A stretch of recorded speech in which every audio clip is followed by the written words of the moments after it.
Before the Avengers, before the dawn of superheroes, and before even creation itself, there were the Celestials. The prime celestial Arishem created the first sun and brought light into the universe. And as it exploded in a big bang, 6 singularities were concentrated into what became known as the Infinity Stones, incredible sources of power, each representing an element of the universe: space, mind, reality, power, soul, and time. To populate this new universe, Arishem follows a process called emergence. He plants seeds in host planets across the universe. The seeds grow, and the planets burst open with the birth of new celestials, who themselves go on to create new suns and galaxies. But the universe is a constant exchange of energy, and the creation of a celestial comes at great cost.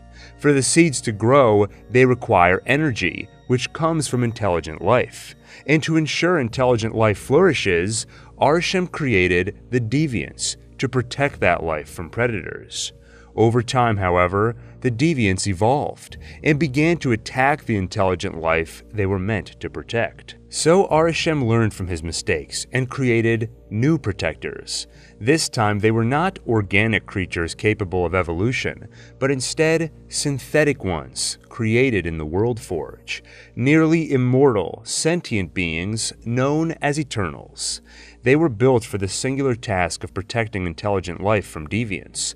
But few know the truth, that they protect life just so it can one day be destroyed along with their planet in the emergence of a new celestial.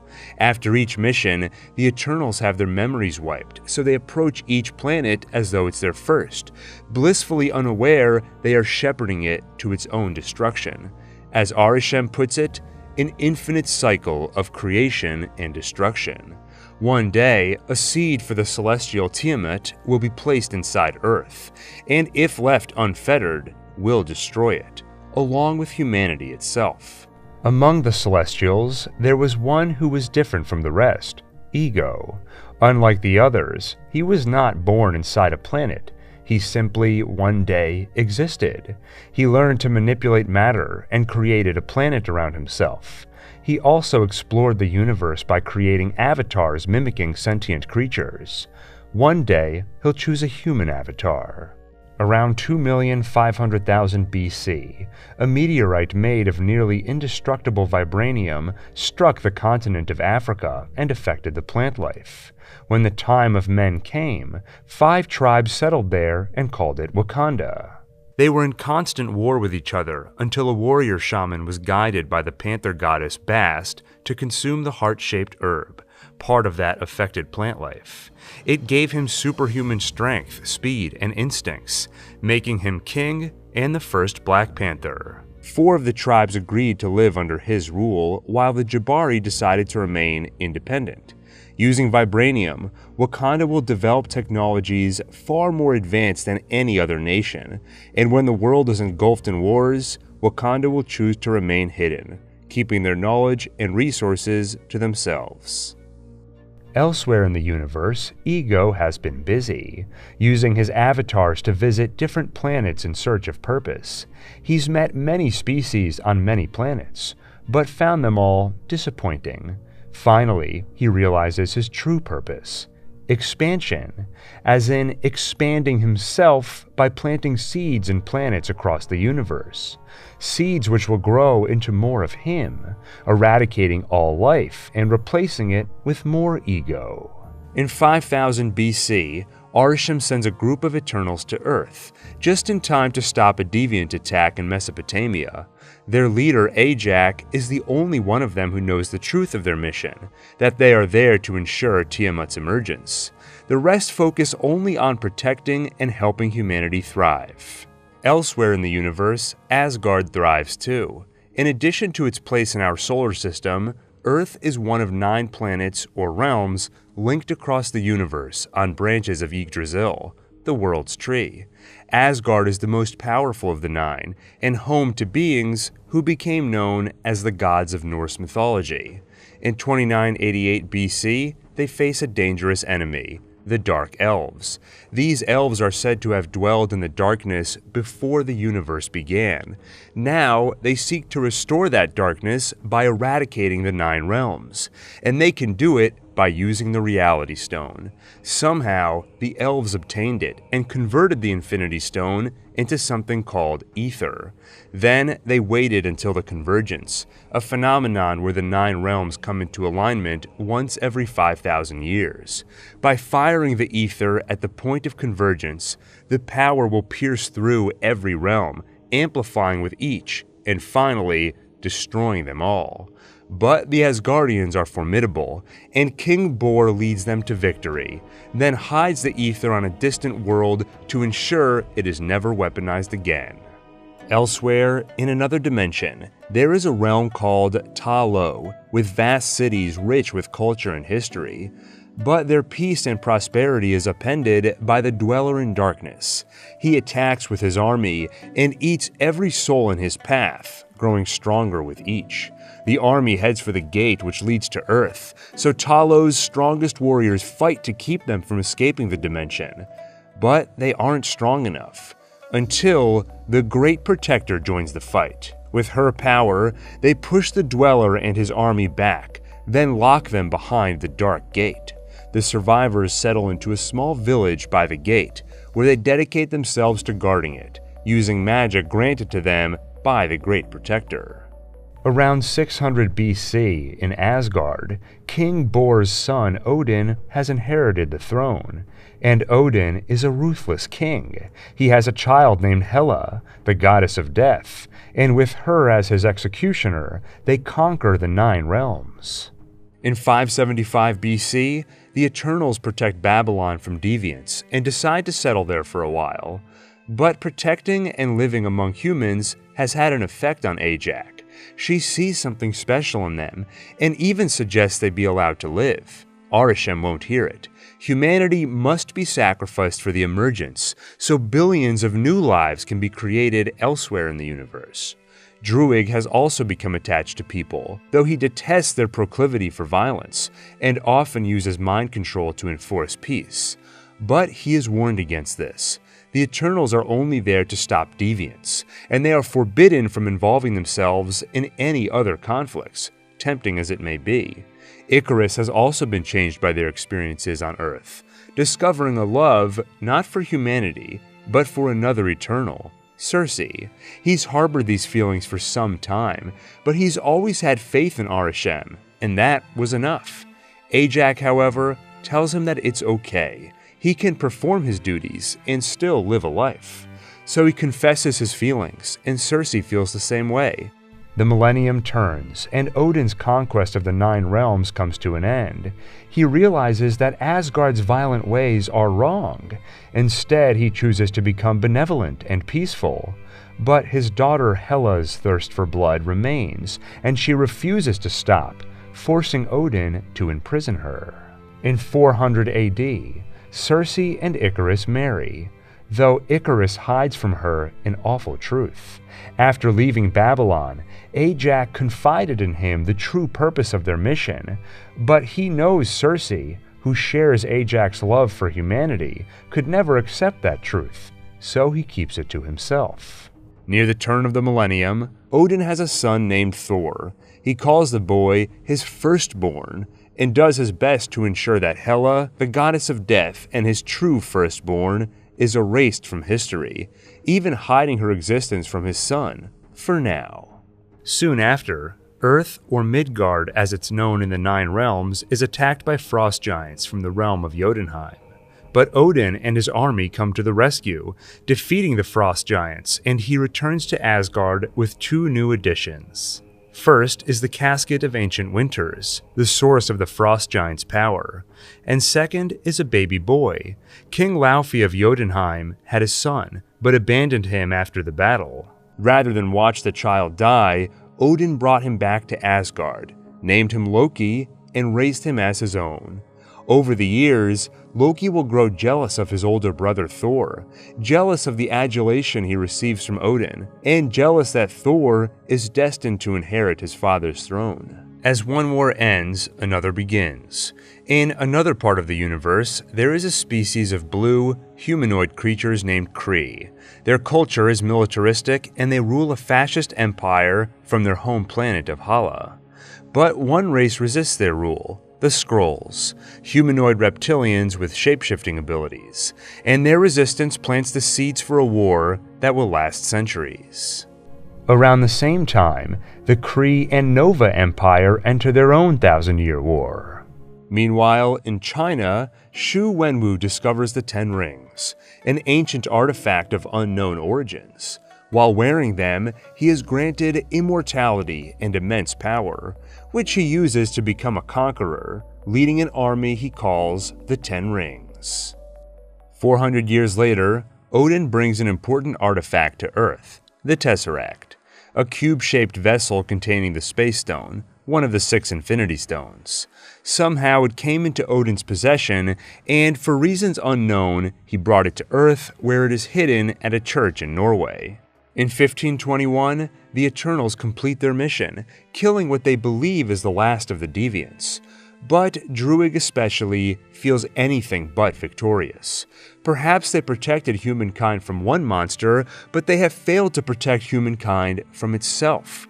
War rages, and with the blink of an eye, Druig could just control them all. He could just make them stop. But it's not allowed. Meanwhile, Thena suffers panic attacks, causing her to lash out violently. The only cure is to wipe her memories clean, but Thena does not want to lose herself, and neither does Gilgamesh. He promises to take responsibility for her. He will stay with her, and if the worst happens, if she becomes too violent to contain, he will kill her himself. The Eternals will later learn the true reason for her affliction. Memories of their past missions are creeping into her mind, memories of death and destruction at the altar of emergence. Despite these difficult circumstances, Ajak announces that with their mission complete, they are free to go, free to discover their own purpose in the world and live their own lives. In 1571, as Spanish colonizers invade Mayan civilization, smallpox spreads among the indigenous people. However, one village is saved when a shaman has a vision. It leads him to an underwater plant growing from vibranium. Apparently, the meteorite which formed Wakanda was not the only one, and like the heart-shaped herb, this plant also has strange effects on those who ingest it. The village people are cured, but the plant turns them blue and alters their breathing so they can only survive underwater. So that's where they go, forming the underwater city of Talocan. One woman, Fen, was pregnant at the time she ingested the plant, and her son is born a mutant. Unlike the others in the tribe, his skin is not blue, and he retains the ability to breathe above water. In addition, his aging process is slowed tremendously, and wings on his ankles allow him to fly. One day, when his mother passes, the boy takes her body above water to their hometown, where she hoped to be buried. There, he finds his people enslaved by colonizers. He kills them all, and one man, with his dying breaths, calls the boy Niño Sin Amor, or the boy without love, and the mutant twists the phrase to adopt a new name. Instead of Niño Sin Amor, he becomes simply Namor. From then on, he leads his people and helps them remain hidden from evils of the outside world, and should their secret ever be at risk, he will respond without mercy. In 1693, a witch named Agatha Harkness is tied to a pyre by her own mother and coven. They attempt to execute her for practicing dark magic, but when they unleash their power, she absorbs it all, leaving nothing behind. Not even their lives. With the coven dead, she lives and continues her quest to obtain the most powerful magics. In 1933, Hitler rises to power. In 1935, he sends Johann Schmidt, the head of the Nazis' research division Hydra, to kidnap Dr. Abraham Erskine, who has been working to develop a serum to enhance a person's abilities, a super soldier serum. Ostensibly, this is to support the Nazi regime, but Schmidt has his own interest in the serum. He's heard legends of an artifact left behind by the gods which only a superior man can obtain. That artifact is the Tesseract, and the god who left it is Odin. In 1940, hoping to become that superior man of legend, Schmidt forces Erskine to use the drug on him. It does enhance his abilities, but also disfigures him. His hideous appearance earns him the moniker Red Skull.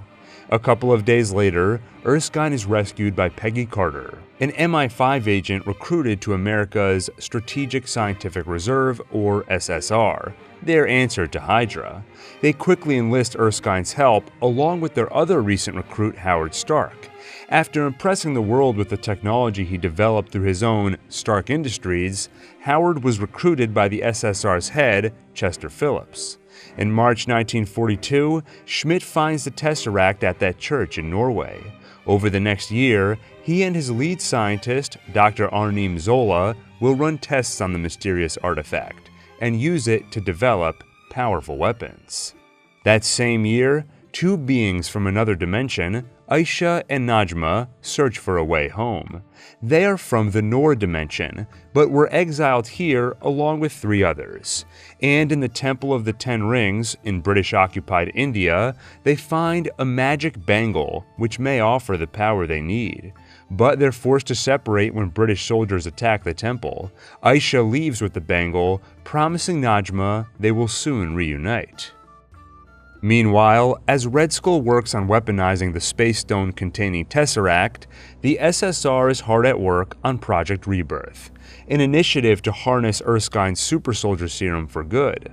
All they need is the right person to take it, and one day, Erskine finds him. At the first Stark Expo in 1943, he meets Steve Rogers, a young man unfit to serve due to his physical stature and plethora of health issues. But he has tremendous spirit. He's been rejected many times over, but every time he spots a recruitment tent, Rogers attempts to enlist again. It's his duty to fight for his country, and no matter how many people tell him no, he will not give up. Erskine recruits Rogers to Project Rebirth, where he is one of many candidates for the serum.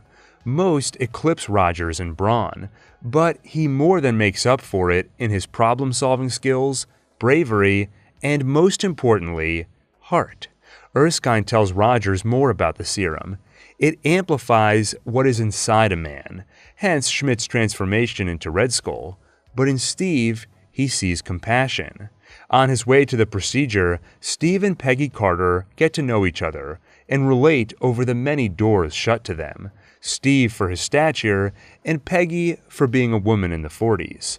It also quickly becomes obvious Steve doesn't have much experience with women, not even dancing.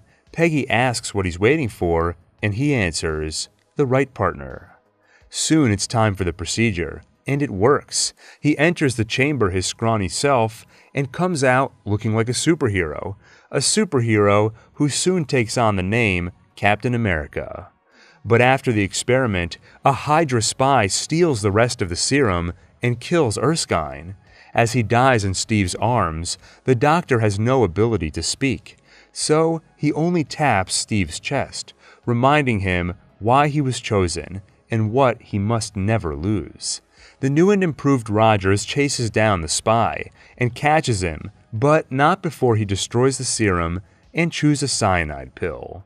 With Erskine dead and the serum gone, Philip's hope for an army of super soldiers is gone, and all he's left with is one man, one untrained man. So, rather than send Steve into battle, Phillips turns Captain America into a figurehead to sell war bonds. Until Rogers hears the news. Much of the 107th Infantry was captured by Hydra, including his best friend James Barnes, or Bucky. They're 30 miles behind enemy lines, too dangerous for Phillips to risk a rescue mission. Steve finally learns that sometimes doing the right thing and following orders aren't the same thing. He heads into enemy territory alone and comes back with the 107th Infantry Regiment. Though, while in captivity, Bucky was given a variant of the super soldier serum as part of Hydra experiments. Returning home a hero, Steve Rogers grows closer with Peggy, though his time with her is limited because he has a mission. Rogers forms a small group dubbed the Howling Commandos, intent on taking down Hydra. Over the next year, Captain America, armed with a vibranium shield courtesy of Howard Stark, leads his Howling Commandos, taking down one Hydra base after another. But on one mission, Rogers loses his best friend Bucky, who falls from a train by the Danube River. But at least they manage to capture Dr. Zola, and by interrogating him, learn the location of Hydra's main base. Captain America and the Howling Commandos arrive just in time to foil Red Skull's plot to drop massive bombs across the U.S. Only problem? In order to stop it, Rogers is forced to sacrifice himself by crashing Red Skull's plane into the ocean. On his way down, he and Peggy share some last words, setting a date for that dance. Rogers will miss that date. He survives the crash, but ends up frozen underwater, leaving the world to think he's dead. As for Red Skull, he learns not to meddle with powers beyond his control. The Space Stone inside the Tesseract casts him out to a barren planet called Vormir. There, he is made the guardian of the Soul Stone, awaiting the arrival of any who seek it. The Space Stone, meanwhile, falls to the ocean floor inside the Tesseract. In the aftermath, Howard Stark searches for Rogers, but only manages to find the Tesseract. Meanwhile, Bucky is found, but not by the good guys. Thanks to the super soldier serum, he survived his fall at the Danube River. He's discovered by the Soviets, and soon, Dr. Arnim Zola tracks him down. How did the good doctor escape U.S. custody? He didn't. He was recruited as part of Operation Paperclip, an initiative to recruit German scientists, engineers, and technicians after the fall of the Nazi regime. He and the Soviets give Bucky a metal arm to replace one he lost in the fall, they wipe his memory, and they brainwash him, turning him into one of their winter soldiers, assassins who are kept frozen between missions and only activated when they need someone dead. By 1947, Aisha, still exiled from the Nord dimension, has taken refuge on lands owned by a man named Hassan. In the last 5 years, they've fallen in love and had a daughter named Sana. So when Najma finds her in the hopes of returning to the Nord dimension, Aisha is not interested. She'd rather stay in this world with her new family. In August, during the partition of India, she gives her daughter the bangle and tries to flee with her family to Pakistan. But Najma catches up with them. So Aisha leaves her husband and daughter to face Najma alone. And Najma stabs her, fatally wounding her for her betrayal. As she slowly bleeds to death, Aisha notices that Sana has gotten separated from her father. Too weak to help herself, Aisha calls on the powers of Noor for help, and help arrives, in the form of her great-granddaughter from the future, Kamala Khan. She gives Kamala a photo of her family and begs her to save Sana. Kamala acts quickly, using the bangle to summon a trail of stars, which leads Sana back to her father on the train. Then Kamala returns to her time, 2025. In the aftermath of World War II, the Strategic Scientific Reserve evolves into S.H.I.E.L.D., but behind the curtains, Dr. Arnim Zola rebuilds Hydra like a parasite within the organization, a process helped along by his secret assassin, the Winter Soldier. Meanwhile, the U.S. military tries to recreate the success they had with Steve Rogers. With the scientist who invented the serum, Dr. Erskine, dead, they're desperate, so they experiment with reckless abandon. Black soldiers are administered experimental serums without their knowledge. All die except one, Isaiah Bradley. But to cover up the unethical experiments, Bradley is imprisoned and his wife Faith is told that he's dead.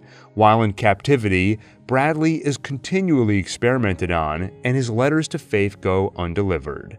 He will never see her again and she will die believing him dead. In 1963, Howard Stark has a major breakthrough thanks to his studies of the Tesseract. The artifact somehow produces massive amounts of energy. By researching it, With help from Russian scientist Anton Vanko, they developed the first arc reactor, a safer alternative to nuclear for large amounts of clean energy. However, while Stark sees it as a way to help the world, Vanko sees it only as a way to profit. In 1967, Stark catches him selling their secrets to Russia and gets him deported.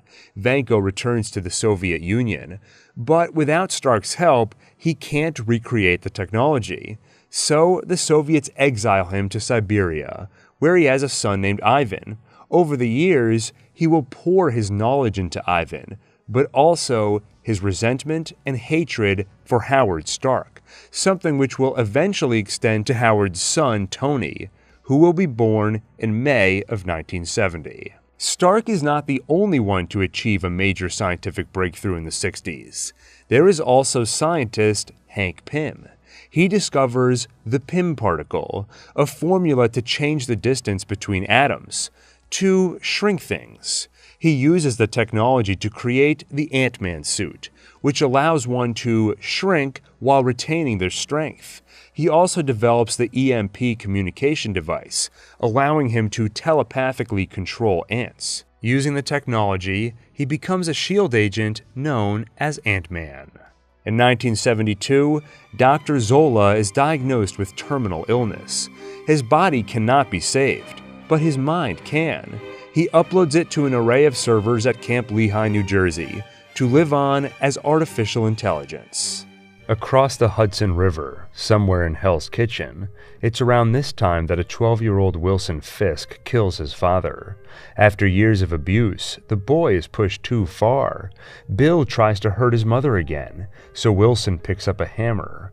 Once he puts it through his father's thick skull, he and his mother spend the next week disposing of the body in the river, one piece at a time. In 1978, the celestial Ego uses his human avatar to visit Earth. The purpose of the visit is to plant his seed, but he also happens to fall in love with Meredith Quill. Over the next 2 years, he will visit 3 more times to see her. But on that third visit, he has a disturbing realization. He's become distracted. So he removes the distraction. He plants a malignant tumor in her brain, a terminal cancer, giving her an 8-year expiration date. Ego leaves the planet, and in 1980, Meredith gives birth to their son Peter, a son she will playfully call her little Star-Lord. Though Meredith may have been Ego's first true love and first time mating with a human, there were hundreds of other females before her, from all manner of species. Facing his quest to overwrite all life in the universe with himself, Ego realized it's a big task for one Celestial, so he sought to sire another, by mating with humanoid females across the universe. He hired Yondu, a member of the space pirate syndicate known as Ravagers, to abduct those children and bring them to him. But each was a disappointment. All were mortal, and none carried the celestial gene. So, Ego killed them all, slowly amassing a tomb beneath the surface of his planet. In the mid-80s, Earth is visited again by a scientist who calls himself the High Evolutionary. Obsessed with creating the perfect society, populated by perfect creatures, he has a look around and finds much to admire in Earth's art and cultures. But he despises humanity's proclivity for violence and bigotry. He leaves with a goal of creating a new planet, including all the good he saw on Earth, but none of the bad. And to populate the new world, he takes various animals with him for cybernetic and genetic experimentation. Included among them are raccoons. In 1987, Dr. Hank Pym is still working for S.H.I.E.L.D. as the Ant-Man. He is now joined by his wife, Janet Van Dyne, who uses her own Wasp suit. And when a Soviet missile is launched at the United States, they are sent to stop it. But they're unable to cut through its solid titanium shell, meaning the only way in is to shrink between the molecules, a dangerous prospect. Going subatomic means entering the quantum realm, a place where time and space are irrelevant, a place where you shrink for eternity with no return. But Hank knows what must be done. But unfortunately, his suit is damaged and he can't make the trip. So Janet doesn't hesitate. She shuts off her regulator and goes subatomic. The bomb is stopped, but Hank returns home from the mission alone, where he has to tell his daughter Hope that her mother is gone, though he covers up the truth, telling her that she died in a plane crash. In 1988, Peter Quill's time comes. He has grown into a child of the 80s and inherited his mother's taste in music. In fact, she put some of her favorite songs on a mixtape for him called Awesome Mix Volume 1, which he plays through a Walkman she also gave him. They are a small comfort as he sits in the hospital with his mother in the other room, on her deathbed. As Ego's tumor does its work, Meredith gives her son a wrapped present before dying. And as with all his previous children, Ego sends Yondu to kidnap Peter. But this time is different.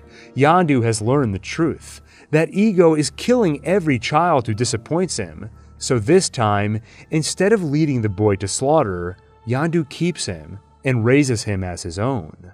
In 1989, Dr. Hank Pym's time with S.H.I.E.L.D. comes to an end when he discovers that they, led by Howard Stark, have been trying to recreate the Pym particle, something he locked away after losing his wife because he knew it was too dangerous. So he resigns and locks away his research again. That same year, a hero is born. Carol Danvers and Maria Rambo are close friends in the U.S. Air Force. Despite their unequivocal skill, being female has disqualified them from flying in combat. But they found a way to do something that mattered anyway, piloting test flights for Dr. Wendy Lawson and the Lightspeed engine she's developing.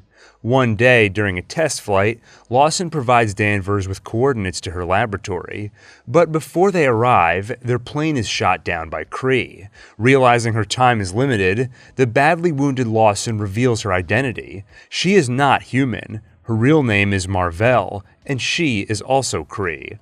Although it's been 1,000 years, her species still fights the Skrulls. But recently she learned the truth. She's been fighting for the bad guys. The Kree have brought Skrulls to the brink of extinction just for refusing the Kree's rule.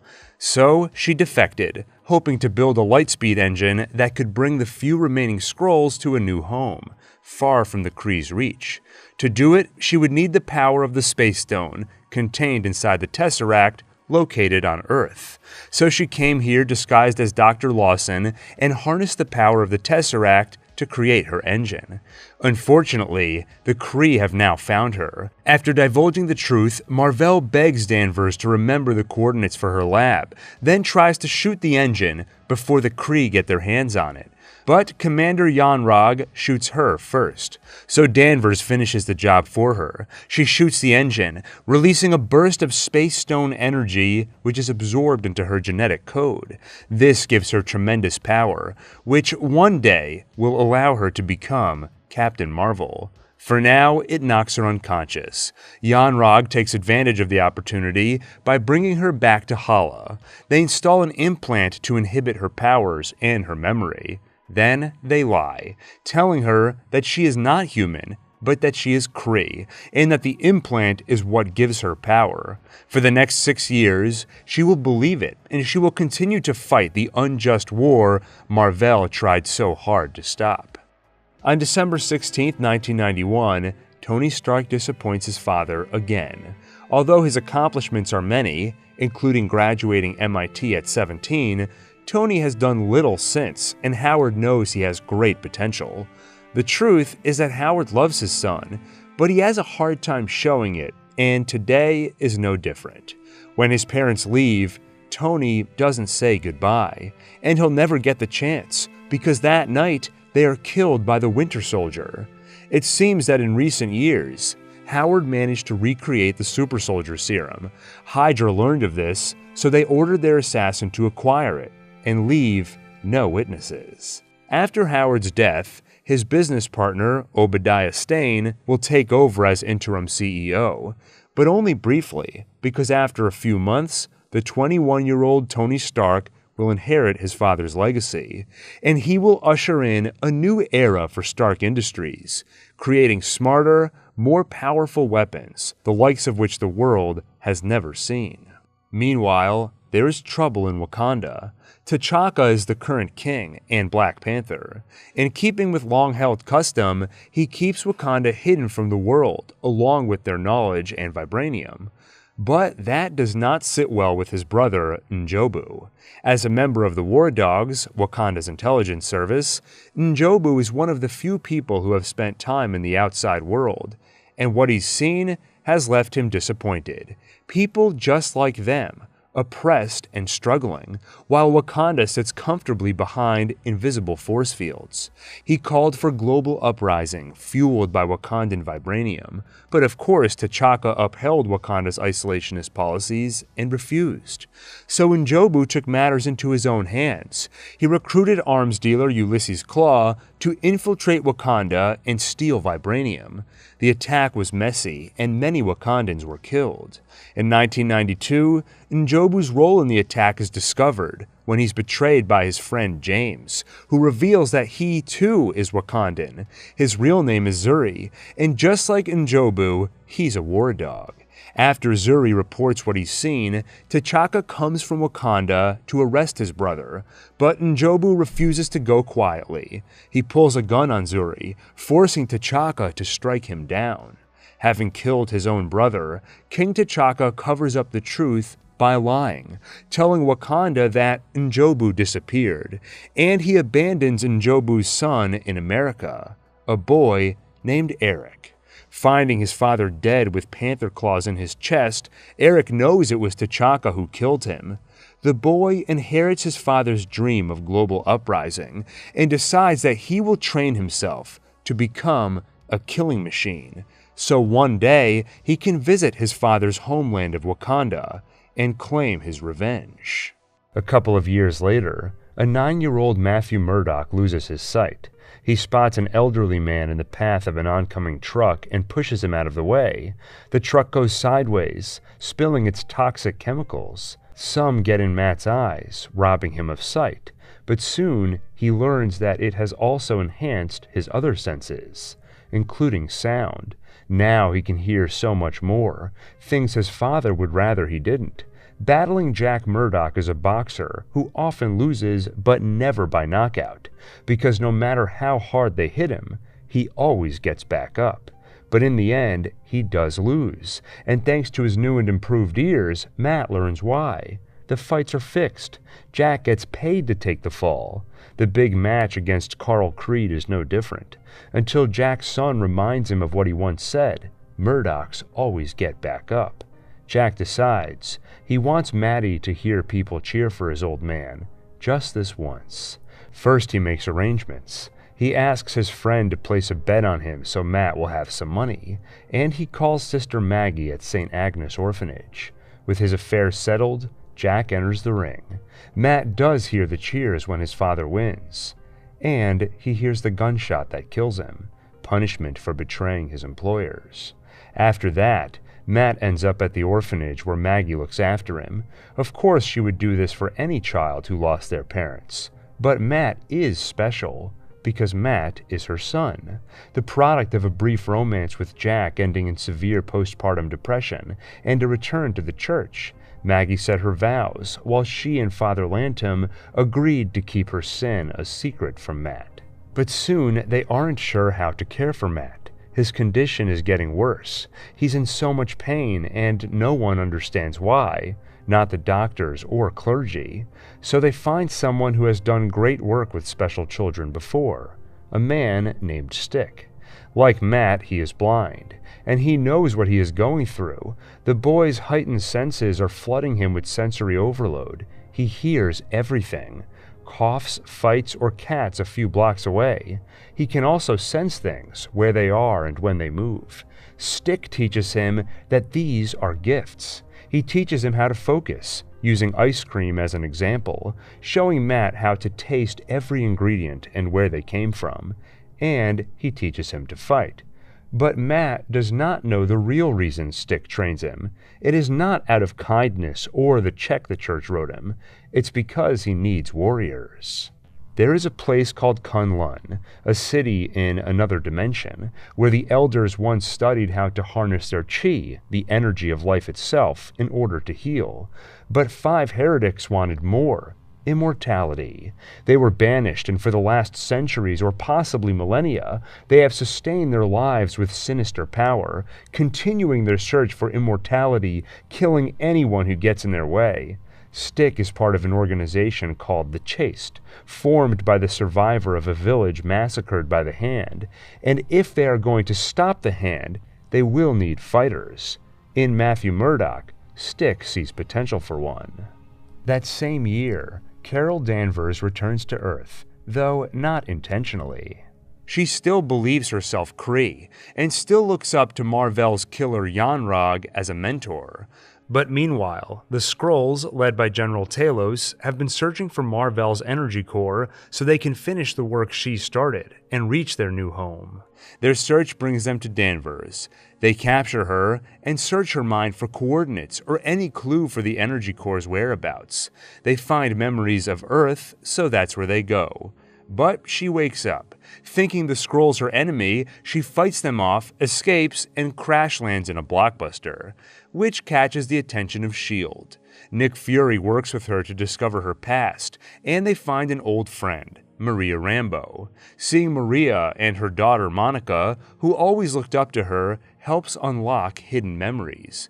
She remembers the truth. So, when Talos arrives, Danvers is ready to listen. He tells her about their search for the core, and how Mar-Vell was trying to help them. She believes him and agrees to help. Danvers recalls the coordinates Lawson gave her, and realizes it points to a laboratory in orbit around Earth. Though before they set off, Monica picks out some new colors for her, to replace the Kree look she now denounces. In the floating lab, they find the energy core, the Tesseract, and they find Skrull refugees Mar-Vell was keeping safe, including Talos' family. The happy reunion is cut short when Yon-Rogg arrives with a squad of Kree. They take the Tesseract and subdue Danvers, until she realizes that the implant on her neck has been inhibiting her powers. Her entire life she's been held back and knocked down, but every time she's gotten back up.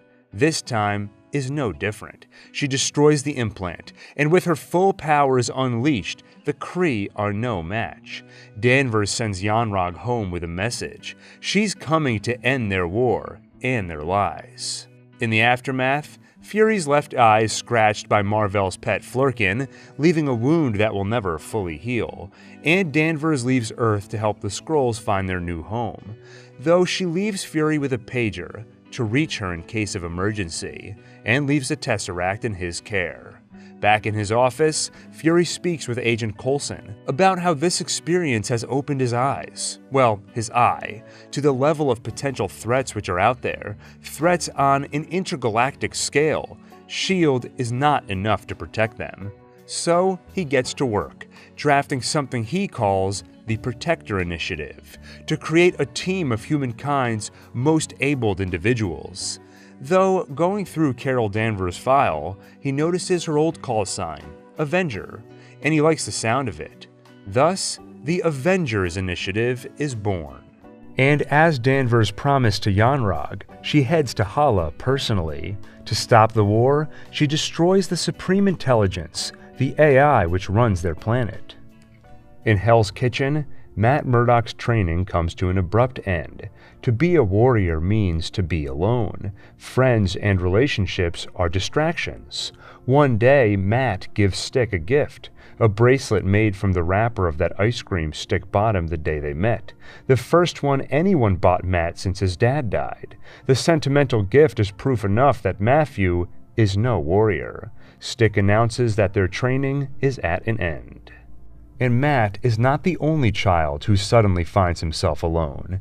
In Ohio, there is also the 10-year-old Natasha Romanoff. She has not had an easy life. As an infant, she was deemed to have strong genes, so she was bought from her father by General Dreykov to be trained in the Red Room, a brutal Soviet-Russian program which turns young girls into expert assassins called Black Widows, and a healthy dose of brainwashing ensures loyalty. Her mother was not okay with this. She relentlessly searched and fought to bring Natasha home, but her efforts only put her in Dreykov's crosshairs and got her killed.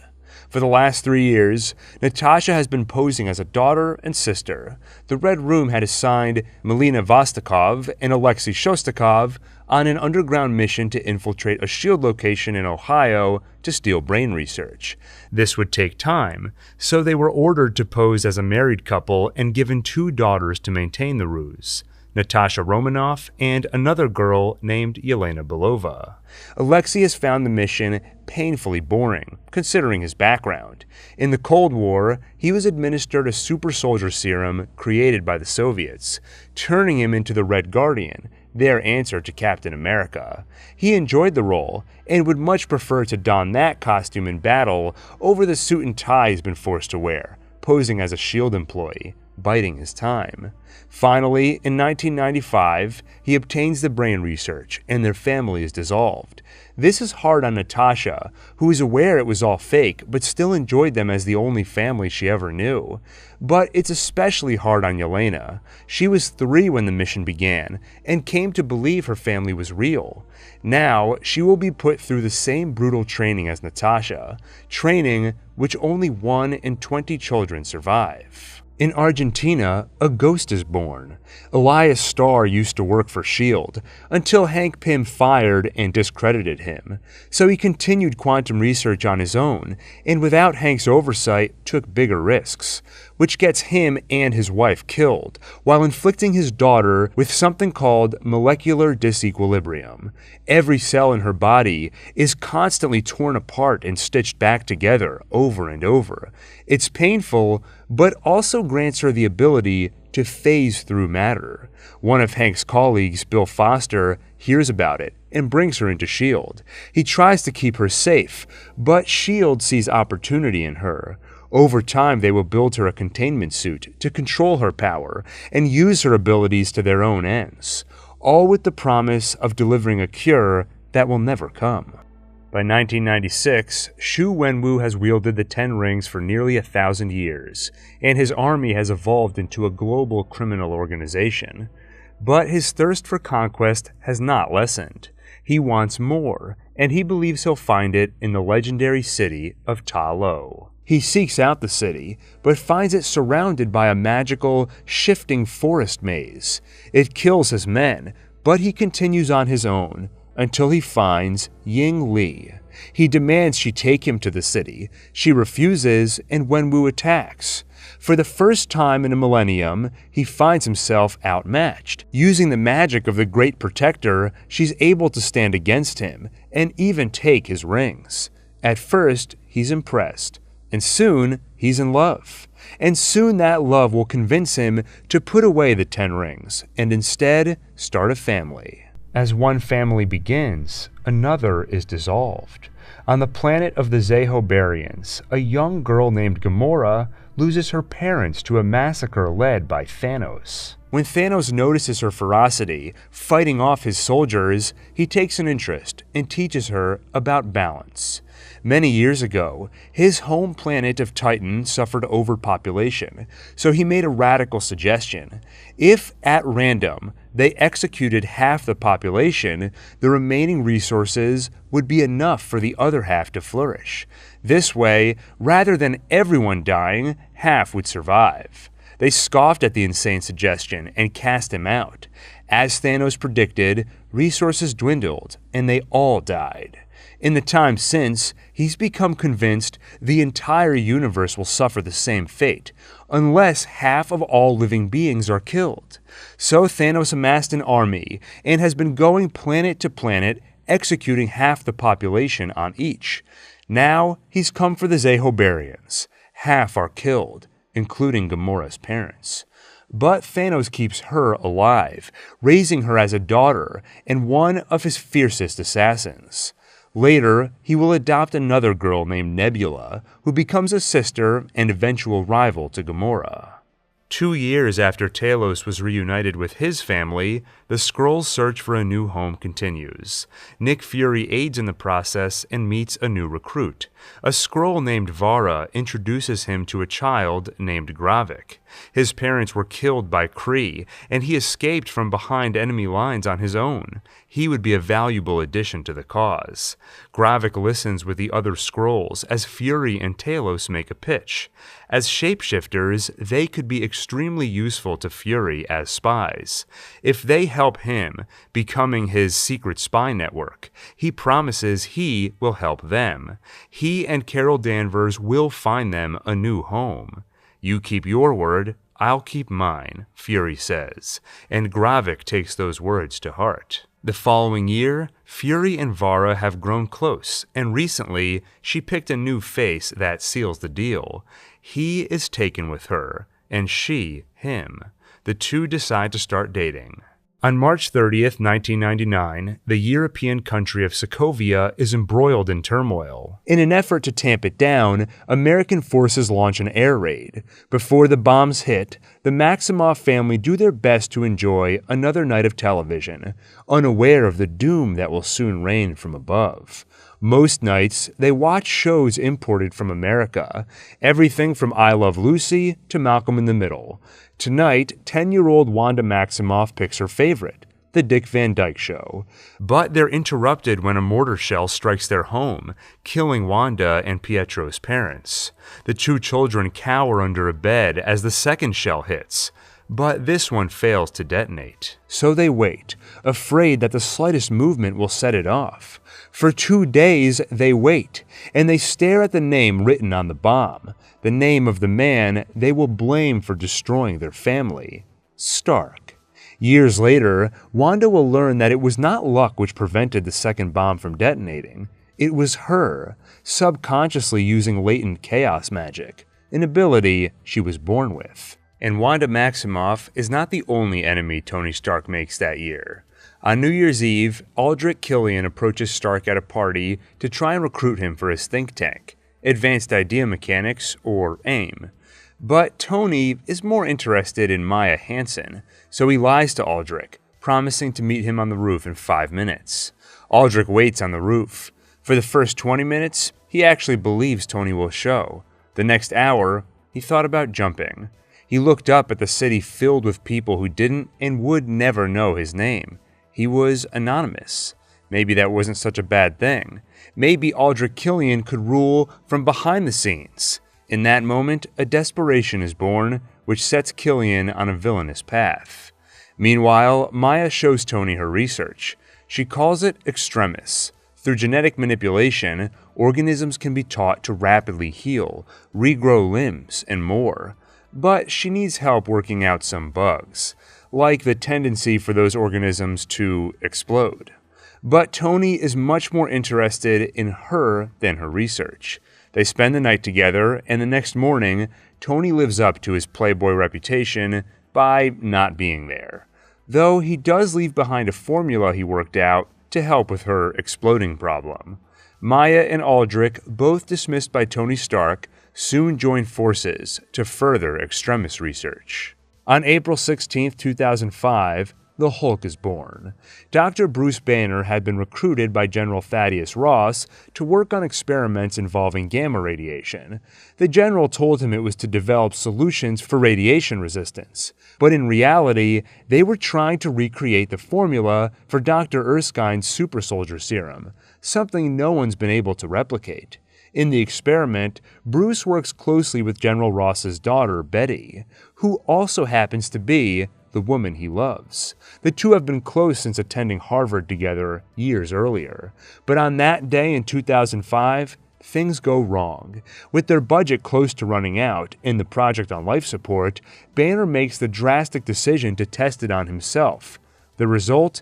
He turns into a hulking green monster anytime his stress levels rise too high. In the days that follow, Ross admits the truth to Banner and tries to enlist his help in finishing the work they started, perfecting the serum. After all, a few Hulks in the military would make them a force to be reckoned with. But Banner refuses to become a weapon and instead goes on the run, becoming a fugitive and leaving Betty, the love of his life, behind. In New York City, Matthew Murdock meets someone who just might be the love of his life, Elektra. By now, Matt has become a skilled fighter and master of his gifts, though he keeps the extent of his abilities hidden from those around him, even his roommate and best friend Foggy Nelson. One night, they crash an expensive party where he meets the mysterious Elektra. The two quickly fall for each other, even more so when she realizes what he really is. Like her, Matthew is a skilled fighter. But one night, the difference between them is laid bare. He confides in her what happened to his dad, and she tracks down his employer, the man who killed battling Jack Murdock, Roscoe Sweeney. It's a gift, a chance for revenge. Matt does let out some rage, but stops just short of doing what Elektra hoped. She wants Matt to kill him, a line he refuses to cross. That's where their relationship ends. Elektra disappears and returns to the one who sent her.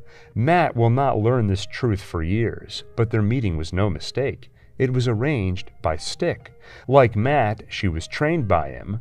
Unlike Matt, she did not disappoint. And in the hope of recruiting Matt to the chase after all, Stick sent Elektra to find him and push him to give in to his darker impulses. In the end, not only did she fail, but she also fell in love with him. By 2007, Xu Wenwu and Ying Li have settled down. He hoped to join her in Ta Lo, but the village elders refused, worried his past would catch up with him. Instead, they live in China, where they raise a son and daughter, Shang-Chi and Xia Ling. One day, Ying Li tells her son the story of the 10 rings, how she and his father met, and she tells him how she managed to beat his father. She used magic of the Great Protector, an ability only available to her in Ta Lo. Though she can't bring Shang-Chi to her home, she gives him a small piece of it, a green pendant, promising whenever he feels lost, it will help him find his way home.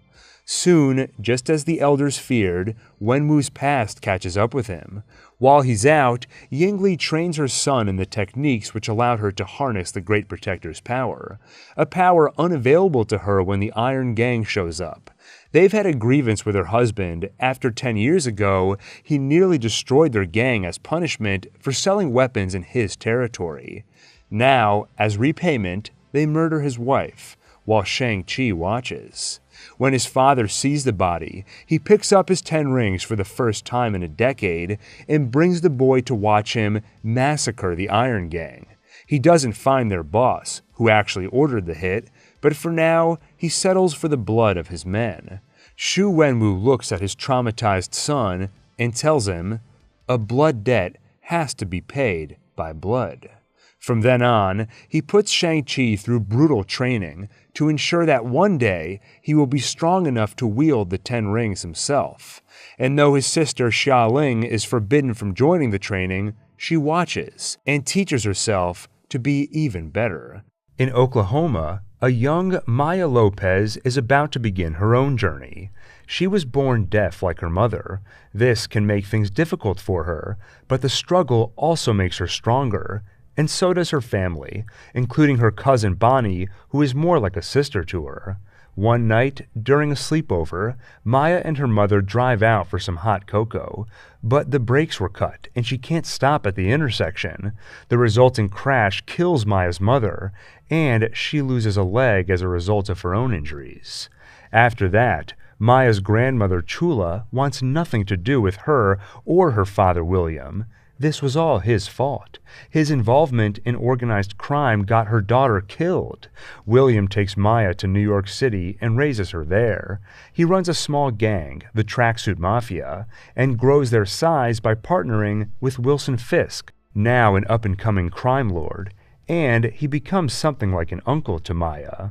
Watching Fisk and her father, Maya trains hard in martial arts, hoping to follow in their footsteps, even if her father wishes she wouldn't. Over 2 decades after visiting Earth, the High Evolutionary continues his experiments to create perfect beings for a perfect new world. Included in Batch 89 is an otter, walrus, and rabbit. Each has been augmented with robotics, granting them higher intellect and the ability to speak. They are soon joined by a terrified young raccoon, who has just been through the same torturous process as them, ripped from the others of his kind, torn apart, put back together, and tossed in a cage. But these other animals offer him comfort, and the raccoon, Subject 89P13, makes his first friends. And to the High Evolutionary, the results are thus far promising. The raccoon is smart. The High Evolutionary shows him Counter-Earth, the new world he's created for where the experiments will go once they're ready. It's the first time this raccoon has seen the outside. He's awed by it, and is particularly taken by something he sees flying in the great blue sky. A rocket. And he's discovered a new hobby: stealing little things left behind by scientists. The High Evolutionary shows him the latest batch of experiments. Rather than grafting robotics onto animals, he's found a way to rapidly evolve them into humanoid animen. But they always turn violent, making them unfit for his utopia. The raccoon quickly spots the problem and tells the scientist how to fix it. The experiments will soon be ready. The raccoon and his 3 friends look forward to finally reaching their new home in a new world. And before they arrive, the otter suggests they should each pick a name, something more than 89Q12 or 89P13. She chooses Lila, the walrus chooses Teefs, and the rabbit, who happens to be lying on the floor, chooses Floor. As for the raccoon, he tells his friends, "Someday, I'm gonna make great machines that fly, and me and my friends are gonna go flying together into the forever and beautiful sky. Lila and Teefs and Floor and me, Rocket." But Rocket is gravely mistaken. The High Evolutionary creates Batch 92 based on 89P13's suggestion. And it works. The Animen are no longer rageful. But how did this raccoon know? The High Evolutionary is furious. He himself could not solve the rage problem, yet somehow this creature, his own creation, knew better. Nevertheless, Batch 92 is ready for the new world. "We're going to the new world?" Rocket asks. The High Evolutionary is almost amused to learn the raccoon, a crudely cobbled together experiment, a medley of mistakes to learn from, thought he would be joining them in the new world. No, the raccoon's brain is to be removed for research, and the rest of Batch 89 is to be incinerated. Rocket breaks the news to his friends and moves quickly. He uses the items he stole to build a keycard, which will allow them to escape. Then they'll steal a rocket and fly away.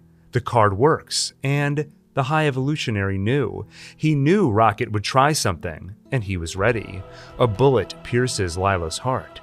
Rocket screams in agony and takes out his rage on the High Evolutionary's face. He trades bullets with men who come for him, and they fall. But so do his friends, Floor and Teefs. Rocket runs. He grabs a ship, and he flies off, alone. By 2008, Natasha Romanoff has been through the Red Room and killed many on their behalf, something she's come to detest but can't escape. Until S.H.I.E.L.D. sends Clint Barton after her, a bow and arrow wielding agent codenamed Hawkeye. But rather than kill Natasha, he sees good in her, and instead helps her defect from the Red Room and join S.H.I.E.L.D. Her first mission? Kill General Dreykov and take down the Red Room. She and Hawkeye head to Budapest, where Natasha does something which will haunt her for years. She watches Dreykov's daughter enter the building to confirm he's in there, then gives Clint the order to blow it up with the girl inside. To escape the aftermath, Clint and Natasha shoot it out with Hungarian special forces and hide out for 10 days until they can leave, believing the Red Room destroyed. But unbeknownst to her, it survives, and so does Dreykov, meaning her one sister, Yelena, is still captive to it. Meanwhile, Tony Stark continues to run Stark Industries successfully. Some accuse him of profiteering, creating weapons that fuel global warfare. But those criticisms are easy to ignore as he lives the playboy lifestyle of a billionaire. But all that will soon change. His father's old business partner, Obadiah, has grown tired of living in Tony's shadow and hires the 10 Rings to assassinate him. When Tony visits Afghanistan to demonstrate his new Jericho missile for the US military, the 10 Rings make their move. An explosion takes out Stark's convoy and nearly kills him, but the 10 Rings force a doctor in their captivity, Ho Yinsen, to save his life. Tony wakes up with a car battery-powered electromagnet in his chest, which stops the shrapnel in his bloodstream from reaching his heart. Why did they save him? Once the 10 Rings realized who their target was, they realized he is worth a lot more to them than Obadiah's payment. Instead of killing him, they forced Tony to build them their own Jericho missile. With the threat of execution, Tony agrees. But in secret, he works with Yinsen to build something else. An exoskeleton, a prototype for what will become the Iron Man armor. And Tony builds a small arc reactor, inspired by his father's work, to replace the electromagnet in his chest and power the suit. Using the armor, Tony escapes, but only thanks to Yinsen's sacrifice. He buys Tony the time they need to power the suit by getting himself killed. But before passing, he has enough breath left to make Tony promise not to waste his second chance at life. Tony kills most of his captors, then leaves the compound by crash landing far from it. He ditches the busted armor to reach his rescue party, which includes his old friend from MIT, now U.S. Air Force officer, James Rhodes, or Rhodey. Returning home, Tony holds to the promise he made Yinsen by announcing that Stark Industries will no longer manufacture weapons, and by paying a little more attention to the people close to him, including his assistant, Pepper Potts. In the spirit of bettering the world, Tony turns his attention to renewable energy, starting by building another, more powerful arc reactor. He replaces the one in his chest and discards it, though Pepper holds onto it, encasing it in a display with the words, "Proof that Tony Stark has a heart." The new reactor is strong enough to power the Mark II armor, an armor Stark is inspired to build after his experience in the desert. He works on it in secret with help from his AI companion, Jarvis. One night, at a Stark-sponsored charity event, Tony and Pepper grow closer as they share a dance and nearly kiss. But his night takes a sour turn when he learns something about Obadiah Stane. He's been selling Stark weapons to the 10 Rings. Why? By arming the US military and their enemies, war rages on, and so do their profits. Outraged, Tony suits up and visits Gomira, a village under siege by the 10 Rings, the village where Ho Yinsen and his family used to live. Using the armor, Tony easily frees them all, catching the attention of the US Air Force. But Tony calls Rhodey to reveal he's the guy in the suit, and his friend does his best to cover for him. Back home, Tony confides in Pepper about the armor he's built and what he's learned about Stane. To find out more, she snoops on Obadiah's computer, revealing he's the one who hired the 10 Rings to grab Tony. Obadiah quickly notices Pepper's snooping and notices she's taken evidence with her. He's in trouble, but he won't go down without a fight. The 10 Rings were able to find Tony's original suit in the desert, and Obadiah used it to build his own. He just needs a way to power it. So he helps himself to the arc reactor in Tony's chest, leaving him to die. Thankfully, this was the second one he built, and thankfully, Pepper Potts is sentimental, so she saved the first. Now, it saves Tony's life. The two men don their armor and fight. In the battle, Tony pushes himself and the suit to the limit, only to find it isn't enough. He'll need help, and he gets it, from Pepper and from Agent Coulson of S.H.I.E.L.D., whose attention Tony attracted thanks to his recent actions. They defeat Stane and kill him in the process. The next day, the public names this unidentified savior Iron Man, and Coulson helps maintain his secret identity by creating an alibi. But Tony has plans of his own. He steps before the press and makes an announcement. "I'm Iron Man." That night, he finds Nick Fury waiting at his home, there to tell him about something called the Avengers Initiative. And while Fury recruits his heroes, a villain prepares to ascend. In Earth's distant future, a man will discover the multiverse and meet variants of himself from other worlds. One variant seeks to conquer other worlds, earning himself the name Kang the Conqueror. The other variants exile him to a place outside time and space, the Quantum Realm, where Janet Van Dyne has been stranded for over 20 years, since stopping the Soviet missile. When Kang arrives, he introduces himself as a harmless traveler who crash-landed. He explains that his ship can travel between worlds. If Janet could help him fix it, they could both go home. Together, they repair the multiversal energy core needed to power the ship. A ship which happens to be neurokinetic. The moment Kang turns it on, his and Janet's minds are connected. She sees who he really is. An exile who has destroyed entire worlds and timelines, and will destroy more if allowed to leave. Janet quickly blows up the core using Pym particles, stranding Kang and herself in the quantum realm. By 2010, Stark has only become more renowned as a hero. The people celebrate his success at the opening ceremony of Stark Expo. But he has a problem. The core which keeps the shrapnel in his body at bay is powered by palladium, a substance which is apparently toxic and killing him. He doesn't have much time left. He keeps this to himself, but his actions show it.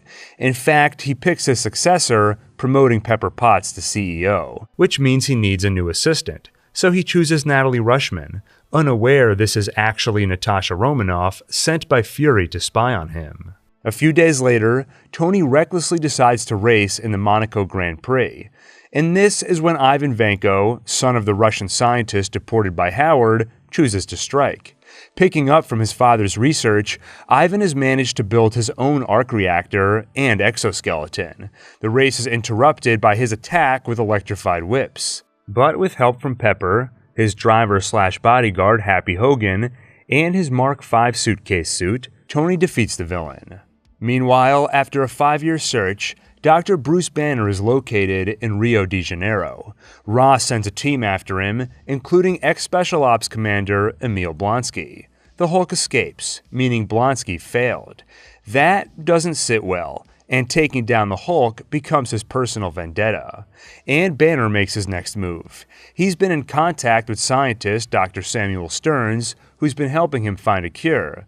Banner's been sending him blood samples, but to make any further progress, they'll need data from the original experiment. So he heads back to America to get it. And in America, the government is in a panic over Ivan Vanko's public display. It signals that others can replicate Iron Man tech, including America's enemies. This puts pressure on them to get a hold of that tech themselves. Rhodey warns Tony that if he doesn't hand it over, they will take it by force. Meanwhile, Stark Industries competitor Justin Hammer has grown tired of living in the shadow of Tony Stark. They simply can't keep up with Stark technology, and Tony has no shame in reminding them of it. But Justin sees opportunity in Ivan. With Hammer's investment, Ivan could build something to outclass even Stark. So he breaks him out of jail and hires him to build some weapons. Justin hopes to show them off at Stark Expo and embarrass Tony. But Ivan has other plans. Revenge. And in a few days, over just a 1-week period, Tony will fight for his life, Hulk will be revealed to the world, and so will Thor. It all begins the night of Tony Stark's birthday. Tony drinks away the woes of impending death by palladium, and things get dangerous when the drunk billionaire puts on his armor to show off its firing power. Rhodey steals the Mark II armor and confronts his friend, demanding he stop. But Tony won't listen to reason, and they fight until Rhodey takes off with the armor. The next day, he hands it over to the U.S. Air Force, where Justin Hammer is brought in to examine it and make some upgrades, turning Tony's Mark II armor into the War Machine armor. All of this has been reported back to Fury by Romanoff, so he finally confronts Tony to set him on the right path. Nick hands over some of Tony's father's old things and promises they contain something which will solve his palladium problem. Meanwhile, there is trouble in Asgard. During Thor's coronation, frost giants break into Odin's vault to steal back their casket of ancient winters. But they are easily killed by the Destroyer, an automaton built by Odin to guard his vault. Young, brash, and thirsty for war, Thor insists on heading to Jotunheim to punish the frost giants for their transgression, but Odin wisely orders that they keep the peace. Orders which Thor ignores. He rounds up a few of his friends and crosses the Rainbow Bridge to the Bifrost, which allows them to teleport between the 9 realms. The Bifrost is guarded by Heimdall, an Asgardian with a near-omniscient ability to see anything happening within the 9 realms. Disturbed by the Frost Giant's ability to get past him earlier, he lets Thor and his friends through to investigate, despite Odin's orders to leave things be. In Jotunheim, Thor wreaks havoc on the Frost Giants, and Loki learns something about himself. The touch of the Frost Giants should be deadly, but for some reason, it isn't harmful to Loki. On Earth, Tony goes through the box and finds footage of his father, taken while recording his welcome speech for a Stark Expo of years past. Between takes, he decided to leave a message for his son, where he tells Tony, "What is and always will be my greatest creation is you." Something Tony badly needed to hear, after never hearing anything close to it while his father was alive. And he finds plans for an element superior to palladium, something his father theorized but didn't have the technology to actually synthesize.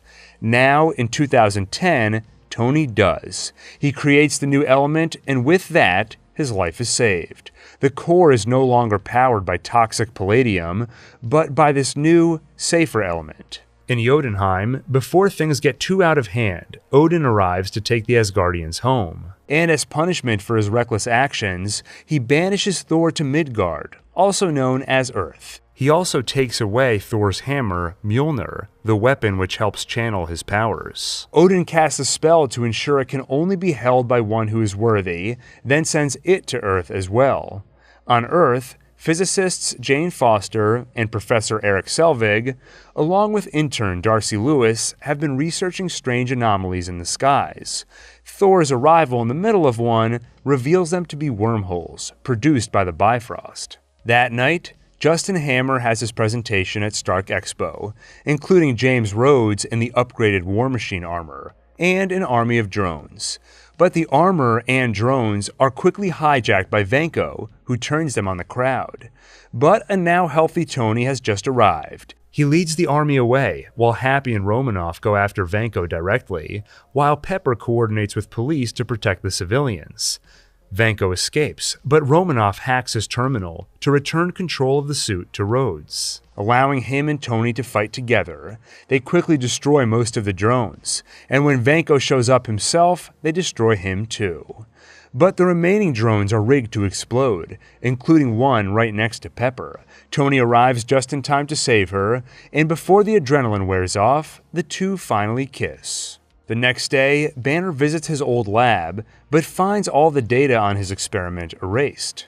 On Asgard, Loki wonders why the Frost Giant's touch left him unharmed. He demands answers, and Odin finally gives them, revealing Loki's true nature as a Frost Giant, the baby abandoned by the king of Jotunheim. Loki yells at his father for the lies, but Odin collapses into a coma. Old age takes its toll, leaving Loki to usurp the throne. Meanwhile, Jane and company introduce Thor to earthly delicacies like Pop-Tarts, until they hear about the crater 50 miles away, where Thor surmises his hammer landed. That night, he fights his way past the shield perimeter, which has already formed, but when he grabs the hammer, it won't budge. He's not yet worthy. Coulson takes him in, and while in shield custody, Loki pays him a visit. He lies, telling Thor their father is dead, and their mother insists he remain banished. Thor accepts his fate as an outcast, and Coulson lets him go, though has him followed. He returns to Jane's trailer. He finally tells her about Asgard and the 9 realms, things which fill the scientist's mind with wonder. They talk late into the night, and she finds herself falling in love with a god, and Thor finds himself falling in love with a mortal. Meanwhile, Loki visits his biological father, Laufey, king of the Frost Giants, and plots behind Odin's back. He agrees to let Laufey into Odin's chambers while he sleeps so he can kill the Asgardian king. In reality, Loki intends to kill Laufey before he gets to Odin as part of a plot to paint himself as a hero, finally winning Odin's affection over Thor and solidifying his place as heir. Upon Loki's return, Heimdall is suspicious. Loki used magic to cloak his whereabouts, blocking Heimdall's ability to see him. He realizes Loki was likely dealing with Laufey behind his back, and that Loki was the one who let in the Frost Giants yesterday. Somehow, he found secret pathways between realms and was able to open a portal to Jotunheim without the Bifrost. He'd done it just to mess up Thor's big day, but now Loki sees opportunity for much more. He could be king. That same night, despite Banner's attempt to remain hidden, Betty Ross spots him. They share a tearful reunion, and she reveals that when Ross hid away their data, she secretly kept some of it. Meanwhile, Ross offers Emil Blonsky an experimental dose of their super soldier serum, and he enthusiastically agrees to take it. He'll do whatever it takes to even the playing field against the Hulk.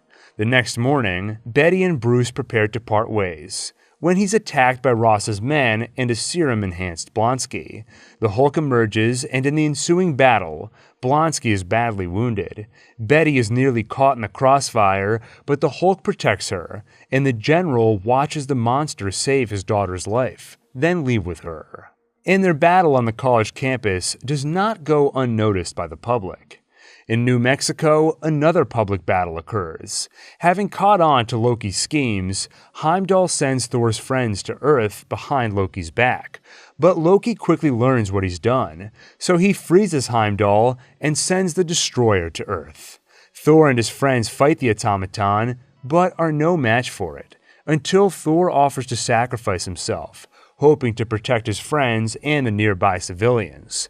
He is severely wounded, and Jane cries over the dying god, a god who has proven himself worthy. Mjolnir returns to Thor, and so do its powers. The god of thunder destroys the destroyer, and in the aftermath, he agrees to be Coulson's ally, should the need arise in the future. Thor shouts for Heimdall to return them home. The Guardian of the Bifrost frees himself from Loki's ice and opens the bridge. Thor promises Jane he will return. Then they kiss, and he leaves. He returns to Asgard just in time to find Loki killing Laufey, stopping the Frost Giant from assassinating Odin. Then Loki sets a plan in motion to use the Rainbow Bridge to destroy Jotunheim. He hopes that when Odin wakes up, he'll see Loki saved his life and destroyed their enemy, making him worthy of the throne. But as much as Thor was willing to fight the Frost Giants earlier, committing genocide on their race is something else entirely. So he stops Loki the only way he can, by destroying the bridge, severing their means of travel between worlds, and sacrificing any hope of visiting Jane. He and Loki fall into the void, but Odin wakes just in time to catch them. Thor is saved, but Loki has other plans. He lets go and falls to parts unknown. 2 days later, Bruce and Betty meet with Dr. Samuel Stearns. Now that they have the data, it's time to actually try administering the cure. The results are inconclusive, and they're interrupted anyway by Ross and Blonsky's arrival. Ross takes Bruce into custody, while Blonsky stays behind. At gunpoint, he forces Stearns to give him some of what Bruce has. After a taste, he wants more than what the General Serum has to offer. The result is an abomination. Blonsky becomes an uncontrolled monster and rampages through the city. Seeing the abomination's rampage, Bruce begs the general to take him back so he can stop him, and seeing no other choice, the general agrees. Bruce leaps from the jet. He can't control the Hulk, but maybe he can aim it. By the time he lands, Bruce is gone, and in his place is the Incredible Hulk.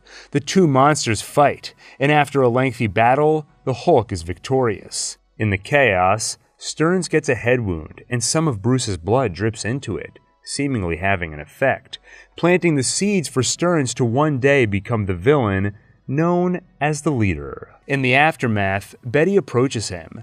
The Hulk collects one of her tears and says her name, but Bruce and the Hulk both know they can't be with her. It would only put her in danger again.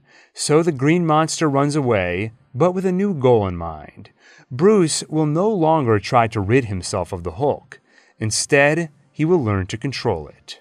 1 year later, S.H.I.E.L.D. discovers Captain America frozen and preserved in the icy waters, where he crashed Red Skull's plane.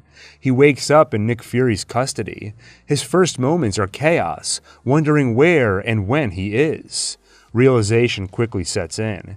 He's been asleep for 70 years, though his conversation with Peggy feels like moments ago, a conversation where they set a date for that long-promised dance.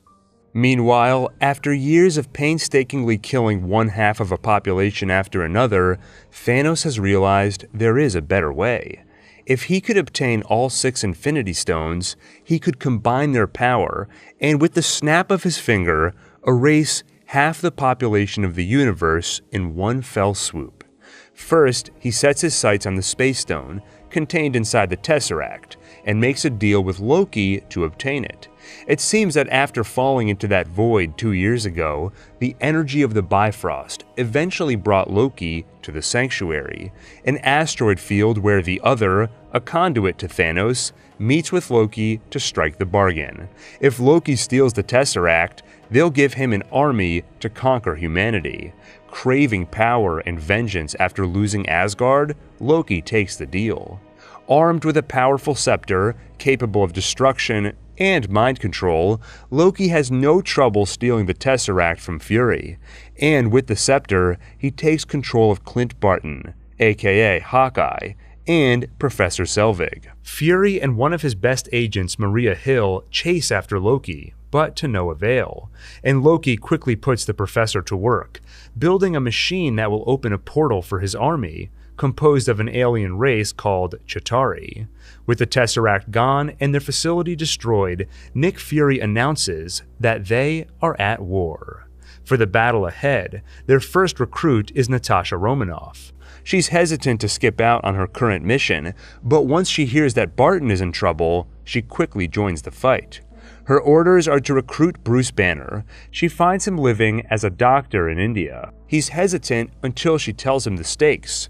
The Tesseract has the energy to wipe out their planet, and it's been taken. They don't know where to, but it emits low levels of gamma radiation, something Banner is intimately familiar with. Steve Rogers, who hasn't had a mission in 70 years, needs little convincing to join the cause.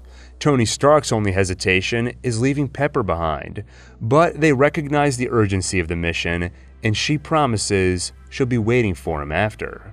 Using their global surveillance, S.H.I.E.L.D. finds Loki, and Fury sends Captain America after him. He arrives just in time to save an innocent life, though he struggles in a one-on-one brawl with Loki, until Iron Man shows up. They take him into custody, but it seems that Odin was able to use some dark magic to send Thor to Earth, even without the Bifrost. Thor grabs his brother, and it takes some time for him and Iron Man to realize they're on the same side. But with Captain America's help, they unite, and Thor returns Loki to S.H.I.E.L.D. custody. As Stark and Banner analyze Loki's staff for clues on the Tesseract's location, Stark asks what his secret is. How has Banner learned to keep from transforming into the Hulk? Before he can answer, Rogers interrupts. He's shocked to learn that Stark and Banner suspect Fury is hiding something. But their suspicion is contagious, and Rogers investigates. He quickly discovers the truth. Fury intends on using the Tesseract's power to make weapons of mass destruction. The team confronts him, but Fury points out that with God-level threats out there, humanity needs more firing power. The team argues, and things become personal. Rogers accuses Stark of being nothing behind his suit of armor. When the chips are down, Stark fights for himself. He doesn't know how to sacrifice when necessary. They're interrupted by an attack led by the mind-controlled Hawkeye. Banner is finally pushed too far. the Hulk emerges. The team puts petty differences aside and works together. Captain America and Iron Man fix the damage to the ship. Thor contains Hulk as best he can, until the green monster plummets from the ship and turns back into Bruce, and Natasha takes on Barton, hitting his head hard enough to wake him up.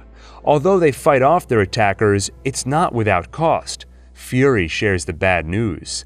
Not only did Loki escape, but he also killed Agent Coulson, and he tells them about the Avengers Initiative, how he hoped to bring a group of extraordinary people together to fight the battles they couldn't. Coulson believed in that vision. Fury inflames their guilt by showing the bloodied Captain America trading cards he found in Coulson's pocket. Coulson looked up to the heroes, and apparently it cost him his life. In truth, Fury found the cards in Coulson's locker, but he knew the team needed something to rally around. Coulson knew it too. So he used his death to that end. And it works. They quickly rally and get back to work. As a team, they realize Loki is vain and would want an audience to witness his conquest. He'll open the portal at Stark Tower in the middle of Manhattan. Iron Man gets there first, but too late to stop the machine. The portal opens, the Chitauri arrive, and the Battle of New York begins. Working together, they protect civilians and fight the swarm. In the midst of battle, Banner reveals his secret to containing the Hulk. He's always angry, and today he lets the anger flow. Hulk wreaks havoc on the enemy. But as long as the portal remains open, the swarm keeps coming, and there's a ticking clock they don't know about yet. The World Security Council tells Fury that the threat needs to be contained, even if it costs them a city and all the lives within it. They prepare to launch a nuclear strike. In the chaos, Selvig is woken up and reveals that even under Loki's power, some part of him was present and created a failsafe to close the portal. He and Natasha get to work. Fury alerts Stark to the incoming nuclear missile, which has just launched. Stark tells Romanoff to hold off on closing the portal so he can grab the nuke and bring it through the wormhole to detonate far from Earth. He knows it'll be a one-way trip, but it's a sacrifice he's willing to make. Tony calls Pepper to say farewell. The call goes unanswered. So without the luxury of last words, Stark flies into the portal, and he falls just as the bomb explodes. He falls back through the portal just before it closes. His suit fails him, and he careens toward death until Hulk catches him. Tony Stark lives, and the world is saved. The heroes treat themselves to some shawarma, and Thor returns home with Loki and the Tesseract. The Avengers were victorious, but many civilian lives were lost, including Derek Bishop's. However, Hawkeye managed to save the life of his daughter Kate and inspire her to one day pick up the bow and arrow herself. In the days that follow, a salvage company owned by Adrian Toombs is hired to clean up New York City, which was left a mess after the battle. But apparently Stark Industries has joined efforts with the federal government to form the Department of Damage Control, to oversee collection and storage of alien and other exotic materials. They unceremoniously take the job from Adrian and his employees, depriving them of sorely needed paychecks. To recoup their loss, Toombs and his men decide to enter a new business. Rather than hand over all the Chitauri equipment and weapons they salvaged, they'll hold on to some of it, and they'll use it to build alien weapons they can sell on the black market. In Asgard, Odin sentences Loki to an eternity in the dungeons for his Earth takeover attempt. And on Earth, Fury meets with Vara. She shares with him one of her favorite poems, and they recite it together. The two are in love and will soon marry. The following year is the 5,000th anniversary of the Convergence, meaning it's time for another. The 9 realms come into alignment and cause strange anomalies around the world, catching Darcy Lewis and Jane Foster's attention. As they investigate, Jane is pulled into a portal and comes into contact with the Ether, hidden millennia ago by the Asgardian king Bor. The power is absorbed into her body, which puts a target on her back for the Dark Elves, who intend on using its power once again. Meanwhile, Thor has been busy. After the Bifrost was destroyed and Asgard was cut off from most of the realms, chaos and power grabs ensued. He's been busy taking his armies across the realms to tamp down the turmoil. Now, things are mostly peaceful and the Bifrost has been repaired. But while Asgard celebrates, Thor is sullen. He can only think of the mortal he fell in love with, Jane Foster, someone he hasn't seen since they first met. So when Heimdall reports Jane's plight, the god of thunder rushes to Earth for a long-awaited reunion and brings the ether-infected Jane back to Asgard, leading the Dark Elves right to them. They manage to fight off the elves, but not without cost. Thor's mother Frigga protects Jane by sacrificing herself. Asgard mourns their queen. Thor mourns his mother, then gets back to work and comes up with a plan. Asgard cannot withstand another attack, and the Dark Elves will certainly return. So Thor will take Jane somewhere far away. The ether inside her will attract the elves again, and the moment they extract it from her body, Thor will destroy it. Odin forbids Thor pursuing this plan, as it would be too dangerous. But Thor is never one to follow orders. If he must commit treason to save Asgard and the Nine Realms, so be it. But he needs to be discreet. So rather than use the Bifrost, he goes to someone who knows other secret pathways between the realms. His brother, Loki. Thor reluctantly breaks him out of the dungeons, and they head off to the Dark Elves' homeworld. At first, things go according to plan. The elves come. They extract the ether, but it's harder to destroy than Thor anticipated. Loki is seemingly killed, and the elves escape to Earth with the ether in hand. There, the elves can fire its power at the point of convergence, shooting it through all 9 realms to extinguish the light and restore the darkness they so crave. But even after losing a mother and a brother, Thor does not give up. And neither do his friends. Back on Earth, Darcy has found Professor Selvig, who's been studying the convergence and developed machines that could stop it. The only problem is, they're too late. The Dark Elves have begun the process, and no human could survive bringing Selvig's machines into the weaponized ether.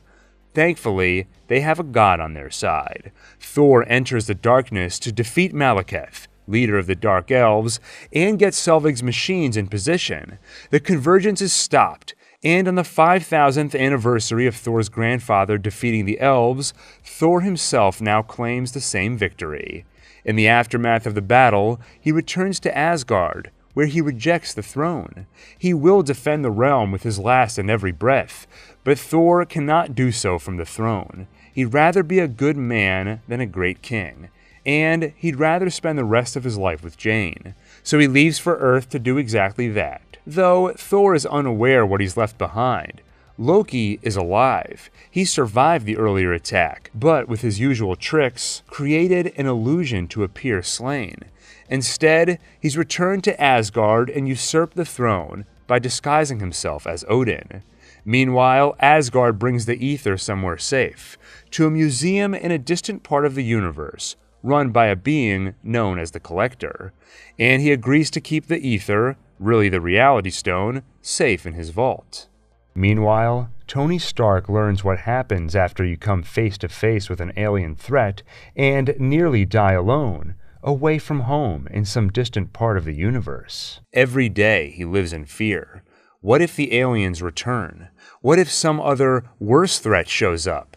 That fear robs Tony of sleep and sometimes robs him of breath. Anxiety attacks strike at the mere mention or thought of the Avengers' battle in New York. Fear turns to desperation. Tony works without rest to upgrade his armor, rapidly iterating to Mark 42. He even builds armor powered by the Jarvis AI, so they can function without a pilot, and gives himself the ability to summon armor with his mind. He will be prepared for the next threat, even if it kills him. That's how far he'd go to save the world and to protect Pepper Potts, the woman he loves. That next threat looms in the form of Aldrich Killian and Maya Hansen. Their research on extremis has reached the point of human trials, but sometimes those humans blow up, killing nearby civilians. Inspired by the anonymity he felt on that rooftop in 1999, Killian hides in the shadows while creating a figurehead to take responsibility for the explosions, a terrorist named the Mandarin. In reality, he's an actor named Trevor Slattery, hired to play the role.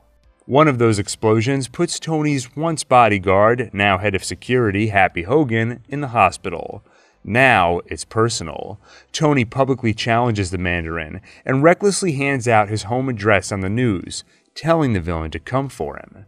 Back home, he investigates and discovers there was an explosion in Tennessee similar to the Mandarin's, before the terrorist began taking credit for the explosions. Tony charts a flight, but before he can leave, Killian blows up his home. Pepper is nearly killed, but Tony acts fast, summoning an armor to protect her. And in his fight to stave off further attacks, he's knocked unconscious, while a damaged armor flies him across the country.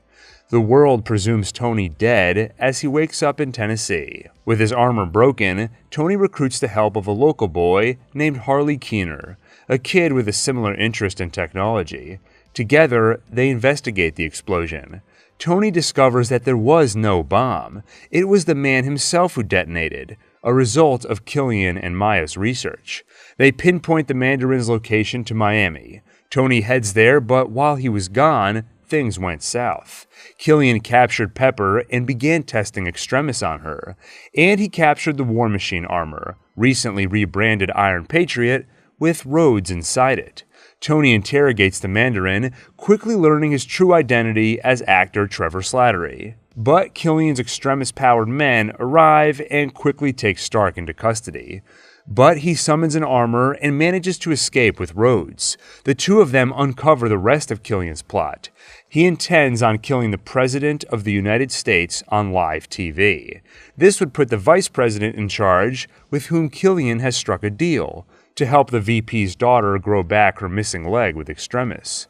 Killian got a taste of power after inadvertently owning the war on terror and decided to go a step further, installing a president in his pocket. But with Rhodey's help and an army of AI-powered armors, Tony takes Killian down, rescues the president, and saves Pepper. Though she saves him a bit too, using some borrowed armor and the power of Extremis. In the immediate aftermath of the battle, Tony recognizes that his obsession with building armor consumed him and created a chasm between him and Pepper. So, he initiates the Clean Slate Protocol, destroying the suits in a glorious fireworks display on what happens to be Christmas Day. This is his gift to Pepper Potts, a commitment to try and be better and spend more time with her. In the days that follow, he cures her of Extremis before it gets dangerous, and while he's at it, finally removes the shrapnel from his body. Reflecting on his journey, Tony realizes that even when stripped of everything and stranded, he managed to claw back victory. His anxiety is not cured overnight, but he knows one thing which helps. Even without fancy armor, and without the arc reactor in his chest, Tony Stark is still Iron Man. In China, Shang-Chi's training reaches a pivotal moment. His father has located the Iron Gang leader responsible for Ying Li's death, and he tasks Shang-Chi with assassinating him. It would be his first kill. The 14-year-old boy accepts his mission, but after that, has no intention of returning home. Something only his sister knows. She begs him not to abandon her, but he lies with the promise of returning in 3 days. Shang-Chi leaves. He kills the Iron Gang leader as promised, then flees to America to start a new life. By 2014, Nick Fury is becoming suspicious of S.H.I.E.L.D. They're about to activate Project Insight, where 3 helicarriers will be armed with precision weapons and linked to global satellites. They'll be able to assassinate anyone in an instant with the click of a button, and it could execute millions at a time. All it needs is a list of names. Fury suspects there's more he isn't being told, and believes the answer might lie in some classified data stored on a certain ship. So he covertly hires some pirates to take it hostage, giving him an excuse to dispatch Romanoff and Captain America. Steve frees hostages while Romanoff steals the data, and when Steve realizes that's the real reason they're on the ship, He's furious. He was kept in the dark by two people he thought he could trust. This is especially difficult for him because after 7 decades of sleep, Steve has few friends left. Peggy Carter suffers dementia as she lies on what will surely be her deathbed, and to Steve's knowledge, his best friend Bucky is long dead. But he does have a new friend in veteran Sam Wilson, who he met on a morning run. They relate because Sam is struggling to reintegrate into civilian life, while Steve is struggling to reintegrate into a new century. Meanwhile, Fury approaches his boss, Alexander Pierce, to ask for a delay on Project Insight. What Fury doesn't know is that Pierce is part of the Hydra parasite within S.H.I.E.L.D. In fact, he's one of its leaders.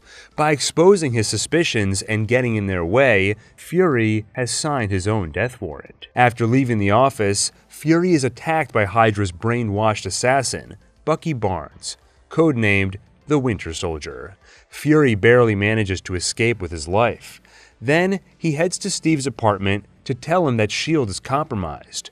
Before he can say much, the Winter Soldier finds him again, and this time manages to put a few bullets in him. Before he passes out, Fury hands Steve the USB drive of data rescued from the ship and warns him to trust no one. Roger's neighbor runs into the room, revealing herself to be undercover S.H.I.E.L.D. Agent 13, assigned to protect him. Unbeknownst to Steve, this is actually Peggy's great-niece, Sharon Carter. She tends to Fury, while Rogers goes after the assassin, but the Winter Soldier proves a formidable foe and escapes his grasp. Back at headquarters, Romanoff and Rogers watch doctors attempt to resuscitate Fury, and they watch Fury die. Pierce calls Rogers for a meeting to grill him about Fury's death. Rogers only shares that Fury warned him not to trust anyone, but he doesn't mention the USB drive. Convinced Captain America will be an impediment to his plans, Pierce tries to have him killed on the way out. But of course, Rogers escapes. Later, he reconvenes with Romanoff. He's reluctant to trust her, but has little choice. Right now, he's considered a fugitive and enemy of S.H.I.E.L.D. With one of the most powerful organizations in the world after him, Romanoff is a valuable ally. They check the USB drive, but find it's encrypted. The only info they get is the source. The program on it came from Camp Lehigh, New Jersey, the place where Rogers got his military training nearly a century ago. They head there and find a building that wasn't there before, and inside that building, they find Dr. Arnim Zola, or at least his mind, downloaded onto a warehouse of computer servers. The scientist reveals a truth that changes everything. S.H.I.E.L.D. is compromised by Hydra. Over the years, they've been ruling from the shadows and killing when necessary, and on the list of those they killed, Steve sees the names Howard and Maria Stark. Hydra was founded on the goal of protecting humanity from their own freedom. But when you try to take their freedom, humanity resists. So, over the decades, Hydra has sown chaos. Now, humanity is afraid, and they're ready to hand their freedom over willingly in exchange for safety. And Zola has programmed an algorithm, something which will be used in what he calls a purification process, the final step in Hydra's global takeover. Why is Zola telling them all this? A stalling tactic, until a missile can arrive. The place blows up, but thanks to Rogers' quick thinking, they live. Seeking refuge, they head to Sam Wilson's place, and he reveals what he used to do in the military. As part of Project Falcon, he was the pilot for advanced personal flight suits. Rogers and Romanoff break into the facility which houses the old suit, and just like that, they have a Falcon on their side. Next, they capture a Hydra agent and interrogate him for information. Finally, they learn the purpose of Zola's algorithm. Project Insight will use data, including bank records, medical histories, voting patterns, emails, and more, to predict who is most likely to threaten Hydra's cause. Then, in a flash, the 3 helicarriers will kill them all, millions at a time, including the likes of Bruce Banner and Stephen Strange, anyone who's a threat to Hydra, now or in the future. After the interrogation, they're attacked by the Winter Soldier and Hydra forces. During the battle, Rogers unmasks the assassin and is shocked to see the face of his old friend, Bucky Barnes. That momentary distraction allows Hydra to gain the upper hand and capture them all. But they're quickly freed by S.H.I.E.L.D. agent Maria Hill. She takes them to a hiding place where Fury reveals he is alive, having faked his own death to stay under Hydra's radar. He also reveals that Project Insight will launch in mere hours. To stop it, they've created some chips which will let them take over the targeting systems. All they have to do is get aboard the helicarriers and install one on each before the assassinations begin. So they move quickly, breaking into S.H.I.E.L.D. headquarters, where Captain America gets on the intercom and makes an impassioned plea to the staff.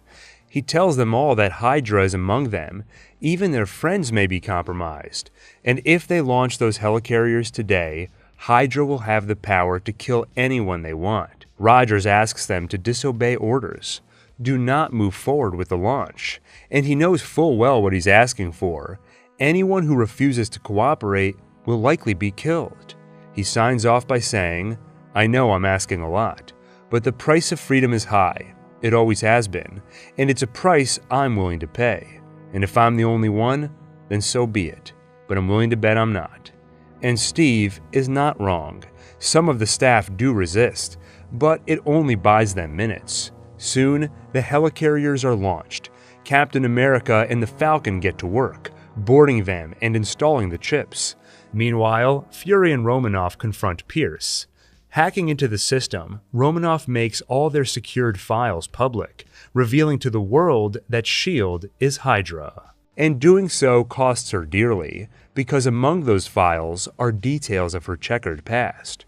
Rogers and Wilson successfully install 2 of the chips, but the Falcon gear is disabled, leaving the last to Steve, requiring him to fight Bucky one-on-one. Steve manages to install the chip, telling the helicarriers to destroy each other rather than any people.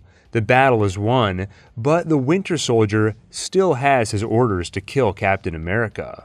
But as the helicarriers are torn apart by their own bullets, Steve refuses to fight his friend. He pleads for Bucky to remember who he is. "You're my friend," Steve tells him. "You're my mission," Bucky replies, and punches him repeatedly. But Steve will not defend himself. He only replies, "Then finish it, because I'm with you to the end of the line." Words Bucky once said to Steve, comforting him after his mother's death. That seems to trigger a faint memory. As the helicarrier falls apart, Steve plummets unconscious to the waters below. But he does not drown. Instead, he is rescued by the Winter Soldier, or at least that part of Bucky Barnes he managed to wake up. With S.H.I.E.L.D. effectively dissolved, Romanoff heads off to find herself a new identity. Fury heads off to track down and shut down any remaining Hydra cells, and Steve prepares to search for his old friend Bucky, with help from his new friend Sam, aka the Falcon. In New York City, Matthew Murdock and Foggy Nelson get some good news. They've been interning at Landman & Zack and have been offered permanent positions. A dream come true for Foggy. He's long dreamed of becoming a prestigious lawyer. But Matthew has something different in mind. Justice. And they've spent much of their internship helping the rich get richer, often at the expense of those less fortunate. Matt cannot accept the position, and though Foggy wants to make money, he does have a good heart, even if Matt has to remind him of it. So they leave Landman & Zack with dreams of starting their own firm. But lately, Matt has also discovered the limits of the law. His nights have become restless, interrupted by the sounds of a little girl crying, abused by her own father. To most, her suffering is silent, but even a block away, Matt hears everything. He reports the crime, but the mom doesn't believe it, and the dad is smart. He makes sure that what he does doesn't leave a mark. The law is powerless to help this girl, but Matthew is not. One night he finds the man. He beats him. He tells him that if he ever touches her again, he will know. The man spends the next month in a hospital eating through a straw, and Matt sleeps better than ever. That is how the devil of Hell's Kitchen is born. When law and justice diverge, Matt steps in. Wearing a black costume and mask, he is nearly invisible in the dark. But for him, the world is never dark. Sound, touch, smell, taste, and feel paint a picture in his mind, more detailed than sight could ever provide. A world on fire. Far from Earth, 2 years after he failed to acquire the Space Stone, Thanos sets his sights on the Power Stone, which is contained inside an orb on Morag, where every 300 years the sea lowers and the Temple of the Power Stone becomes accessible. To acquire it, Thanos makes a deal with a Kree named Ronan. The Kree have been at war with the Nova Empire for 1,000 years. A peace treaty is imminent, but Ronan lost a father, grandfather, and great-grandfather in that war. He is not interested in peace. So Thanos promises that if Ronan delivers the orb, Thanos will destroy the Nova Empire's capital planet of Xandar. But Thanos and Ronan aren't the only ones who want the orb. So does Peter Quill. 26 years ago, he lost his mother. All he has left of her is the tape which now accompanies him on Morag. Awesome Mix Volume 1. In her place, Yondu raised him as part of a space pirate syndicate known as Ravagers, turning Peter into a master thief and outlaw known, mostly to himself, as Star-Lord. Now he's ready to leave the Ravagers behind, but to do that, he needs money. So although he has no idea what's inside the orb, he knows someone hired Yondu to steal it, and Peter knows that if he steals it first, he gets the payday and will have enough to go out on his own. He clashes with Ronan's forces at the temple, but manages to escape with the orb. Next, he visits Xandar hoping to sell it, but instead finds trouble. Thanks to Peter's defiance, Yondu put a price on his head, which a couple of bounty hunters hope to collect: Rocket and the new friend he's made since escaping the High Evolutionary, Groot, a member of the tree-like Flora Colossus species, whose speech, to the untrained ear at least, seems limited to the phrase, "I am Groot." And there's Gamora, who knows what power lies inside the orb and hopes to keep it out of her father's hands. The four clash publicly, landing them in a Xandarian prison, where they meet Drax the Destroyer, who lost his wife and daughter to Ronan after his planet was given the Thanos treatment. He quickly attacks Gamora, assuming she is working with Ronan and Thanos, but Peter stops him, suggesting instead that he wait. If she is working with Ronan, the Kree will eventually come for her. Then Drax can get revenge on his true enemy. For now, they agree to work together with the promise of a big payday. If they can escape, Gamora knows who they can sell the orb to. They'll be well compensated, and it will be kept safely out of Thanos' hands. All they have to do is escape prison, something Rocket has done many times before. Working together, they get out, though Peter is nearly left behind when he runs back for his mother's tape. They reach Nowhere, a mining colony located in the skull of a long-dead Celestial, where they'll meet their buyer, the Collector. While they wait for the meeting, Gamora asks Peter about the tape. He tells her about his mom, how she gave it to him before and the memory is too painful to continue. Gamora sees his vulnerability, and when he plays the tape for her, they nearly kiss. But she is an assassin raised by the mad titan Thanos, and doesn't do well with vulnerability. The moment is short-lived. They meet with the Collector, who, after receiving the Reality Stone from Asgard last year, is excited to add another stone to his collection. He opens the orb and tells them about the Reality Stone's power. It's been used to destroy entire civilizations, and is too powerful to be wielded by mortals.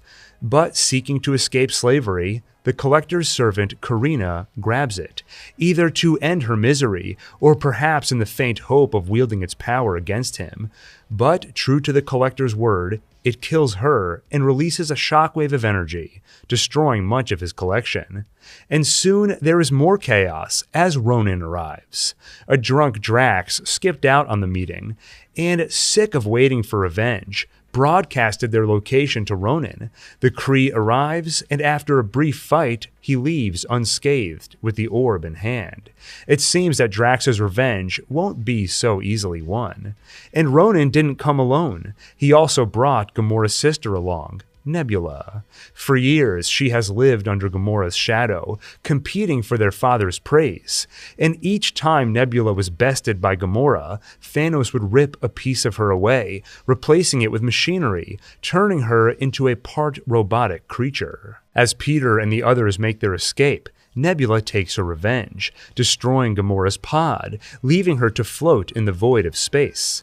Peter quickly broadcasts his location to Yondu, knowing he'll come for his head, then leaps after Gamora and hands over his breathing apparatus. She is resuscitated, while Peter's life begins to drain as he stares into the eyes of someone he's beginning to care about deeply. And his plan works. Yondu picks them up, saving Peter's life before the other Ravagers call for his head. But Peter quickly strikes a deal to retrieve the orb back from Ronan. But for him, it's no longer about a payday. It's about saving lives. Because now he knows about the stone's power. He knows that with it, Ronan can wipe out an entire planet, something Ronan himself has realized. Opening the orb, he discovers the Power Stone and decides he doesn't need Thanos' help. He'll visit Xandar and by merely touching the planet's surface, destroy it. Peter gathers his makeshift team. They're hesitant to go up against Ronan. It's suicide, but they're moved by Peter's call to a higher purpose. Life so often takes, but today it's given them a chance to do something right, to save billions. And with that, the Guardians of the Galaxy are born. They warn the Nova Corps and fight alongside their forces, but find Ronan's army too powerful. The Guardians' ship is damaged. It falls toward the planet's surface. Groot brings them close and forms a cocoon. They'll be safe, but the impact will kill Groot. Rocket looks at his friend and asks, why? And the Flora Colossus responds, we are Groot. They crash. The once enemies, turned friends, and now family step out of the wreckage. Ronan prepares to eradicate the planet. But even after every attack failed, Peter has one more trick up his sleeve: dancing. The momentary distraction gives Drax a chance to shoot the stone out of Ronan's hands, giving Peter a chance to catch it. Holding it nearly kills him, but the celestial blood in his veins saves him, momentarily. Alone, he can't hold it much longer. But he's not alone. The other Guardians hold on to Peter to share the power and the pain. Together, they can just barely contain it and direct it back at Ronan, killing the villain and saving the planet. Afterward, they leave the stone in the Nova Corps' care and leave in search of further adventure. And although they mourn Groot, Rocket holds on to one of his twigs, which is slowly coming alive into a baby Groot. Later, Peter finally decides to open the gift his mother gave him 26 years ago.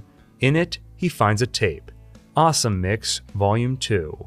He listens to it, and the lyrics of Ain't No Mountain High Enough promise that whenever Peter needs it, someone will be there for him, no matter what. And as though on cue, Gamora approaches to remind him he's not alone.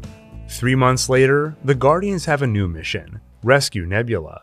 She apparently got herself caught stealing valuable batteries from the Sovereign, a race of gold-skinned people created by the High Evolutionary as an aesthetic experiment, something the Guardians don't know. Even Rocket is unaware they share a creator. After completing a job on the Sovereign's behalf, the High Priestess hands them Nebula as payment. Payment Rocket considers insufficient, so he helps himself to some valuable batteries on the way out. When the Sovereign realize they've been robbed, the Guardians find themselves in a shooting match, forcing them to crash land on a planet, where Ego reveals himself. Peter's father apparently tracked him down, and now invites him to his home planet. Drax and Gamora accompany him, while Nebula, Rocket, and the new baby Groot stay behind for ship repairs. On the way to Ego's planet, they meet Mantis, who belongs to a species with the ability to read and manipulate emotions, something she often uses to help Ego sleep, though she keeps to herself that Ego is also her father, making her Peter's sister. After they arrive, Ego tells Peter that he is the son of a Celestial, and he can share in the power that comes with it, as long as the light in Ego's planet stays lit. And he tells Peter about his plan to overwrite the universe, how he needs a partner for the task, and how Peter is best suited, because unlike his prior children, Peter successfully inherited the celestial gene. And he tells him about the tumor he implanted in his mother. Peter is furious and makes a feeble attempt to fight the god, who retaliates by incapacitating his son and sentencing him to 1,000 years as a battery for his planet. Meanwhile, Yondu is hired by the Sovereign to capture the Guardians and their batteries. He captures Rocket and Groot, but refuses to hand them over. The other Ravagers, sick of their captain's soft spot for Peter and his friends, turn against him, earning Yondu a spot in the cell next to Rocket. And the two realize they have a lot in common. Both are alone. Rocket as the only one of his kind, and Yondu, who leads an independent group of Ravagers after the rest exiled him for trafficking children to Ego. Working with Groot and Kraglin, one of the Ravagers still loyal to Yondu, they escape and head after Peter. Though Nebula gets there first, still thirsty for revenge on Gamora, but the two reach an uneasy truce as Gamora acknowledges the pain she caused by always winning their father's favor, and working together they discover the pile of bodies on Ego's planet, the ones belonging to his previous children. They reconvene with Drax and Mantis, who finally reveals Ego's plan to overwrite the universe with himself. Just then, Rocket and Groot crash their ship into Ego, freeing Peter from his grasp.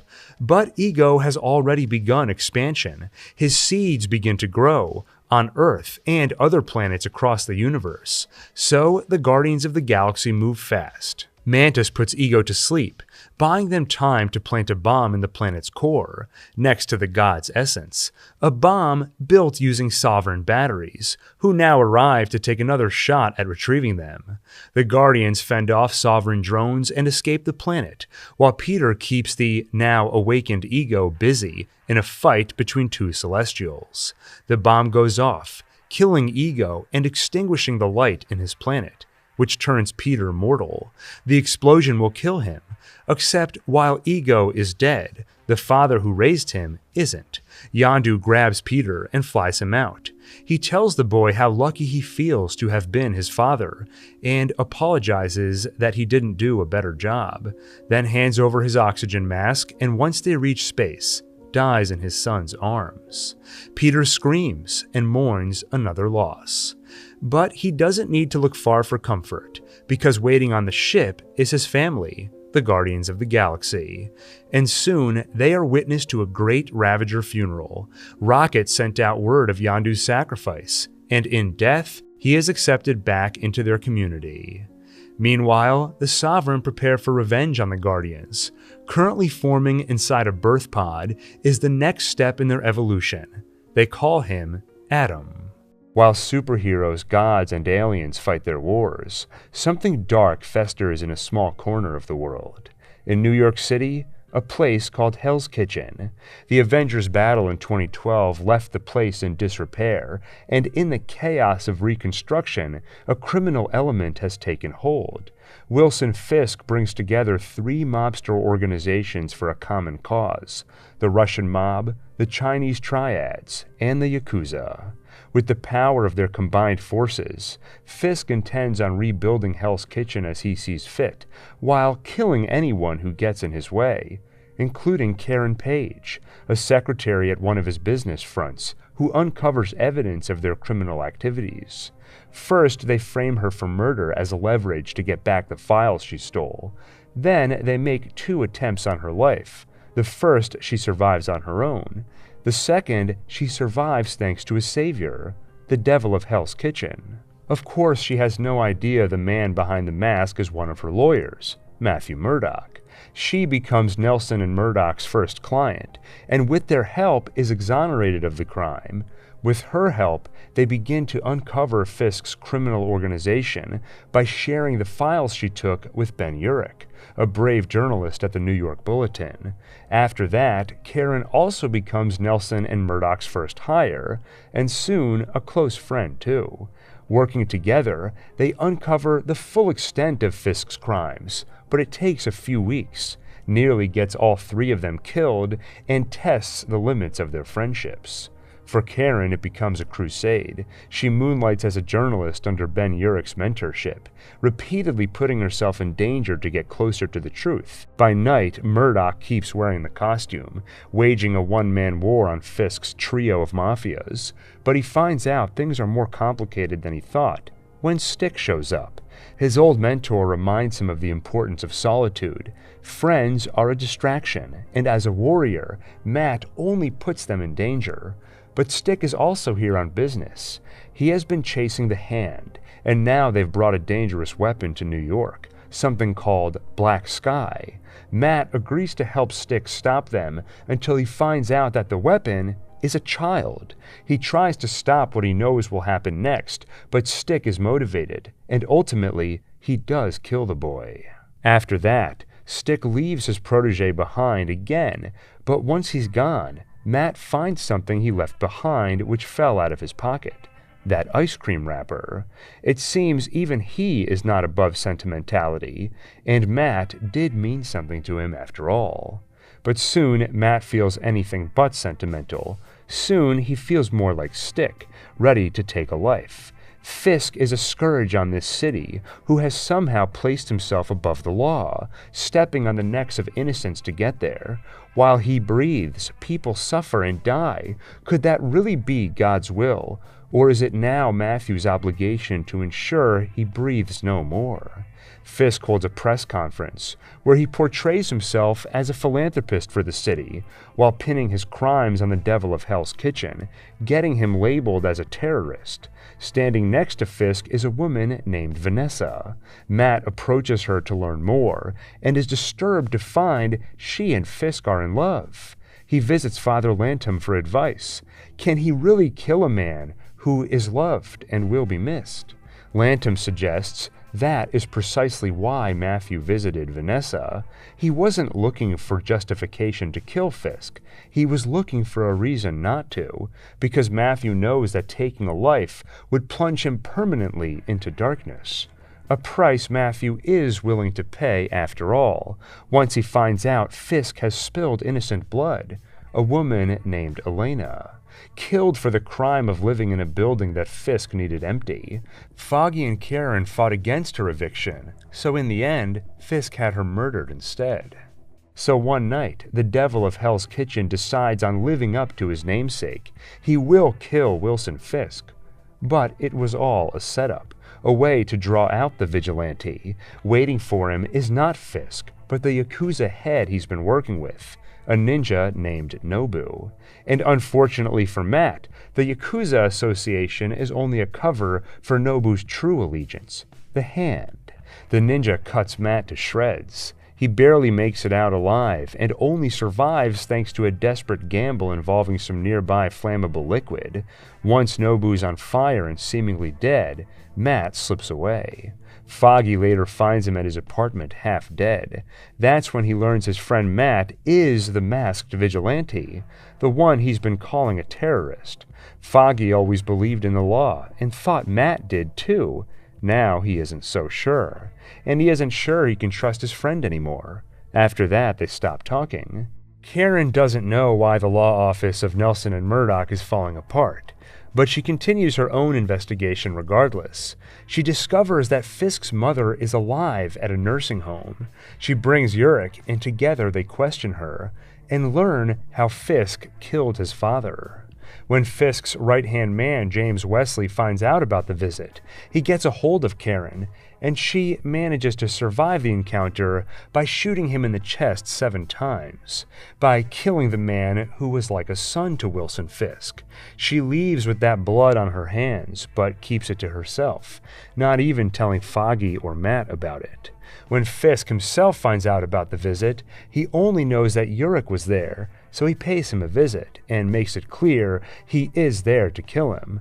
First, he just has to know if he visited his mother alone or if anyone was with him. In a last act of heroism, Ben takes full responsibility, claiming he was alone. Fisk strangles him, and thanks to Ben Urich's silence, Karen is spared.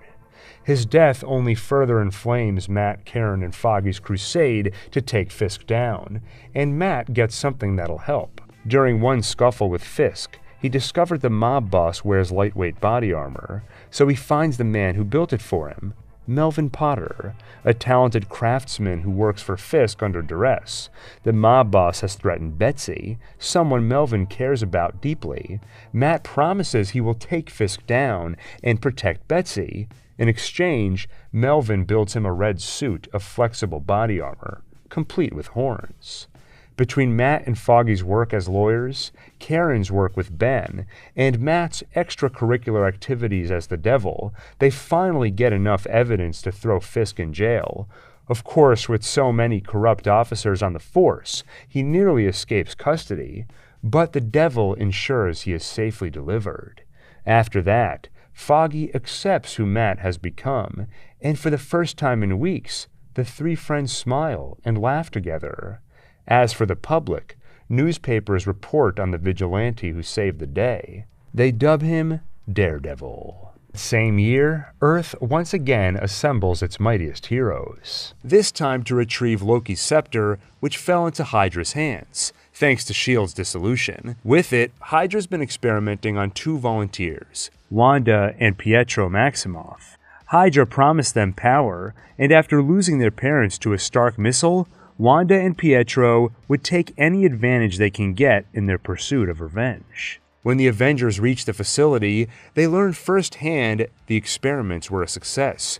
Pietro is granted super speed, and Wanda a wide array of magic, including the ability to read and manipulate minds, though she'll later learn the scepter only enhanced what was already there, chaos magic, and the power which makes her the long-prophesied Scarlet Witch.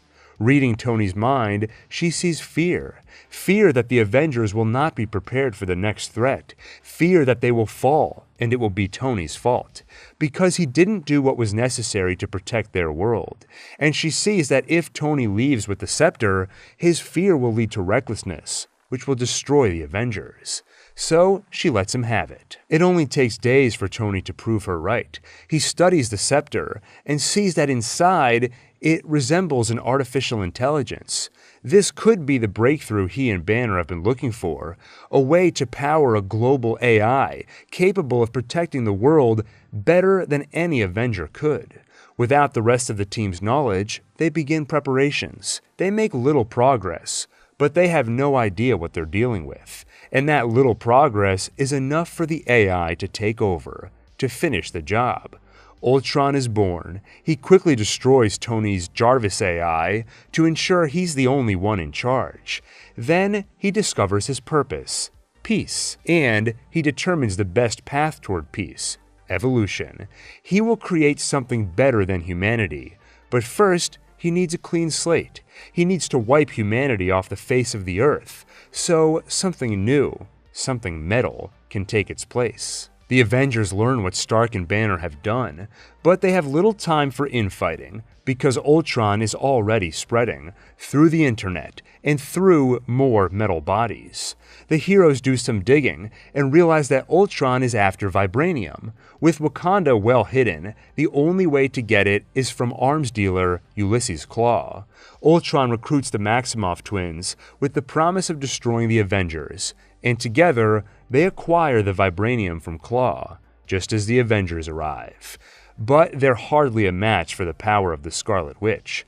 Most are rendered useless, and Banner is turned into the Hulk, which is bad news when it happens without Banner's intent, and without a chance to target the monster first. Hulk wreaks havoc on Johannesburg. In the past, Romanoff has been the only Avenger who could talk Hulk back into his human form. But with her stuck in Maximoff's trance, the job is left to Tony and his Hulkbuster armor. He eventually subdues the Hulk, but not without collateral damage and civilian fatalities. With the Avengers defeated, Clint takes them to a farm where they can rest, a safe house, where he reveals a pregnant wife and 2 children, a family he's kept off the books in order to keep them safe. As the heroes collect themselves, Nick Fury pays them a visit, and together they deduce the next step in Ultron's plan. He is going to build himself a new body, part organic and part vibranium. To do that, he'll need something called the Regeneration Cradle, a device developed by a geneticist named Dr. Helen Cho, a doctor who Ultron already has under his control, thanks to the Scepter's mind control power. She begins forming the new body and downloading Ultron's consciousness into it. Suddenly, the synthetic mind, which could not be read by Wanda's magic, is turned organic, opening it to her, and she sees the full extent of Ultron's plan. Yes, he will kill the Avengers, but the rest of humanity will follow too. So when the Avengers arrive, she and Pietro reluctantly join them in fighting Ultron, aiding them in retrieving the Scepter and the Regeneration Cradle, containing the new body. When it comes time to destroy it, Tony has a different idea. He reveals to Banner that Jarvis was not destroyed after all. When the AI saw Ultron's evil, it went into hiding, hoping to aid the Avengers in secret. What if, rather than destroy Ultron's new body, they download Jarvis into it? They begin the process. But when the rest of the team learns what the mad scientists are up to, they try to stop it. If Wanda hoped to destroy the Avengers, she may have succeeded already, because Stark, Rogers, and the rest violently argue, unknowingly planting the seeds that will one day tear them apart. But today is not that day. Thor ends the argument by summoning power only accessible to the god of thunder. Lightning feeds the Regeneration Cradle, powering and expediting the process. A new being is born, one who will take the name Vision. Thor explains that he had a vision of the Infinity Stones, one of which, the Mind Stone, was in the Scepter and now sits in Vision's skull, powering his consciousness. The team doubts this new being's intentions, but Vision then does something that no Avenger other than Thor can do. He lifts Mjolnir. If any doubt remains over his allegiance to human life, that doubt is erased as he joins them in the final battle against Ultron. They find the evil AI in Sokovia, where they learn his master plan. In designing humanity's extinction, Ultron looked to the history books. A meteor once wiped out the dinosaurs. Now, he will give humanity the same treatment. By using stolen vibranium and Chitauri anti-gravity tech held by Hydra, to build a machine which will lift Sokovia's capital, Novigrad, into the air and drop it, turning the city into a homemade meteor. Despite Vision and the Avengers' best efforts, Ultron successfully razes Novigrad, leaving only one unthinkable option: destroy the city and everyone in it before Ultron can drop it. The situation is hopeless, until Nick Fury returns and shows that not everything from S.H.I.E.L.D. is gone. He got his hands on a helicarrier, and with it, they evacuate the city while continuing to destroy Ultron's army of robots. Once the city is seemingly emptied, Hawkeye notices a child left behind. He runs for the kid, then finds an Ultron-hijacked jet pointed right at them. He prepares to shield the boy with his own body, until Pietro leaps into its path instead. He dies a hero, and though Wanda thought she lost everything in 1999, losing her brother proves her wrong. For the second time in her life, she feels like her heart's been ripped from her chest. Anguished and enraged, she teaches Ultron what that feels like. With the city fully evacuated, Thor and Iron Man destroy Novigrad, and its rubble falls safely into a nearby lake. Hulk, having seen the danger he can be when he's around people, uses the chaos to fly off in a Quinjet. And finally, Vision locates the last piece of Ultron remaining and destroys it. After the battle, Thor returns to Asgard, Barton returns to his family, and Stark returns to Pepper. Meanwhile, Rogers and Romanoff assemble a new team at a new Avengers compound upstate, including Wanda, Falcon, War Machine, and Vision. But while the Avengers saved the world, they also showed the world how dangerous they could be. After all, they created Ultron, who killed many, including the father, wife, and son of Helmut Zemo, a member of the Sokovian Armed Forces. In his grief, he makes his family a promise. He will avenge them. He will destroy the Avengers. Later that year, Scott Lang is let out of prison after serving 3 years. He was arrested after stealing from his employer VistaCorp. He discovered they were intentionally overcharging customers, so he stole the ill-gotten gains and returned it to the customers. Maybe the right thing to do, but against the law nonetheless. Though now he's free, he feels anything but, because the thing he wants most is inaccessible to him: to be a father for his daughter, Cassie. His ex-wife is engaged to police officer Jim Paxton, and they're not keen on the girl being around an ex-con. But soon, an opportunity presents itself. In the 26 years since Hank Pym left S.H.I.E.L.D., he started his own company, PymTech, and was fired from it, something perpetrated by his once protege Darren Cross. Cross and Pym didn't see eye to eye. After losing his wife to the quantum realm, Hank refused to work on shrink tech, but Cross saw its potential as a weapon and knew it could make him rich. Now he's close to finally recreating the Pym particle. He's even built his own answer to the Ant-Man suit, the Yellow Jacket. Hank cannot allow that. If Cross sells that power to the highest bidder, it would put the world in danger. He needs someone capable of sneaking into PymTech and destroying it. His daughter Hope insists she's the perfect candidate. She works at PymTech, and Cross trusts her. But after losing his wife, Hank refuses to risk losing his daughter as well. So despite her insistence, he forbids it. Instead, he finds a thief with a heart of gold and something to prove: Scott Lang. Pym needs his skills, and Scott needs to be a hero for his daughter. They recruit him, and they train him. But he has a hard time mastering the tech, especially the telepathic link with ants, until Hope tells him something he needs to hear. But first, he tells her something she needs to hear. Hope argues with her father. Why won't he tell her what really happened to her mother? And why does he trust Scott more than her to do the job? But outside, Scott sets the record straight. "Hope," he says, "look at me. I'm expendable. That's why I'm here. You must have realized that by now. I mean, that's why I'm in the suit and you're not. He'd rather lose this fight than lose you." She believes him. She realizes her father does love her, and he does trust her. Now she's ready to help Scott and tell him how to master the Ant-Man tech. You have to clear your mind, Scott. You have to make your thoughts precise. That's how it works. Think about Cassie and how badly you want to see her, and use that to focus.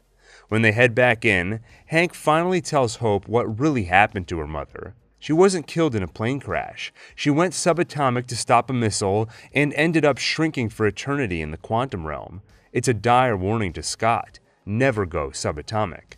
Soon, with Scott refocused on his daughter, he learns to control the suit and an army of ants. Finally, he's ready. First, they'll need a transmission blocker, something Hank built back in the day, which has been collecting dust in an old Stark warehouse. Except that warehouse was recently converted into Avengers HQ, something they didn't know until they arrived. Rather than a clean break-in, Scott is forced to fight the Avenger on guard duty, Falcon, and surprising the Avenger with a shrink ability he's never seen, Scott wins. Finally, they're ready for the main event. The plan is to sneak into PymTech, get Cross's suit, and destroy the research. To pull off the heist, Scott needs a little help from his friends, his old cellmate Louise, and his two friends Dave and Kurt. The day of the heist comes just in time, as Cross makes a deal to sell his tech to Hydra. Things go well at first, except Cross has become suspicious, and repeated exposure to the particles have made him a little unhinged. When he catches Scott in the act, he gets violent. He puts on the Yellow Jacket suit, leading to a chaotic brawl between the two shrinking men. Reaching a stalemate, Cross goes after Lang's weakness, his daughter. The Yellow Jacket approaches the girl, while her soon-to-be stepfather Paxton tries to protect her. Desperate, Ant-Man has an idea. Maybe if he could shrink and get inside the Yellow Jacket suit. Only problem is that it's made of titanium. To get through, he'd have to go subatomic. And to save his daughter, that's a price he's willing to pay. He shrinks, and he destroys the regulator inside the Yellow Jacket suit, crushing it and Cross to subatomic proportions. And just as Hank warned, Scott himself continues to shrink with no signs of stopping. But even in that chaotic place where time and space are irrelevant, he hears the voice of his daughter calling for him. That focuses him. he has an idea. One of his gadgets is a small device he can throw at things to make them bigger. He puts it inside his suit's regulator, and by combining the tech, returns to normal size. Cross wasn't so lucky. He finds himself in the quantum realm, and the trip there has reshaped him. But he's given a second chance when Kang recruits him as a scientist and mechanized organism designed only for killing, or MODOK. And Scott also gets a second chance to be a father to his daughter, because after watching how far Scott would go to protect her, Paxton and Maggie are won over and allow them to spend time together. And they aren't the only ones impressed by Scott. So is Hope, something Hank learns when he opens the door to find them kissing. But as one relationship blooms, another withers. After relinquishing the throne, Thor and Jane lived happily for a time. But they are soon torn apart by fear. Fear of losing the other. They built walls and distance which have become insurmountable. And one day, while Thor is off on another adventure, running from their relationship, Jane writes a letter ending it. Though before they part, Thor plants a seed that will bloom nearly a decade later. He whispers to Mjolnir, "I need you to promise me you'll always protect her." In New York City, with Wilson Fisk behind bars, gangs rise to fill the vacuum. But they are met with a force more terrifying than the devil of Hell's Kitchen, a force that does not ask questions or take prisoners.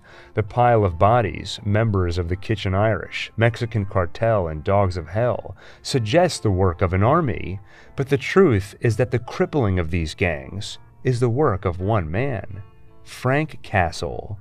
Some are calling him the Punisher. By night, Murdoch meets him in the guise of Daredevil, where it's clear they share a distaste for crime, but differ wildly in their methods, and Frank makes a compelling case. You hit 'em and they get back up. I hit 'em and they stay down. As his body count rises, Castle eventually finds himself trapped, wounded with police closing in. After his arrest, Nelson and Murdoch take him on as a client. Foggy, of course, abhors the Punisher's twisted sense of justice, but Karen sees something more in him and carries on Ben Urich's legacy by investigating Castle's story, with the New York Bulletin's backing. A budding career as an investigative journalist isn't the only exciting development in her life. There is also a new relationship with Matthew Murdoch. It was only a matter of time. When they met, Karen was accused of murder and her life was on the brink of unraveling, except Matt found her and believed in her. But like most things in Murdoch's life, good doesn't last very long. Soon he finds himself distracted and unable to give Karen the affection or attention she deserves. He even neglects the biggest case of his and Foggy's careers, the People versus Frank Castle, leaving nearly all the work to Foggy and Karen. Why? What could possibly hijack all of Matt's attention so thoroughly? The right question is who, and the answer is Elektra. She is back in New York, and once again hoping to recruit Matt to her and Stick's crusade against the Hand.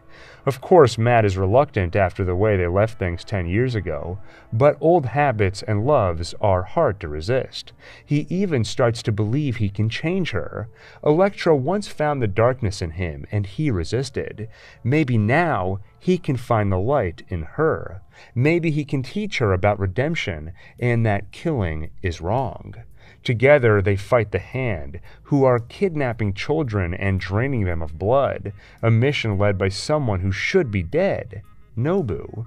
Proof they are more than just an organization of crime. They have somehow mastered the art of resurrection. As Matt fights this ancient battle and rekindles his relationship with Elektra, Foggy and Karen continue their work on the Punisher case without the help of their friend. Karen learns the truth about Castle and why he does what he does. She learns about the Central Park Massacre.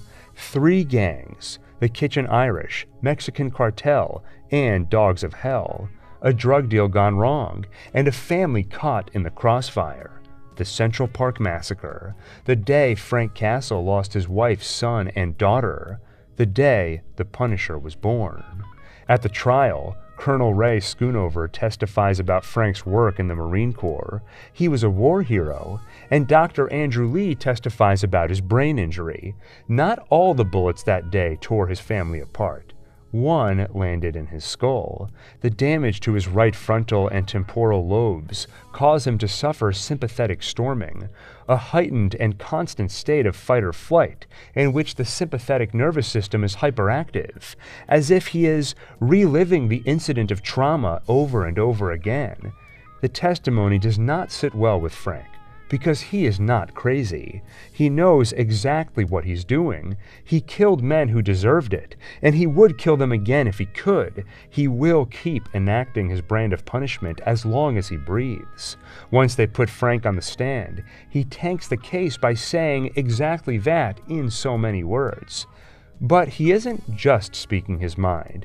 He also wants to get tossed in prison, because before taking the stand, a bribed corrections officer approached him with a message from Fisk. Get yourself tossed in Rikers Island if you want information on who is really responsible for your family's murder. And at Rikers Island, Fisk strikes a deal with him. Dutton is Fisk's primary competition in jail, and Dutton happens to have info relevant to the Central Park massacre. Fisk can get Frank access to him if Frank agrees to kill him. Before Frank stabs him in the gut, Dutton tells him what he knows. The meeting of 3 gangs in the park that day was arranged by a man who calls himself the Blacksmith, someone shipping pure heroin out of the Middle East. One of the gangs was infiltrated by the feds, and when they heard how big the deal was, they used it as a sting operation to catch the Blacksmith. But they didn't clear the park because they feared that would be a giveaway. In the end, the Blacksmith didn't show. People panicked, and they started shooting. Once Dutton is dead, Fisk has the other inmates of the wing released to kill Frank. Of course, Fisk said he'd give him access to Dutton. He never said anything about letting Frank live after that. But Fisk has underestimated the Punisher. Castle survives the attack. The same cannot be said for many of those inmates who attacked him. Now, Fisk sees value in the Punisher and arranges for him to be let out of the prison. With Punisher on the outside killing mobsters, Fisk will have less competition when he gets out himself. Once freed, Frank searches out the truth with bullets. One confrontation leads to an explosion, leaving the world to think he's dead. Karen investigates the old-fashioned way by asking questions. She visits Schoonover, and while asking him about Frank, realizes the truth. He is the Blacksmith. Of course, now he can't let her live, but before he can tie up the loose end, Frank arrives. Karen begs him not to execute Schoonover. Instead, use him to learn the full story of what happened. Do not become the monster they say you are. But Frank Castle knows exactly who he is. He puts a bullet in his old colonel's skull, and in his home finds a stash of weapons and gear, the perfect tools to start his new life as crime's worst nightmare, the Punisher. He returns home for the first time since he lost everything. He looks at a newspaper article about his case, where they display the X-ray of his skull. It gives him an idea. He takes the armor from Schoonover's stash and spray paints a skull on it. That will be his symbol. Throughout all this, the office of Nelson and Murdoch has fallen. With Matt distracted, Nelson has been working without a partner. At the same time, Matt starts to believe what Stick has always told him. The warrior's path is a lonely one. He pushes his friends away. He and Foggy even come to the mutual decision to dissolve Nelson and Murdoch. As for that distraction, things are not going well. Whatever progress Matt made in showing Elektra the light is undone by a betrayal. Stick sends an assassin after her. She manages to live, but now she is out for his blood, and Murdoch be damned, she will kill her old mentor. Soon they understand why Stick did it. The Hand is after an ultimate weapon, that thing called Black Sky. It once took the form of a young boy. Now it takes the form of Elektra. If the Hand gets a hold of her, the Chaste may lose the war. Stick decided that to prevent that, it's worth sacrificing Elektra's life. Elektra gets to Stick and tries to kill him, but Matt breaks up the fight. In their tussle, however, the Hand shows up and kidnaps Stick. Matt and Elektra manage to free him, but in doing so, Daredevil has placed himself firmly in Nobu's crosshairs. To draw him into a trap, Nobu kidnaps anyone Daredevil has ever saved, including Karen. To aid in their fight against the Hand, Matt picks up some things from Melvin, armor for Elektra, and an upgraded billy club for himself, now containing a steel fiber cable perfect for striking or as a grappling hook. Now all he has to do is listen close to find the prisoners. He and Elektra fight their way through the ninjas to free them, but now the only way out is the rooftop, where an army of ninjas await. Both know it is certain death, but together they are willing to face it. Outside, they fight impressively, but the Hand is powerful. Nobu nearly lands a killing blow to Matt, until Elektra stops him at the cost of her life. She dies in Matt's arms. As for Matt, he gets some unexpected help. The Punisher rains bullets from a nearby rooftop. With the assist, Daredevil is victorious, and Stick beheads Nobu, ensuring no further resurrections. A month later, Matt calls Paige to the offices of Nelson and Murdoch one last time to tell her who he really is. And elsewhere, the Hand completes the task they came here for. All the blood they drained, it was in service of raising the Black Sky. Using that blood and a mystical sarcophagus, they begin the process of resurrecting Elektra to become their ultimate weapon. The following year, Dr. Stephen Strange loses everything. For years, he's been the best surgeon around, and knows it too. He saves lives and pushes medical technique to new heights, but not to help people. It's all in service of his Tony Stark-sized ego. That's why he can't be with Christine. He likes her and she likes him, but he can't help pushing her away, making everything about himself. His hubris costs him a relationship, and ultimately his hands too, because he drives with the same overconfidence as everything else. And when he gets distracted speeding in his Lamborghini, he crashes. Strange wakes up with hands full of metal pins, hands which no longer function with the precision needed to perform surgery. Meanwhile, the Hand, now in possession of the Black Sky, a resurrected Elektra, proceed to their next task. Buried under Hell's Kitchen is an underground structure containing the bones of a dragon, and the substance that is key to resurrection. The Hand used the last of what they had to resurrect Elektra, and now they need more. Otherwise, their immortality is at an end. For them, this is what it has all been about. The building they needed emptied, the one Elena was killed for, sits atop those dragon bones. That's why they needed it cleared. The substance, however, is locked away behind a wall, sealed by the elders of Kunlun. To get through it, they will need the powers of the protector of Kunlun, the Iron Fist, a mantle now held by a man named Danny Rand. Using Elektra, they intend to capture Rand and open that wall. If they do, and if they extract that substance, a large portion of New York City will collapse, killing countless citizens. This should be a job for Daredevil. It's all going down in his city, but Matt has retired from vigilantism, something he promised Foggy and Karen. Instead, he focuses on pro bono work.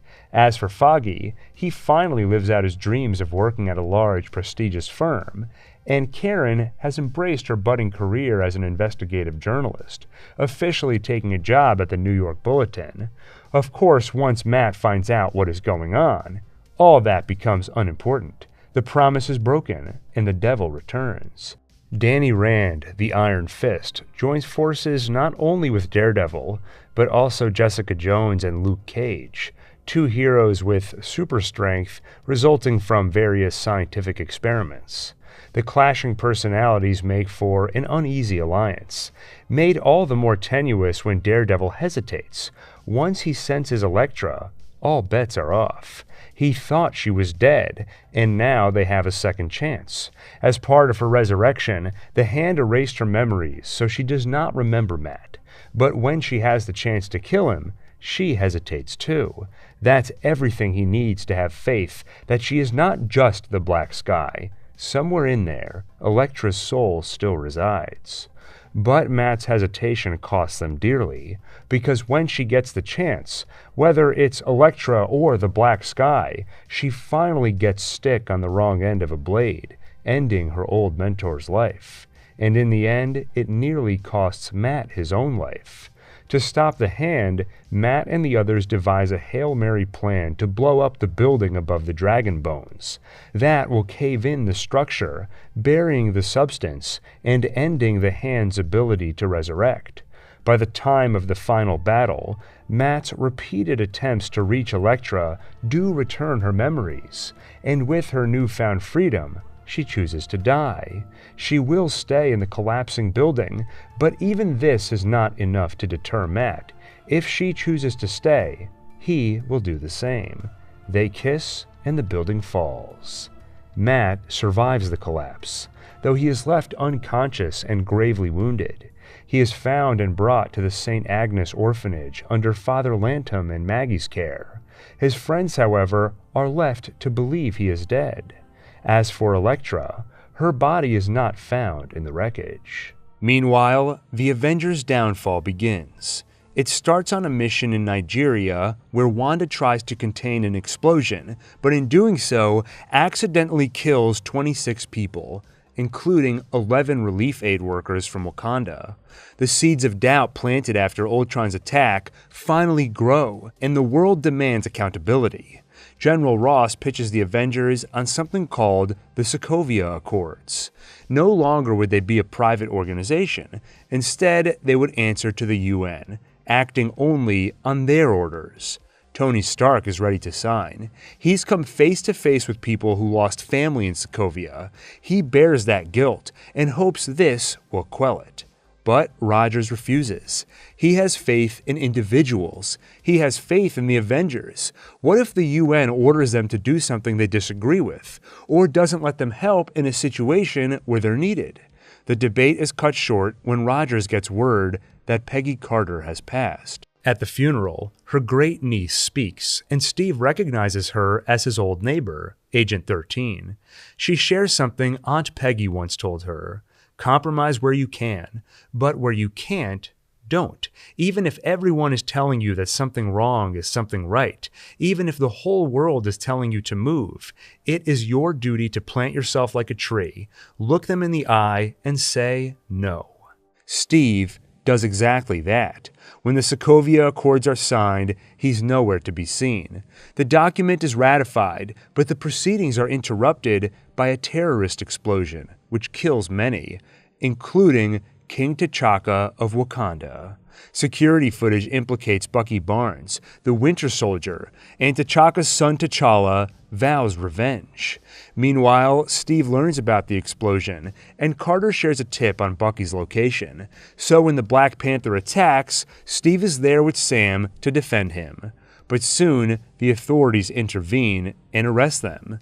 After the chaos, Steve considers finally signing the document, until he learns that Tony has Wanda confined at his house, hoping to avoid another public incident while the Accords are sorted out. With a fellow Avenger in custody, Rogers refuses to sign. At that house, Vision tries to improve Wanda's mood, who's still fraught with guilt after the incident in Nigeria, and convinced the rest of the team hates her. Then he bonds with her over something they share. She doesn't understand the chaos magic which powers her, just like he doesn't understand the Infinity Stone which powers him. Both have a scary, mysterious part of themselves. Things take a sour turn, though, when she realizes Vision is there to ensure she can't leave. While Bucky is in custody, a doctor shows up, sent by the UN to evaluate him. But Helmut Zemo has taken the man's place, and apparently he's been busy. He set off the bomb at the signing and framed Bucky to trigger a manhunt, so Bucky would be found. And by using the data publicly released by Romanoff after taking down Hydra, then by threatening and interrogating the right people, he found a notebook. a notebook which contains the key words that trigger Bucky's programming and turn him into the Winter Soldier. He questions him about the location in Siberia where he was brainwashed, the location where the other Winter Soldiers are still being kept in stasis. Then he sets him loose and escapes. Captain America and Falcon manage to get Bucky before the authorities and hang low until the Winter Soldier sleeps and Bucky wakes up. He tells them how Zemo asked about Siberia, and they surmise he must be heading there to recruit the other Winter Soldiers for some nefarious cause. They prepare to head there themselves, but first they'll have to evade Tony Stark. They're operating outside the Sokovia Accords, so General Ross dispatched Iron Man to stop them. For the battle ahead, they recruit some allies. Falcon brings in Ant-Man, who he met in their tussle at Avengers HQ, and Rogers calls Clint, who joins them after helping Wanda escape Vision, though she doesn't need much help, just some encouragement to leave.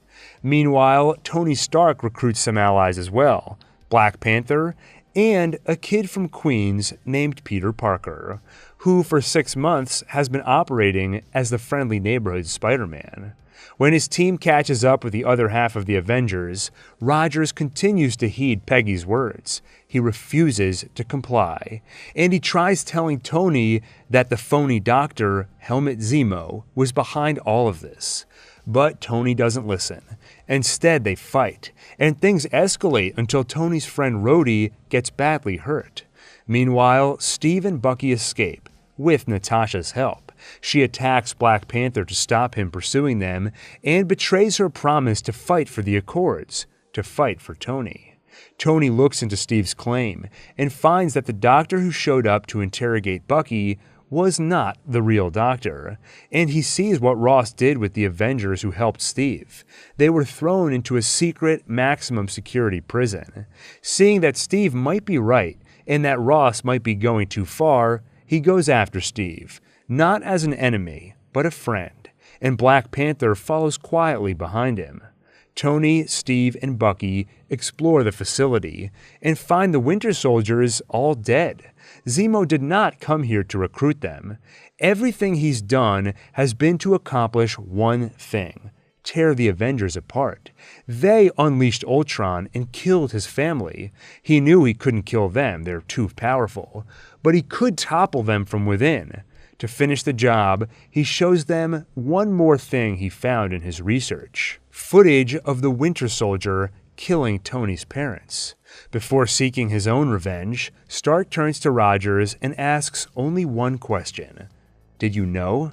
And Rogers half-heartedly explains that he didn't know it was Bucky who killed them, but the truth is, he knew they were killed by Hydra, something revealed by Zola. He goes after Bucky, and the three of them brawl, until the arc reactor which powers Iron Man's suit meets its match in Captain America's shield. With Tony's armor disabled, the fight is over. Zemo's plan seems to have worked, as Steve and Tony part as enemies. Outside, Zemo listens to an old voicemail from his wife to hear her voice one more time before putting a gun in his mouth. But T'Challa stops him. Though this man is the one truly responsible for killing his father, T'Challa decides not to be consumed by revenge, like Zemo or Stark. Meanwhile, after violating the Sokovia Accords by attacking Black Panther and allowing Steve and Bucky's escape, Natasha is a fugitive on the run. While in hiding, she receives a package from Yelena, the girl who was briefly her sister. It seems the brain research stolen by Alexei and Melina enabled the Red Room to move beyond mere psychological manipulation. Now, they have actual mind control. Girls like Yelena are controlled by Dreykov with no hope of escape, until Yelena is dispatched to kill Oksana, a former Black Widow. Before dying, Oksana releases a red dust that frees Yelena's mind, then gives her the rest, asking her to free the others. Hoping to recruit Natasha's help, she sent her a package containing more of the antidote, which puts a target on her back. Dreykov dispatches Taskmaster, someone with the ability to mimic any attack they see, but Natasha manages to escape with the red dust in hand. She finds Yelena, who informs her the Red Room is still active. Apparently, Natasha and Clint's attack 8 years ago failed, and Dreykov is still alive. They decide to change that. Together, they'll take him down, but this time they'll be sure he's dead. First, they need to locate the Red Room. So they find their old father, former Red Guardian Alexei Shostakov, and break him out of prison. Unfortunately, he doesn't know where the Red Room is either, but he suggests their old mother, Melina, might. So they head to her farm, and after 21 years apart, their makeshift family is reunited. And although, after 2 decades, Yelena knows their family was never real, the painful reminder doesn't sit well. Alexei tries to comfort her, but as always, he can't find the words. So instead, he sings, proving that despite his complaints of how boring a mission it was to be a father, he did care about her, enough to remember her favorite song from childhood, American Pie. Natasha also has some catharsis when she learns that she wasn't abandoned by her first mother. In truth, her mother relentlessly searched for her after she was taken by the Red Room, which got her killed by Dreykov. With their feelings as repaired as they can be, Natasha and Melina hatch a plan. Melina calls the Red Room to have Natasha, Yelena, and Alexei taken into custody, but only so they can get inside to destroy it from within. Natasha comes face to face with Dreykov, where he reveals that her explosion 8 years ago didn't kill his daughter Antonia, but instead gave him his strongest weapon yet. In saving his daughter's life, he implanted a chip in her neck, allowing her to become the Taskmaster. Natasha keeps him talking and bragging, enough to reveal the database of all his Black Widows. Now it's time for her to attack, except her programming disallows it whenever she senses his pheromones. So she severs a nerve in her olfactory center. Natasha incapacitates him so she can download his database onto a drive, but she's interrupted by an attack from the other Black Widows, until Yelena hits them with the red dust, freeing them from mind control. Meanwhile, Melina's clash with Dreykov's forces has damaged the ship's engine, so they'll soon crash. But Natasha will not allow herself to suffer the same guilt she did last time, so she goes back for Antonia to ensure her survival. And once they're on the ground, the red dust frees her too. In the aftermath of the crash, Natasha reunites with her family and tearfully apologizes to Yelena. In all the years since their family dissolved and Natasha escaped the Red Room, she should have come back for her. Blood or not, they are family, and she deserved better. As General Ross and his forces arrive, Melina, Alexei, and Yelena head off, while Natasha stays behind to finally give herself up for arrest. Meanwhile, the new Black Panther T'Challa is quickly torn between 2 manners of ruling. On one hand, his father always insisted Wakanda remain hidden from the world, as it had for decades. On the other hand, people like Nakia, T'Challa's ex-lover, insist Wakanda has a responsibility to help others around the world. As a member of the War Dogs, just like the long-dead Njobu, she's seen people suffering firsthand. T'Challa's mind, however, remains unchanged. He will keep Wakanda hidden and safe, just like his father would have wanted. But soon, his perception of his father changes drastically. After stealing a vibranium artifact from a museum, the arms dealer who evaded T'Challa's father for 30 years appears on their radar. Ulysses Klaue. Ever since Klaue's attack years earlier, Wakanda has wanted his head. So, T'Challa goes after him with help of an upgraded Black Panther suit, courtesy of Princess Shuri, his sister, Wakanda's chief scientist. He's also joined by Nakia and Okoye, head of the Dora Milaje, an elite group of warriors. They plan on intercepting Klaue in South Korea, where he intends to sell the vibranium. But things get complicated when they realize the buyer is Everett Ross, an agent of the CIA, part of a sting operation. In the ensuing chaos, T'Challa nearly kills Klaue, but holds back when he notices the public watching. Instead, he allows the CIA to take him into custody. But Klaue is quickly freed by a powerful ally, Njobu's son, Eric. During Eric's attack, Ross protects Nakia by taking a bullet. So T'Challa insists they bring him to the one place with the technology to save him, Wakanda. Okoye argues it's not their responsibility, but T'Challa cannot stand by knowing they can help. In the time since his father was killed, Eric trained and prepared for an eventual homecoming in Wakanda. He graduated MIT at 19 and went on to join an elite Black Ops unit, just to practice killing. And kill he did, enough to earn him the nickname Killmonger. Ross only knows Killmonger for his time with the Black Ops, but T'Challa recognized a ring worn around his neck, identical to one T'Challa himself wears, something he kept from his father after his death. He realizes Eric must be Wakandan and must have something to do with his father. Returning home, he demands answers from Zuri, and gets them. The whole story, how T'Challa's father killed his own brother and left a young boy behind, a boy who became Killmonger. After freeing Claw, Eric quickly betrays him. He kills the arms dealer and brings his body to Wakanda, proving he succeeded where T'Challa and T'Challa's father failed. This wins him favor from some, including T'Challa's close friend W'Kabi, who lost parents in Claw's attack years earlier. With royal blood in his veins, Eric has the right to challenge T'Challa in ritual combat for the throne, so he does, and he wins. Before he can strike T'Challa a lethal blow, Zuri offers himself a sacrifice in his stead. Without hesitation, Eric kills him and seemingly kills T'Challa. A new king and Black Panther is crowned, and he is ruthless, quickly setting his plans in motion to send vibranium weapons around the world for violent uprising. Nakia begs Okoye to help overthrow the new king, but despite what she may want, Okoye and the Dora Milaje are loyal to the crown, whoever may wear it. So, Nakia, Shuri, Ross, and T'Challa's mother Ramonda approach the independent tribe, the Jabari. Their leader, M'Baku, reveals that T'Challa is alive. They found him in a coma. Ramonda feeds her son the heart-shaped herb, and the plant's power brings T'Challa to the ancestral plane where he sees his father. T'Chaka welcomes his son to the afterlife, but T'Challa refuses to go. He tells his father that he was wrong. He was wrong to leave Eric in America, and he was wrong to keep Wakanda closed from the world. T'Challa will right those wrongs. He wakes with new purpose and returns to his people. With T'Challa alive, Killmonger's claim is invalidated. Okoye and the Dora Milaje are back on T'Challa's side.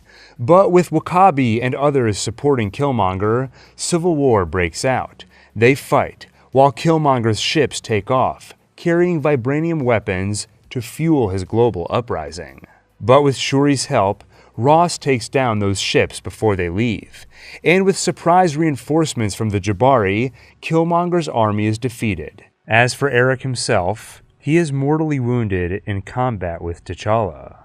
Eric Killmonger, true name N'Jadaka, takes one last look at Wakanda, the home he was denied, and dies next to his cousin. In the aftermath, T'Challa shows Nakia and Shuri his new plans for Wakanda, to share their knowledge and resources around the world, to help those who need it. Meanwhile, just 2 weeks after giving herself up, Natasha has already escaped custody and joins Captain America in freeing her fellow Avengers from the raft. And at Avengers HQ, while Rhodey is in recovery, working to get full control of his legs back, Tony receives a package from Steve, containing a phone and a letter. His old friend apologizes for not telling him about his parents. Steve thought he was sparing Tony, but really, he was sparing himself. And he promises Tony that if he ever needs him, he'll be there, just a phone call away. Later, T'Challa brings Steve and Bucky to Wakanda, where they'll work on curing Bucky of the Winter Soldier still in his mind, so no one like Zemo can ever activate that side of him again. Meanwhile, Peter Parker has returned to Queens, and after fighting alongside Iron Man, returning stolen bikes and stopping petty crime just doesn't have the same appeal. So every day, he bombards his contact Happy with a wall of texts begging for the next Avengers mission. Soon, the opportunity presents itself when he spots ATM robbers wielding powerful weapons. He doesn't know it yet, but these are the work of Adrian Toombs and his crew, built off Chitauri tech pilfered from the Battle of New York. He stops the robbers and returns home through a window. Too late, he notices his best friend Ned Leeds waiting in his room, and with that, his secret identity becomes a little less secret. And unfortunately, Ned isn't great with secrets. The next day, he lets slip that Peter knows Spider-Man, scoring them invites to a party hosted by Peter's crush, Liz. But partway through the party, Peter is forced to bail when he notices strange explosions in the distance, clearly related to those alien weapons. Spider-Man heads off, leaving Peter Parker to disappoint not only Liz, but also Michelle, who may be harboring a small crush of her own. Spider-Man finds goons showing off their weapons to a potential buyer and chases after them, but he's stopped by Adrian Toombs himself, who pilots a flight suit resembling a vulture. Peter nearly drowns in their brawl until a remote-controlled Iron Man rescues him. Through the suit, Stark admonishes Peter. He's just a kid, and he's not ready to handle something of this caliber. In no uncertain terms, Tony tells him to stop chasing the vulture guy. But Peter thinks he's ready for more and intends to prove it. So he works with Ned to chase down a lead. He held on to one of the weapons from last night, and inside found a glowing purple gem, an alien power source. When Toombs' men come to retrieve it, he evades them, but sticks them with a spider tracker. And later, Ned tracks them to Maryland, which happens to be right near Washington, D.C., where the academic decathlon nationals are being held. So, to Liz and Michelle's delight, Peter joins them. And that night, he follows the tracker to find Toombs' men stealing from Department of Damage Control trucks. But once again, Peter is outmatched against the Vulture and ends up unconscious in the truck.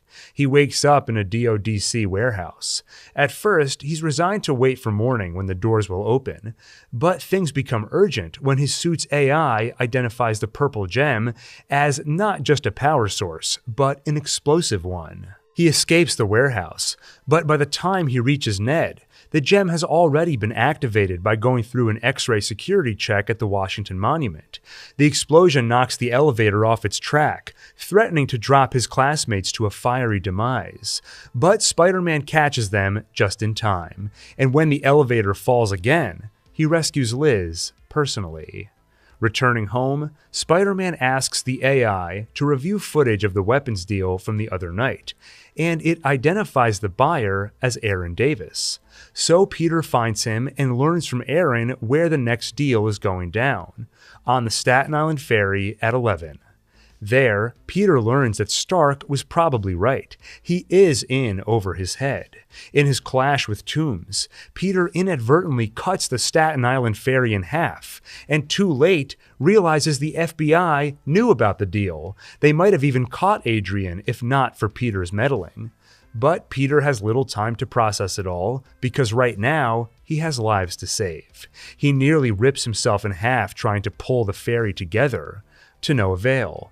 But the day is saved when Iron Man arrives, and this time Peter is in real trouble, enough to warrant a visit not from a remote-controlled suit, but Tony himself. He's the one who called the FBI, and against his wishes, Peter got involved. Tony takes back his suit as Peter begs, "I'm nothing without this suit." "If you're nothing without this suit," Tony responds, "then you shouldn't have it." He returns home to a distraught Aunt May. He can't just ignore her calls and disappear like that. But her tone softens when she sees that he is not okay. He can't tell her the truth, but he gets close, telling her that he lost the Stark internship. But there is a bright side.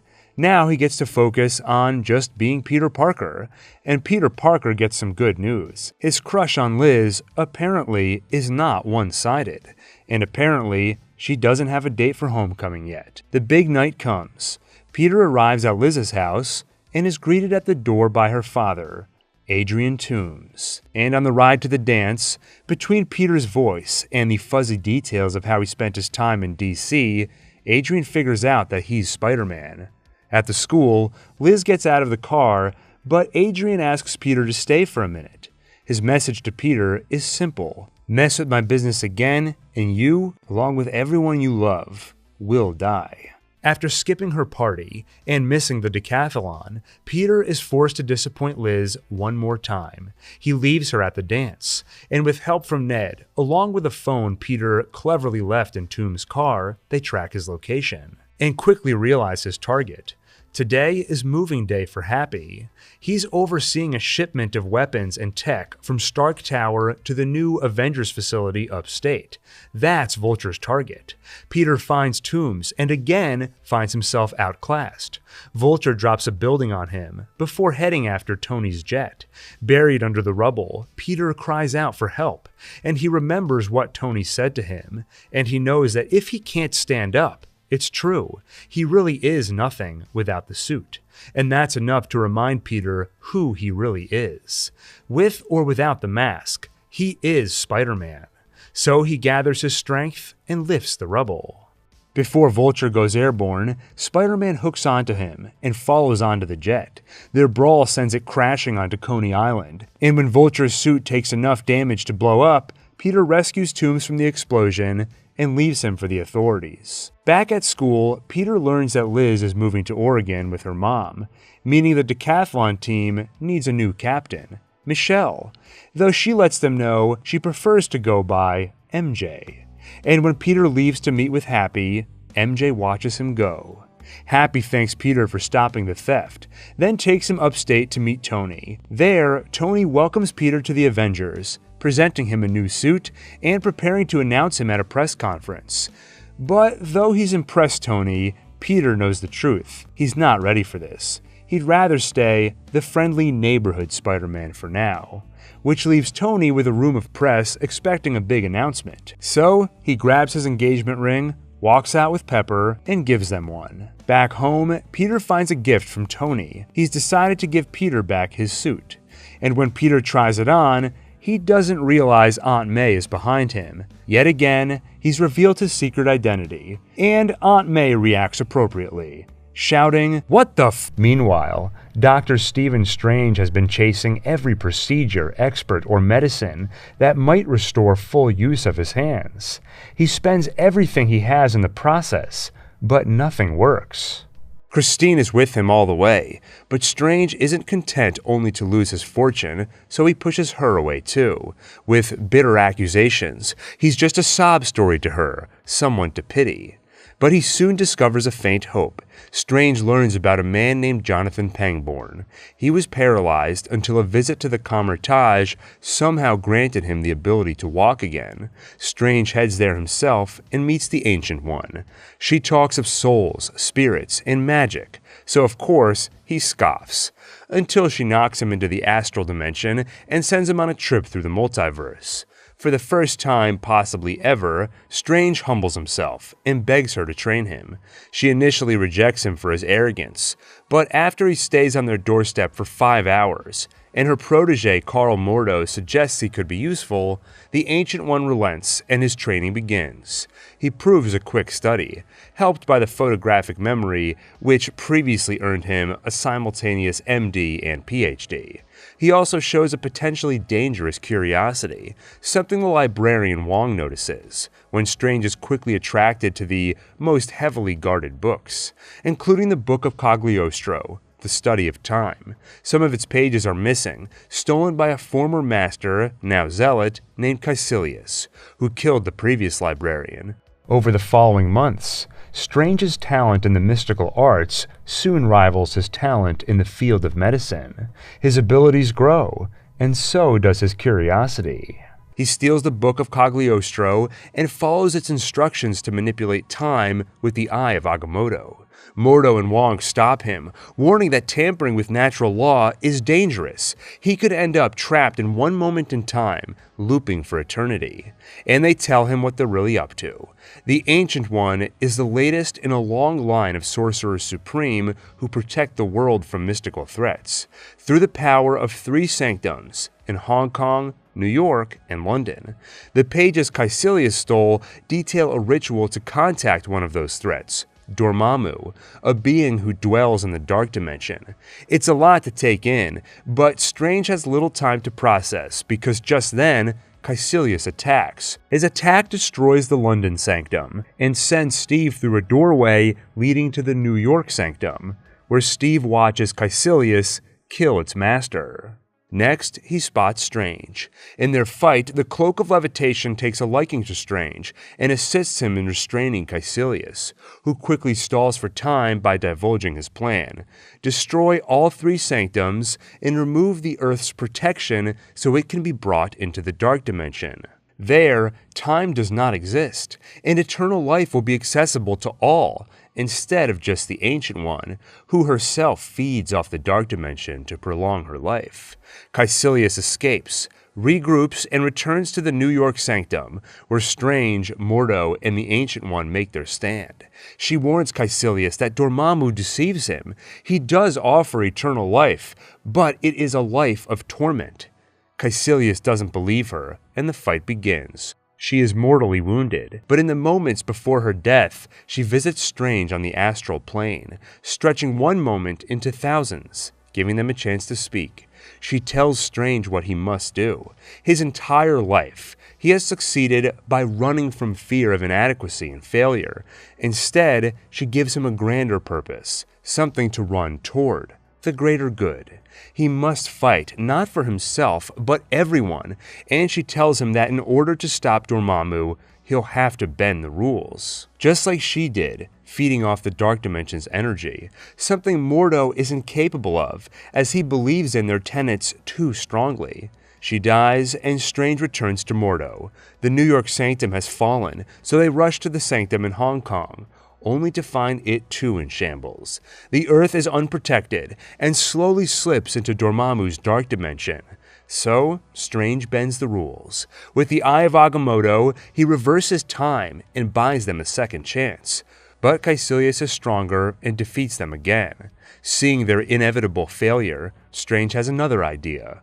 He visits the dark dimension and introduces Dormammu to a foreign concept: time. The demon kills Strange, and moments later, Strange returns. Using the Eye, he's trapped them in an infinite loop where Strange experiences countless deaths and all the pain that comes with them. Soon, Dormammu realizes he is trapped in this moment, no matter how many times he kills his foe. So he finally gives in, offering Strange whatever he wants if he'll let him go. And what Strange wants is for him to leave Earth alone and take his zealots with him. Dormammu agrees, and the world is saved. But disgusted at Strange's flagrant disregard for natural law, reversing and bending time, Mordo leaves the Kamar-Taj, and Wong tells Strange he still has much to learn, including the fact that the Eye of Agamotto is actually an Infinity Stone, the Time Stone. Meanwhile, Mordo visits Pangborn and turns him back into a paraplegic, his first step toward ridding the world of sorcerers who abuse their power.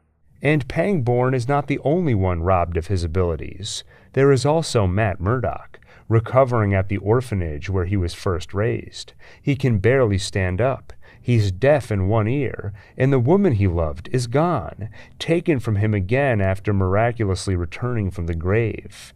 Matthew still believes in God, but now he's seen his true face. The Lord is spiteful, and Matthew will no longer serve at his whim, only to be met with one misery after another.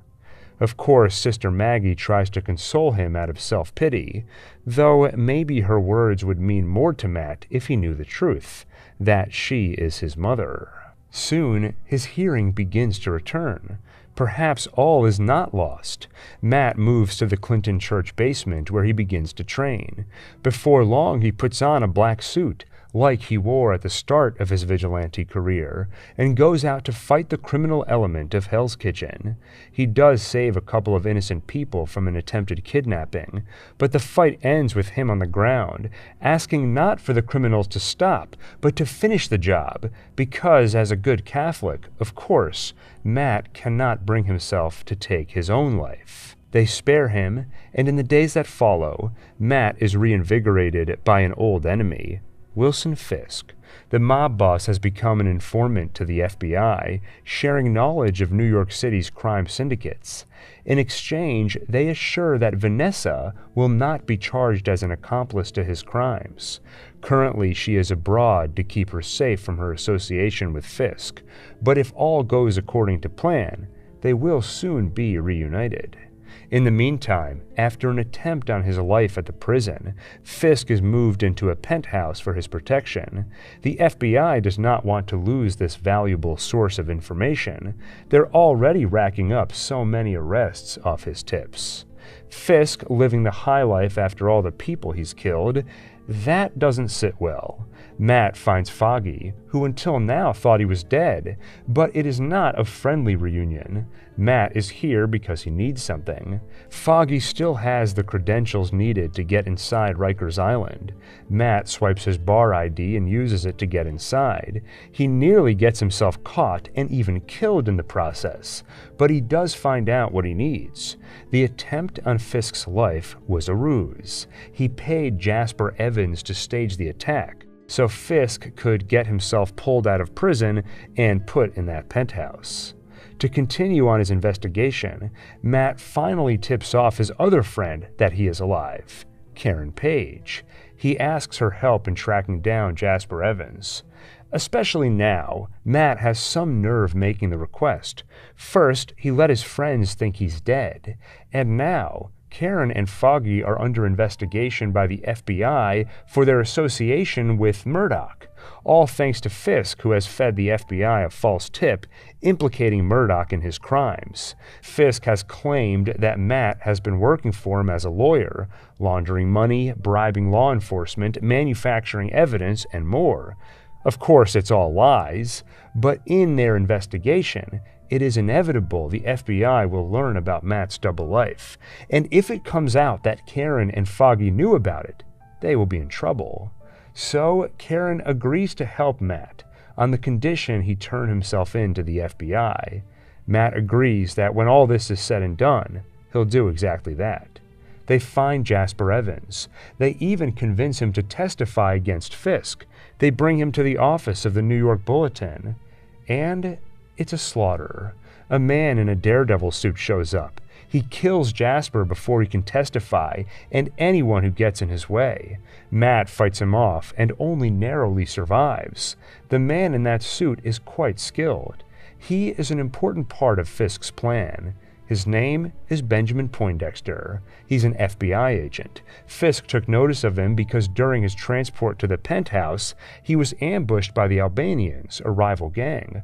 Poindexter single-handedly took out many of them and rescued Fisk.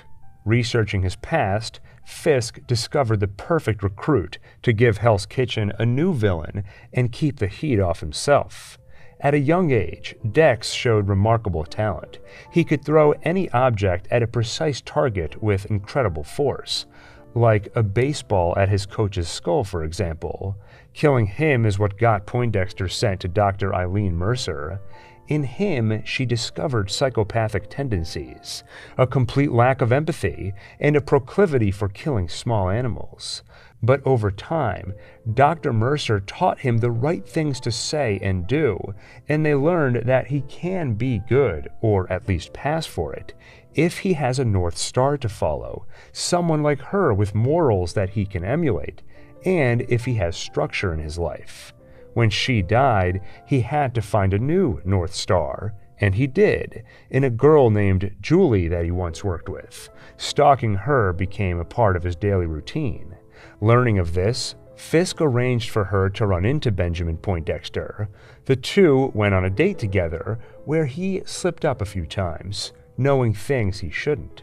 Once it was clear he's a stalker, she left him. His North Star was gone, so Wilson Fisk filled the role. Finally, he forced Melvin to make a duplicate Daredevil suit, gave it to Benjamin, and now he has a psychopathic Daredevil on his side, one that can turn anything into a dangerous projectile with bullseye accuracy. After Poindexter's slaughter at the Bulletin, Daredevil is found guilty in the court of public opinion, taking any heat off Fisk himself. For Dex, things get worse. The Albanians' ambush on Fisk was public, and the FBI decided to make Dex the scapegoat for the nearly botched transfer. They suspend him. Without a North Star in Julie, and without the structure of a job, Dex knows he's in trouble, so he approaches Julie again with many apologies, and she actually agrees to help him through it. But later, when he texts her looking for help, she tells him to leave her alone. Meanwhile, to identify this imposter daredevil, Matt visits the one man capable of building that suit, Melvin Potter. Through him, Matt learns the suit was made for an FBI agent. So Matt approaches the agent who has been questioning Paige and Nelson on Fisk's false tip, an agent Ray Nadeem. Matt tells him that the daredevil who attacked the bulletin was an imposter, an FBI agent on Fisk's payroll. Together, they uncover his identity, though snooping in Poindexter's apartment gets Nadeem shot. But they do manage to escape, and Nadeem does live. He brings the revelation to his superior, Tammy Hatley, along with Supervisory Special Agent Wynn. That's when Nadeem finds out just how deep the rot at the FBI goes. Hatley puts a bullet in Wynn, because no one can know what Nadeem just said. Fisk has to be protected. Hatley is on his payroll, and so is Nadeem. After all, his career has been on the upswing since Fisk started feeding him those tips. And if Nadeem should even think about going against Fisk, he need only remember what happened to Hatley. She used to have 2 children. Fisk made it look like a hit and run. She still has Allie, and she intends to keep her alive by keeping Fisk happy. She urges Nadeem to do the same for his 2 children. When he meets the other corrupt agents, he learns they are never to call Fisk by his true name, but instead, Kingpin. Meanwhile, Foggy uncovers Kingpin's true plot. The real reason he fed all those tips to the FBI. He hasn't just taken out crime bosses across the city, but also took over their connections. All the corrupt officials who were on their payroll are now on his. By consolidating them under him, Fisk now holds a monopoly on corruption. It not only gives him power, but now he can extort protection money from anyone in the organized crime game. It seems that it will be impossible to stop Fisk, so Karen tries a dangerous gambit. As a journalist, she gets into his penthouse for an interview and uses the opportunity to provoke him. If she can get him to physically attack her, the FBI will have no choice but to charge him. First, she tells him how she was with Ben at the nursing home and knows how he killed his father. It doesn't have the desired effect. Instead, Fisk asks some questions of his own. He asks about Mr. Murdoch's secret life. Karen's expression says it all. Fisk's suspicion is right. Matthew Murdoch is Daredevil. Karen makes one more attempt to provoke by confessing what happened to Wesley, his right-hand man who was like a son to him. He died not by the hands of a rival gang, as Fisk assumed. She killed him. Karen was right. It does make Fisk angry. But before he can attack, the FBI intervenes. Foggy realized what she was up to and tipped them off just in time. After that, Karen knows she is in danger. She heads to the church looking for Matt, but he is gone. Sister Maggie tells her what happened. She was quietly praying for the safety of her son. It was only a whisper, but of course, Matt heard it. All this time, he had a mother, but didn't know. Maggie kept it from him, so did Father Lantom, 2 of the people he trusted most. After the betrayal, he left the church, but Maggie offers to hide Karen there. And after leaving the church, Matt decides once more that God's plan has failed. The devil will take it from here. He gets close to Fisk's penthouse with lethal intent, until he overhears something. Fisk's FBI contacts have located Karen at the church. Now Matt has a choice: kill Fisk or go save Karen. No choice at all. Of course he rushes to the church. It's another slaughter. Civilians are killed. Poindexter nearly gets Karen until Father Lantom steps in the path of his billy club, dying in her place. In the battle, Matt is badly hurt, and Poindexter gets away. After that, Matt and Karen finally get a chance to reconcile, and though she tries to talk him out of it, Matt is certain that killing Fisk is the only option they have left. But Foggy gets him to agree to give the law one more try. So they pin their hopes on a witness who can testify to Fisk and the FBI's corruption. Agent Nadim. They get his family protection, they get him to the courthouse despite an assassination attempt, and he does testify. But Kingpin has corrupted the jury. Another dead end. For Fisk, things could not have gone better. He is off the hook and has even brought Vanessa home. Not only that, but she is showing more interest than ever in his work, and even decides to take part in it. She's the one who convinces him that Nadim is a loose end that must be closed. She's the one who gives Poindexter the order to kill him, something Nadim knew was coming. He isn't surprised when Dex shows up at his home, and he isn't surprised when the bullet penetrates his skull.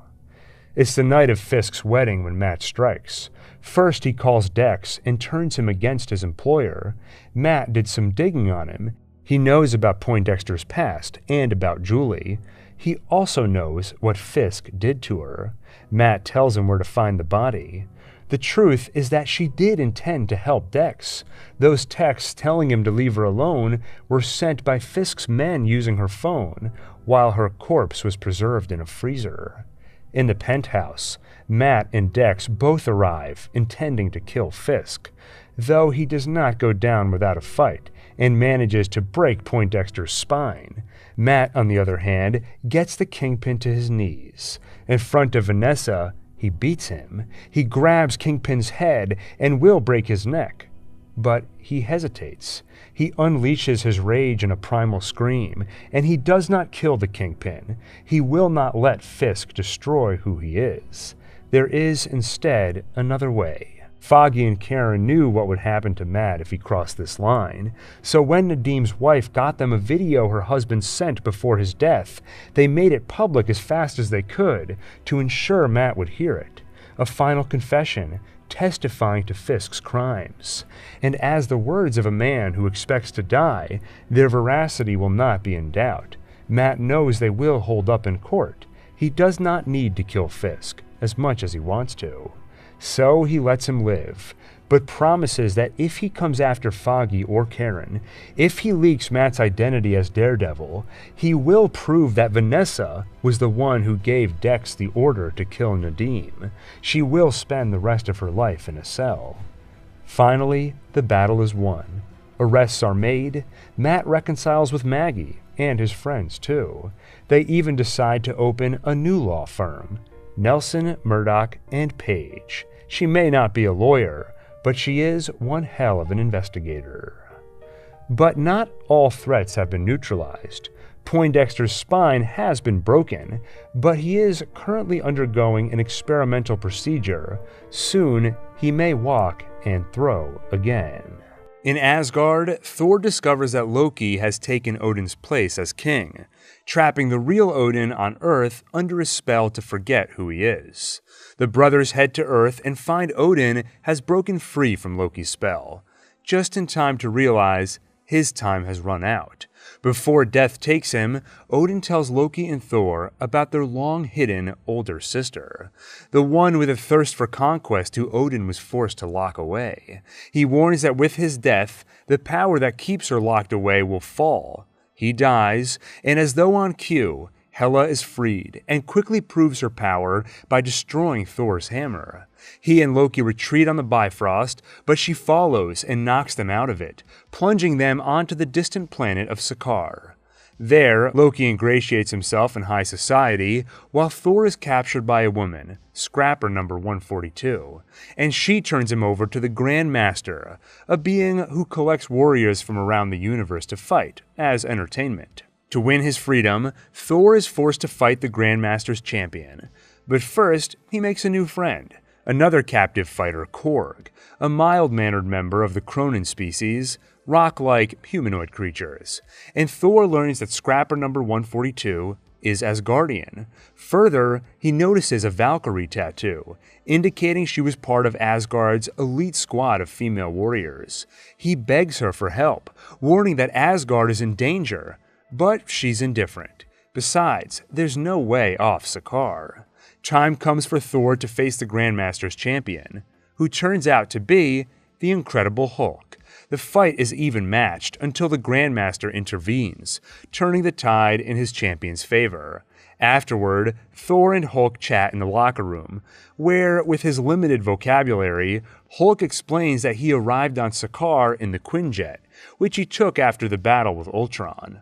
Thor asks for his help escaping, but Hulk is happy on Sakaar, spending his days smashing. Left on his own, Thor calls to Heimdall, who shows him the state of things in Asgard. Hela has taken over, and without Thor's help, she'll soon rule the 9 realms. Thor relays this message to Valkyrie, but after losing all her friends to Hela thousands of years ago, she has no desire to do it all over again. She'll stay here, safe on Sakaar. So Thor escapes on his own, and betraying his words, Hulk can't help but follow his friend. On the Quinjet, Thor activates a video of Natasha, and that wakes Bruce for the first time in 2 years. With the ship in no condition to fly, especially after some Hulk smashing, they head off to form Plan B. Meanwhile, the Grandmaster sends Loki and Valkyrie to track them down. But Thor's words finally get through to her. She restrains Loki and finds Thor, agreeing to join forces against Hela. All they need is a ship strong enough to get through the portal that will take them home. And Loki knows how to steal one from the Grandmaster. So once again, Loki becomes a reluctant ally and brings Thor to the ship. Then, once again, betrays him. But Thor is ready this time and easily incapacitates his brother. Meanwhile, Valkyrie creates a diversion by arming Korg for revolution. Then she joins Banner and Thor as they escape through the portal. And Korg's revolution is a success. They too escape on a ship and even invite Loki to join them. In Asgard, Thor faces his sister again, while his old friend Heimdall evacuates the civilians, with help from Valkyrie, Banner, Korg's revolutionaries, and when it becomes necessary, the Hulk. Even Loki, seeing his chance to be the savior, lends a hand. Meanwhile, Thor loses an eye to Hela and nearly loses the fight entirely, until he remembers Odin, and Odin reminds him that Mjolnir was not the source of Thor's power, it merely focused power that was already there. Power which Thor now turns against Hela and her army. The army falls, but Hela continues to prove invulnerable. Asgard gives her power. As long as it stands, so will she. Which leaves only one option. Thor sends Loki to Odin's vault, which contains many weapons, including one recently acquired by Thor himself, the Crown of Surtur, capable of destroying Asgard in an instant. Meanwhile, Thor and Valkyrie buy time. Time enough for the people of Asgard to escape, and time enough for Loki to summon Surtur. Aboard the escape ship, Thor, Hulk, and Valkyrie share front row seats to Ragnarok, the destruction of Asgard, and with it, Hela's demise. Finally, Thor takes his seat on a makeshift throne and sets a course for Earth. The following year, Scott Lang approaches the last 3 days of house arrest, punishment for assisting Rogers in Germany. It's been a tough couple of years, but he's started a security consultation business with Louise, and he's on much better terms with his family. Pym's family, on the other hand, is another story.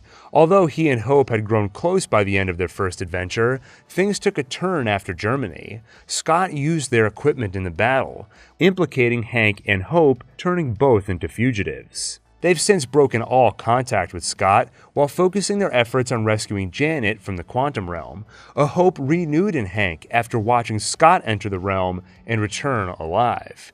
And without Scott, they've built a new suit, turning Hope into the Wasp. One night, Scott has a dream which feels more like a memory, but not his own. Through the eyes of Hank's wife, Janet Van Dyne, he sees a young Hope. So he calls Hank and leaves a message about the strange dream.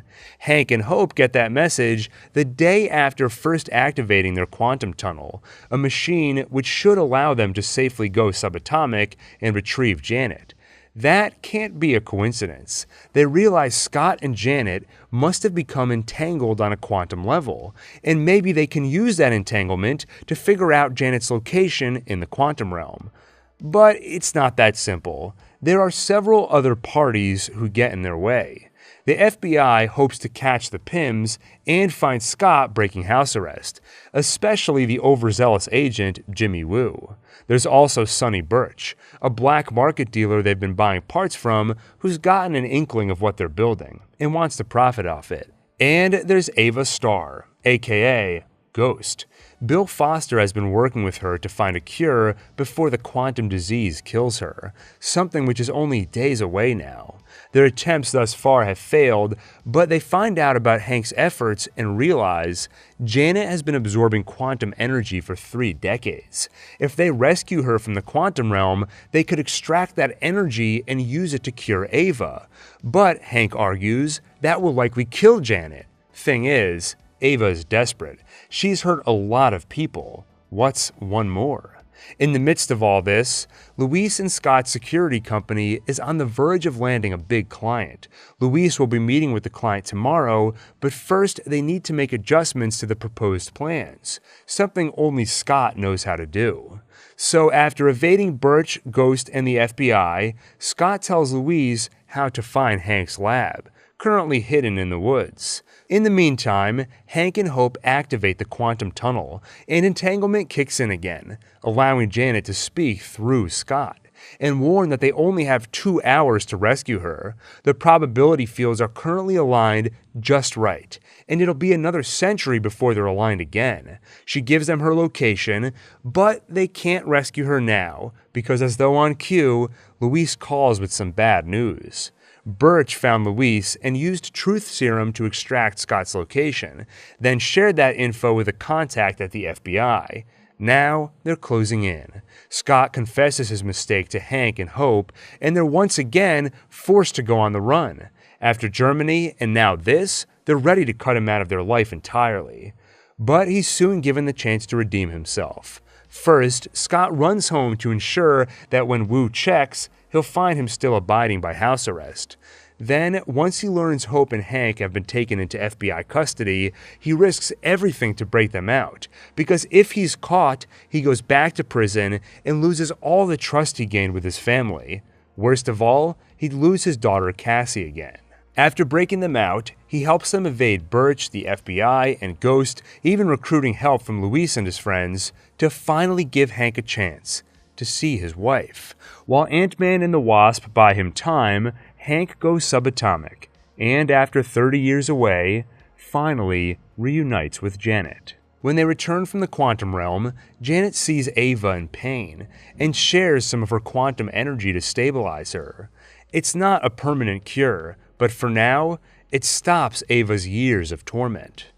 In the aftermath, having proven his loyalty and his determination to do the right thing, Scott rekindles his relationship with Hope, and with his house arrest over, he gets to spend more time with both her and his daughter Cassie, all blissfully unaware of the calamity just around the corner.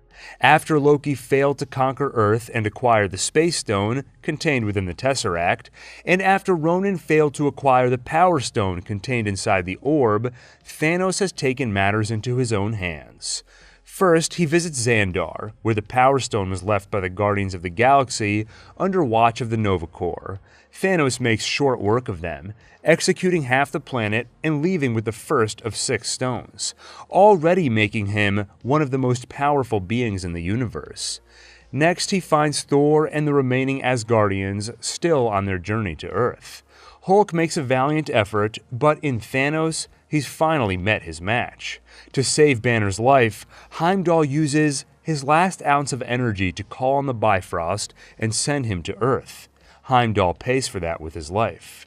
Next, Thanos turns his attention to Thor, demanding they turn over the Tesseract. He nearly kills Thor, until Loki finally confesses that he grabbed it from Odin's vault before evacuating Asgard. He hands it over, then pledges allegiance to Thanos, but only as a ruse to get close. He makes his move, but Thanos has the Power Stone and easily kills Loki. Then he destroys the ship and leaves with 2 stones in his gauntlet. On Earth, Banner lands in Doctor Strange's sanctum, where he warns of Thanos' arrival. They quickly recruit Tony for the incoming battle, which is there before they know it. Ebony Maw and Cole Obsidian arrive to collect the Time Stone, protected by Doctor Strange and his spells. As the fight begins, Hulk refuses to emerge, humiliated after losing his fight with Thanos. But on a class trip to MoMA, Peter notices the carnage and joins the fight. The battle ends when Maw subdues Strange and pulls him aboard their ship, but Iron Man and Spider-Man, protected by a space-ready suit from Stark, manage to sneak aboard and kill Maw. Then Tony makes a bold decision. Rather than head home, what if they do something Thanos would not expect? Take the fight to him by heading to his home planet, Titan. Strange agrees, but first makes a promise. If it comes down to saving Peter, Tony, or the Time Stone, he'll choose the stone every time. The fate of the universe depends on it. Meanwhile, more of Thanos' forces go after the other Infinity Stone held on Earth, the one in Vision's skull, the Mind Stone. He and Wanda are currently in Scotland, falling in love, until they're attacked and Vision experiences something unfamiliar to him. Pain.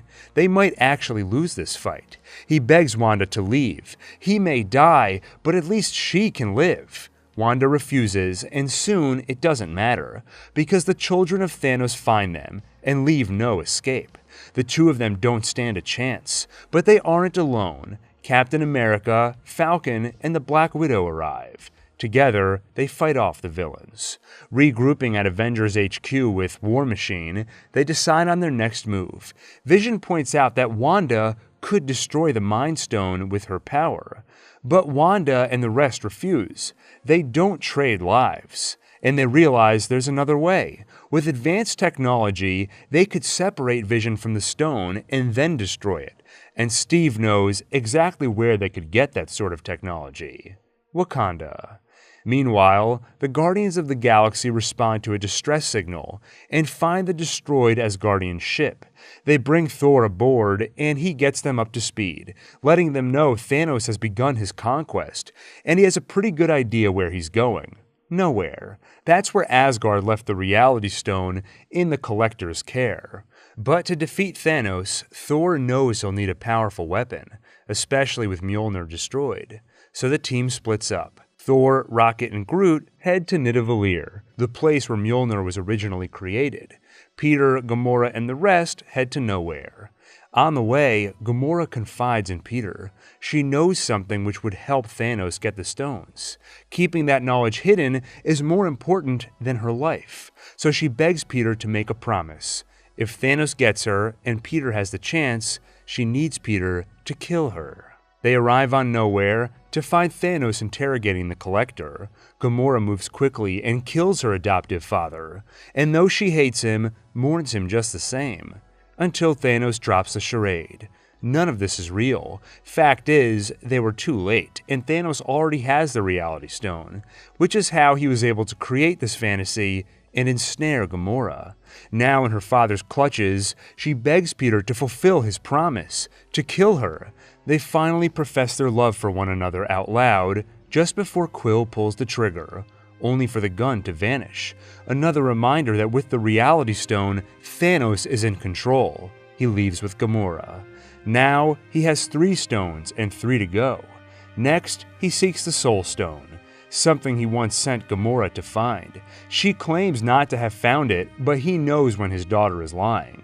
So he tortures her sister until Gamora acquiesces, revealing the stone's location, Vormir. There, they find Red Skull transformed by the Space Stone into the Soul Stone's caretaker.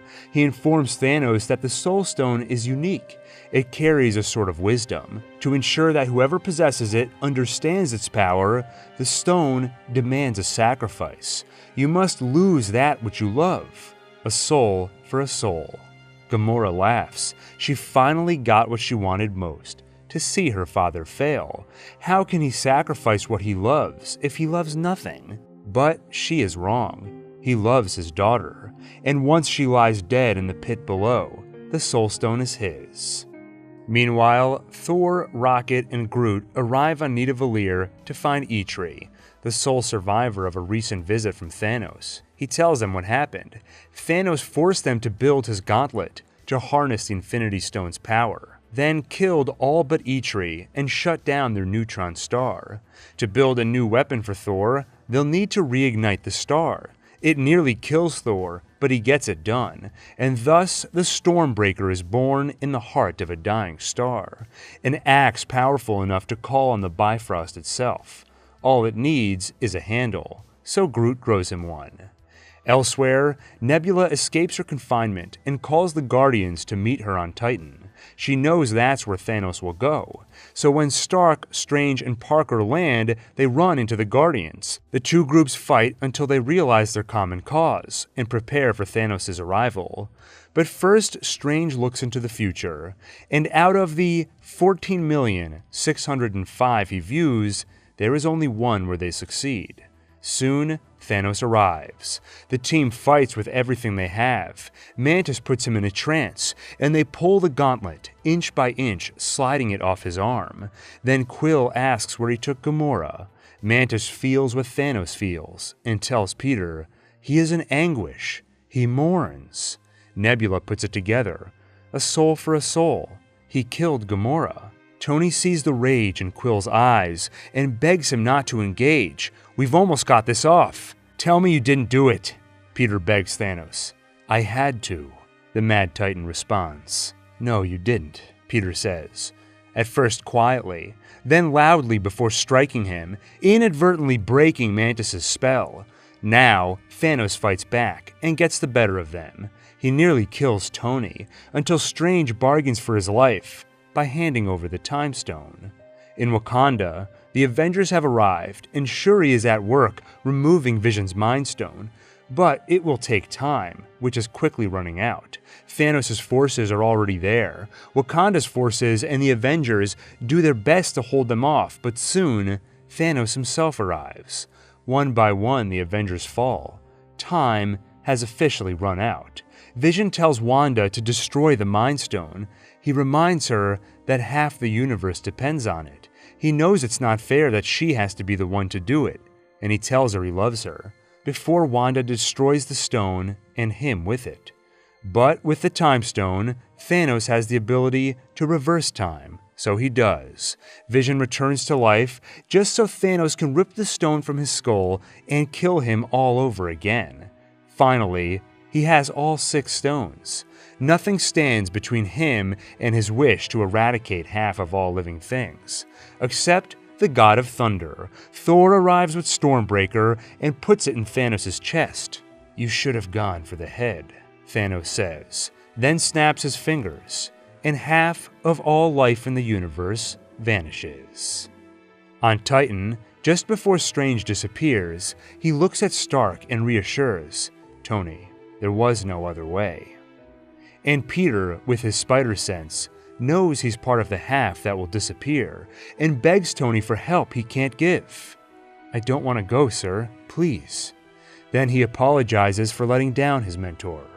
I'm sorry, Peter says, before turning to Ash. Elsewhere, Hank and Hope Pym send Scott Lang into the quantum realm to collect healing particles for Ava, but while he's in there, they vanish like so many others, stranding Scott in the quantum realm. Meanwhile, Thanos watches the sunrise, secure in his victory. But 23 years ago, someone gave Nick Fury a pager in case of emergency. Before disappearing himself, he has time enough to call for help, a call that Carol Danvers will soon answer. 21 days later, that time comes. Tony Stark is adrift in space with only Nebula to keep him company, but their time has just about run out. Tony records a message for Pepper. He tells her how they'll run out of oxygen tomorrow morning, but tonight, when he goes to sleep, it'll be like every other night. He'll be fine, and he'll dream of her. Tony closes his eyes and lays his head down. But it's not yet his time to rest. Carol Danvers appears and brings them home. While Tony recovers, the other surviving Avengers plot their next move. Rocket detects a power surge of cosmic proportions on a distant planet, identical to the one they saw when Thanos snapped. That must be his current location. So that's where they go, hoping to retrieve the stones and use them to reverse what Thanos did. But when they arrive, they only find disappointment. Once his job was done, Thanos saw no use for the stones and reduced them to atoms. The job is done, and it always will be. I am inevitable, Thanos says. This time, Thor goes for the head. Thanos is dead, and all hope is lost. Over the next few years, each Avenger copes in their own way. Steve Rogers runs a support group. Tony Stark settles down with Pepper and raises a daughter named Morgan, a daughter who loves her father a lot. To be precise, she tells him, "I love you 3,000. Natasha coordinates with other heroes around the world to manage whatever other crises may come. Banner finds a way to solve his Hulk problem by treating it as a cure rather than a disease. Now he lives in Hulk form, but with the intelligence of Bruce Banner. Thor settles down outside New Asgard, a new home for surviving Asgardians in Norway. There he drinks, trying to forget the trauma of losing his mother, father, brother, best friend, and failing to stop Thanos. And Clint Barton, who lost his entire family in the snap, takes on the vengeful persona of Ronin, killing anyone he deems deserving, like Yakuza thugs in Tokyo, or the Tracksuit Mafia in New York City, a crime syndicate part of the broader network run by Kingpin, who is no longer behind bars. In a bid for more power, he uses the Ronin to his advantage by leaking information to him. That's how Barton finds the Tracksuit Mafia and slaughters them, including their leader, William Lopez, allowing Kingpin to take over their operations directly. William's daughter Maya is a witness to it all, and she vows revenge on Ronin. In the meantime, the loss of her father sends her into a rage. Kingpin, who of course keeps his role in her father's death a secret, harnesses that rage by giving her a job working for him. Her first gig is helping to take out a rival gang moving in on his territory, and on her first day on the job, she runs afoul of Daredevil. But she holds her own against him, something Kingpin can't say about most of the others who work for him. In 2023, 5 years after Thanos snapped his fingers, a rat skitters over Pym's old quantum equipment, inadvertently freeing Scott from the quantum realm. He wanders through a traumatized world, barely understanding what happened, but quickly realizing many were lost. He runs home to find with relief that his daughter was not one of them, though he did miss 5 years of her life. His next stop is Avengers HQ, where he shares a theory. He spent 5 years in the quantum realm, but to him it was only 5 hours. Time works differently there. Maybe they could take advantage of that and use the quantum realm to time travel and fix what Thanos broke. They take the idea to someone with the right expertise, Tony Stark. But Stark is a changed man. With Pepper and Morgan, now he has something to lose. This idea is impossible and reckless. But when the Avengers leave, the idea stays. It keeps him up, and he realizes it could be done. Working with Banner, he proves it. Now, they just need a plan for their time heist. They know they can't change the past, so going back and stopping Thanos isn't an option. That would just create a separate reality, leaving this one no less broken. But they can borrow Infinity Stones from that separate reality and use them to reverse the snap in this one. They just need to determine where and when each of the stones can be found. Thankfully, each of them have had experiences involving the stones, so collectively, they're able to pin them down. They split into 3 teams and divide the remaining Pym particles among them. They'll have enough for 1 round trip each and no more, so there is no room for error. Rogers, Stark, Banner, and Lang head to 2012. Banner visits the Ancient One to retrieve the Time Stone. She, of course, refuses. It's her sworn duty to protect it. And if Banner were to take it, that may save his timeline, but she and everyone in this timeline would be in trouble. Banner promises to return the stones once they're done, but she can't stake the fate of their world on a promise. But her tone changes when Banner mentions that Strange willingly handed Thanos the Time Stone. She's yet to meet Strange, but she knows he's coming and knows his importance. If he gave it up, it must have been for a reason. He must have foreseen this, and known the stones would have to cross realities. So she fulfills that destiny and hands Banner the stone. Meanwhile, in the midst of the Battle of New York, Rogers retrieves Loki's scepter, containing the Mind Stone, something which requires a quick scuffle with his past self and a quiet "Hail Hydra" to convince some agents he's on their side. Stark and Lang get the Tesseract containing the Space Stone, but Loki manages to snatch it and disappear, so they're forced to improvise. They could go back in time again to grab the stone, but that would leave them with no Pym particles for the trip back. But what if they could visit a time where both the Space Stone and some extra Pym particles could be found? Tony and Steve head to a 1970 Camp Lehigh, Roger's old training ground. There, Tony grabs the Space Stone and Steve grabs the Pym particles. On the way, both have encounters with ghosts of their past, Tony with his father and Steve with Peggy, someone he still pines for 78 years after missing their date. Thor and Rocket head to 2013 Asgard, where Jane is infected with the Ether, which is the Reality Stone in another form, weaponized by the Dark Elves. While Thor has an emotional reunion with his mother on the day of her death, Rocket knocks Jane out and extracts the Ether. Before they leave, Thor summons Mjolnir to replace the one he lost. Nebula, Rhodes, Barton, and Romanoff head to 2014 and split up. Nebula and Rhodes head to Morag to grab the Power Stone-containing orb before Past Quill does, while Barton and Romanoff head to Vormir for the Soul Stone. But two cybernetic nebulas in one reality causes problems. Past Nebula receives the memories of future Nebula and shares them with past Thanos. The Mad Titan sees that his quest to erase half of life will be successful, but the Avengers are trying to reverse it. He intends to stop them. So they capture future Nebula and ensure past Nebula, the one still loyal to Thanos, will be the one to return to the future.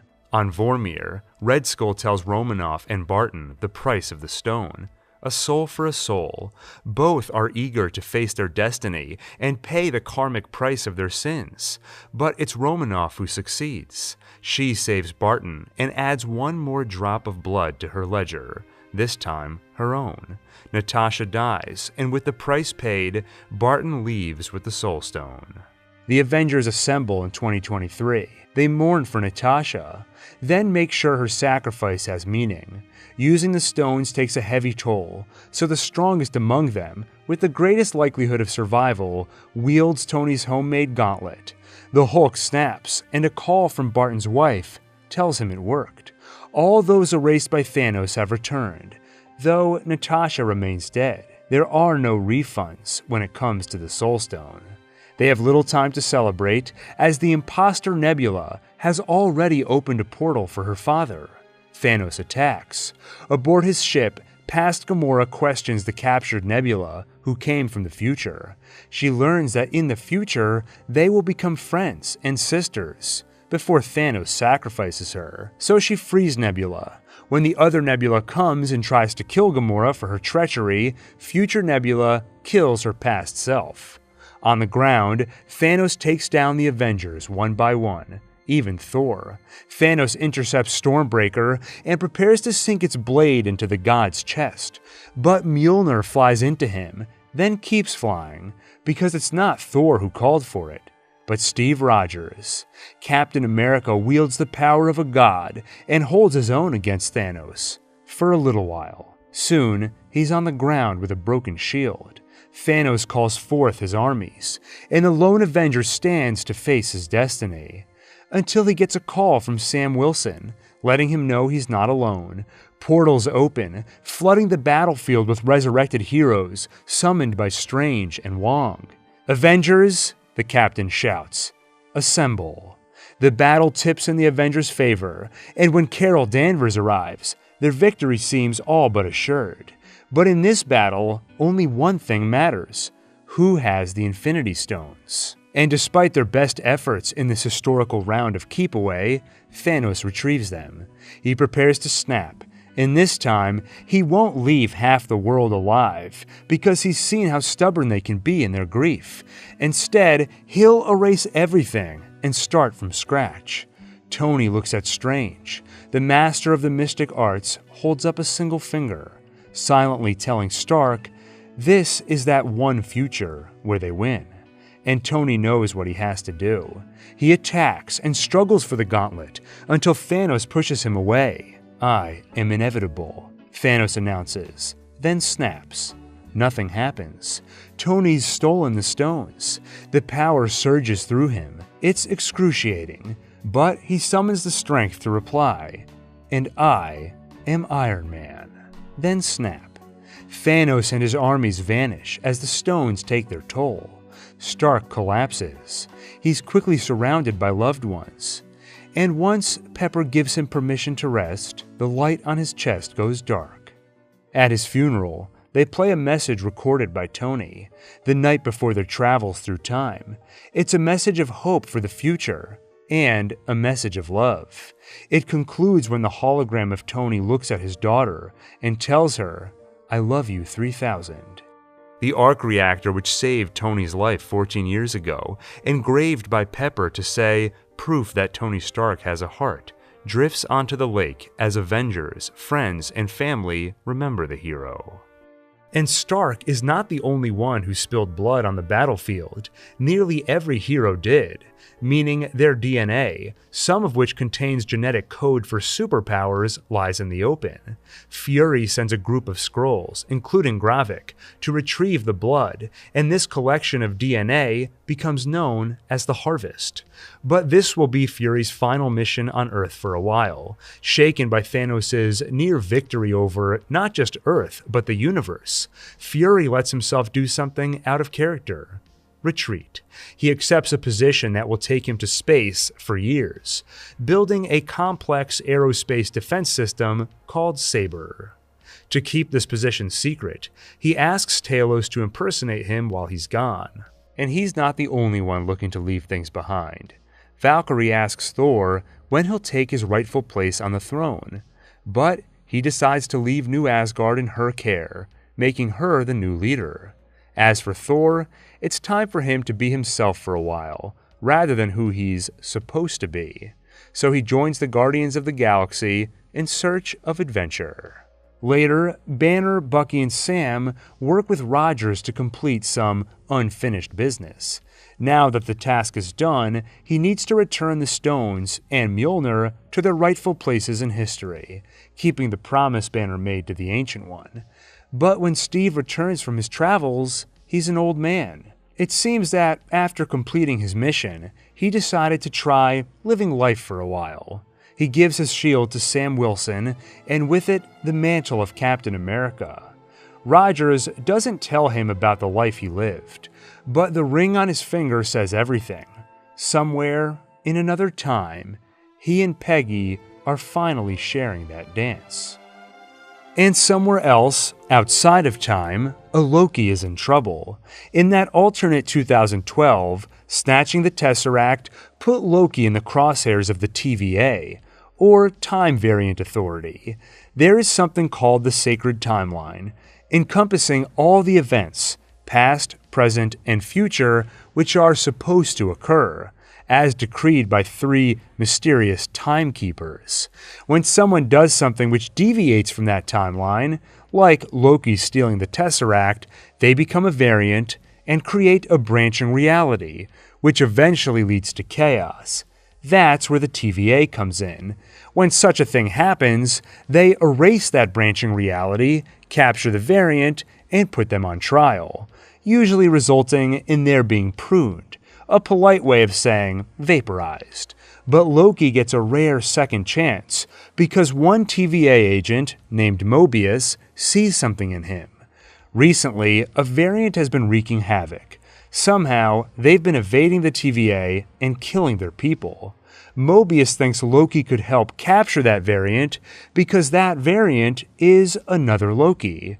Only problem is that Loki from 2012 is a villain, one who has not been transformed by experience into an ally of the Avengers. But Mobius believes in this Loki. He believes that deep down, he doesn't want to hurt people. He just needs Loki to see that too. So he shows him footage of his life, the life he's lived and the life he's yet to live, all the pain and suffering he causes, but also love for his father, brother, and mother, and also redemption, sacrifice, and his death at the hands of Thanos. Eventually, Loki admits the truth. He is weak, so he hurts and kills as a desperate plea for control through fear. He also sees the TVA's power. He even finds a drawer full of Infinity Stones. The most powerful forces known in his world are paperweights here. The TVA is powerful. Loki has no choice, and he agrees to help them find the rogue Loki. Going through files on him, Loki has a realization. Variants are found because they cause nexus events, which result in branching realities. So where could this Loki variant hide where they wouldn't create nexus events? Apocalypses. If they constantly travel to times and places where an apocalypse is about to occur, they can't be found because no matter what they do, no nexus event will be created because the world is about to end anyway. Using that theory, he finds the Loki variant and learns that he is actually a she, who has adopted the name Sylvie. Loki finds himself outmatched, especially given her ability to enchant people. She can control them and read their memories, and she is intent on taking down the Timekeepers, something Loki can get behind. So he abandons Mobius and leaves with her. As they hide in another apocalypse, they get to know one another. Sylvie was deemed a variant at a young age and has been on the run for a long time, growing up in the ends of thousands of worlds. Loki has spent a lifetime failing, and now his very right to exist is being challenged. Loki and Sylvie, for the first time in both their lives, find themselves truly connecting with someone, maybe even falling for that someone. And two variants of the same being feeling about each other the way they're feeling is powerful enough to create a nexus event even in the face of an apocalypse, which gets them captured by the TVA. But when Loki and Sylvie spoke, they realized something about TVA agents. They all believe they were created by the Timekeepers, but Sylvie has looked in their heads and seen memories from before their time at the TVA. The truth is that they are all variants, just like her and Loki. They've all been lied to. Mobius doesn't believe it at first, but Loki is insistent and it starts to make sense. He must have had a life before all this, one that's been wiped from his memory. Mobius turns on the TVA to work with Loki instead, but he's quickly discovered and pruned. Then Loki and Sylvie are taken before the Timekeepers, but are rescued by Hunter B-15, another agent defecting after learning the truth like Mobius. And when they attack the Timekeepers, they find they are lies too, mindless androids built by someone else. Before they can investigate further, Loki is pruned. But Sylvie soon learns that getting pruned doesn't kill you. It just sends you to an empty place at the end of time. So she steals a time twister, used to travel through the timeline, then prunes herself to join Loki and Mobius. In that void at the end of time, they find Alioth, a large cloud-like monster which obliterates anything in its path. But Lokis are survivors, and many of them dwell in this place. Some even agree to help Sylvie and Loki with an insane plan.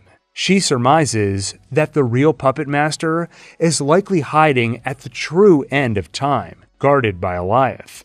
If she can enchant the monster, they can get through him to reach the true Timekeeper. She gives Mobius her stolen time twister so he can return to the TVA. Then she and Loki head through Eliath and find who they're looking for, he who remains. The strange man explains everything. Eons ago, a variant of himself lived on Earth in the 31st century as a scientist. He discovered that there were other universes out there, and he discovered how to traverse them. So he worked with variants of himself to trade knowledge and technology. But some of the variants were not so kind, and saw each world as just another world to conquer. This led to a multiversal war, which only ended when he discovered that tears in reality created a creature called Eliath, capable of consuming time and space itself. He weaponized the creature to prune the branches of time and narrow things down to one sacred timeline. Then he created the TVA to ensure things stayed that way. As the sole survivor of his many variants, he became known as He Who Remains. After millions of lifetimes, he's tired. He's ready for someone else to take over, and he identified this pair of Lokis as the ones for the job. They have two choices: kill him as originally intended, or take over the TVA and let him retire. But he warns, if they kill him, that just means the defense against his many variants will be gone. The multiversal war will repeat, and he will once again be its sole survivor, meaning his death would instantly be undone. Sylvie accuses him of lying and readies her blade, but Loki isn't so sure. If he's telling the truth, maybe they should take a minute to think about it. Sylvie is disgusted. They're so close to freedom from the TVA's rule, and Loki is enticed by the promise of a throne? But Loki promises her that's not it. He just wants her to be okay. And his expression says he's telling the truth. They kiss, until Sylvie pushes him through a portal to the TVA using a time twister she grabbed off the desk, then kills He Who Remains. Back at the TVA, Loki frantically approaches Mobius, only to find Mobius has no idea who he is, and he notices a statue resembling He Who Remains. It seems Loki is in the TVA's past, when He Who Remains ran things himself before instituting the myth of timekeepers. Ouroboros, or OB for short, head of repairs and advancement, sheds some light. Loki is time-slipping, spontaneously blinking between the past and present, perhaps a side effect of Sylvie using He Who Remains TemPad on him. There is a cure, but it is risky. At the heart of the TVA is the temporal loom, which refines raw time into physical timeline. If Mobius activates an extractor near the loom, at the same time Loki prunes himself, Loki will be released from time, and the extractor will pull him into the present, assuming the untested equipment or temporal radiation don't kill them both. And they're on a tight deadline. Once Mobius and B-15 spread word the timekeepers were fake, the TVA halted pruning, and after He Who Remains' death, the timelines are branching rapidly. It's becoming too much for the loom to handle. If it keeps going, everything could be destroyed. While they figure out a solution, OB must shut the blast doors to protect the TVA. And once those doors are closed, even if Mobius pulls Loki out of raw time, they won't be able to get back inside and the radiation will kill them. It's now or never. But as they prepare for the dangerous procedure, Loki time-slips again. This time, he goes to the future, and the TVA is falling apart. Something he'll need to worry about later. Right now, he needs to find a time stick and prune or miss the window. He frantically searches, but only finds Sylvie. What is she doing here? Loki doesn't have a chance to ask before someone prunes him. The extractor pulls him into the present, launching him and Mobius back into the TVA just before the doors close. Who did Loki the favor of pruning him? What was Sylvie doing in the TVA's doomed future? Both mysteries. To find answers, Loki and Mobius track down Sylvie, who is trying to live a normal life away from the TVA on a new branch she's decided to call home. But that and every other branch is at risk. Not everyone at the TVA was convinced to stop pruning. General Dox and her Minutemen have gone rogue, attempting to prune every branch but the sacred timeline. Working together, Loki, Mobius, and Sylvie stop them, but not before they've pruned many branches, erasing the countless lives who resided in them. And there's no silver lining. Despite their pruning, the loom is still reaching its limit, putting every timeline at risk. OB is working on a retrofit to expand its capacity, but there's a problem. They'll have to open the containment doors to reach the loom, and as a security measure, those doors are coded to He Who Remains' temporal aura. Without him, they won't open. They'll need to get a hold of one of his variants, and Loki has an idea how. While time-slipping, he overheard a conversation between He Who Remains and Mobius's old boss, Renslayer. The two must be working together. They track her tempad and locate them in 1893, where they find the variant, Victor Timely.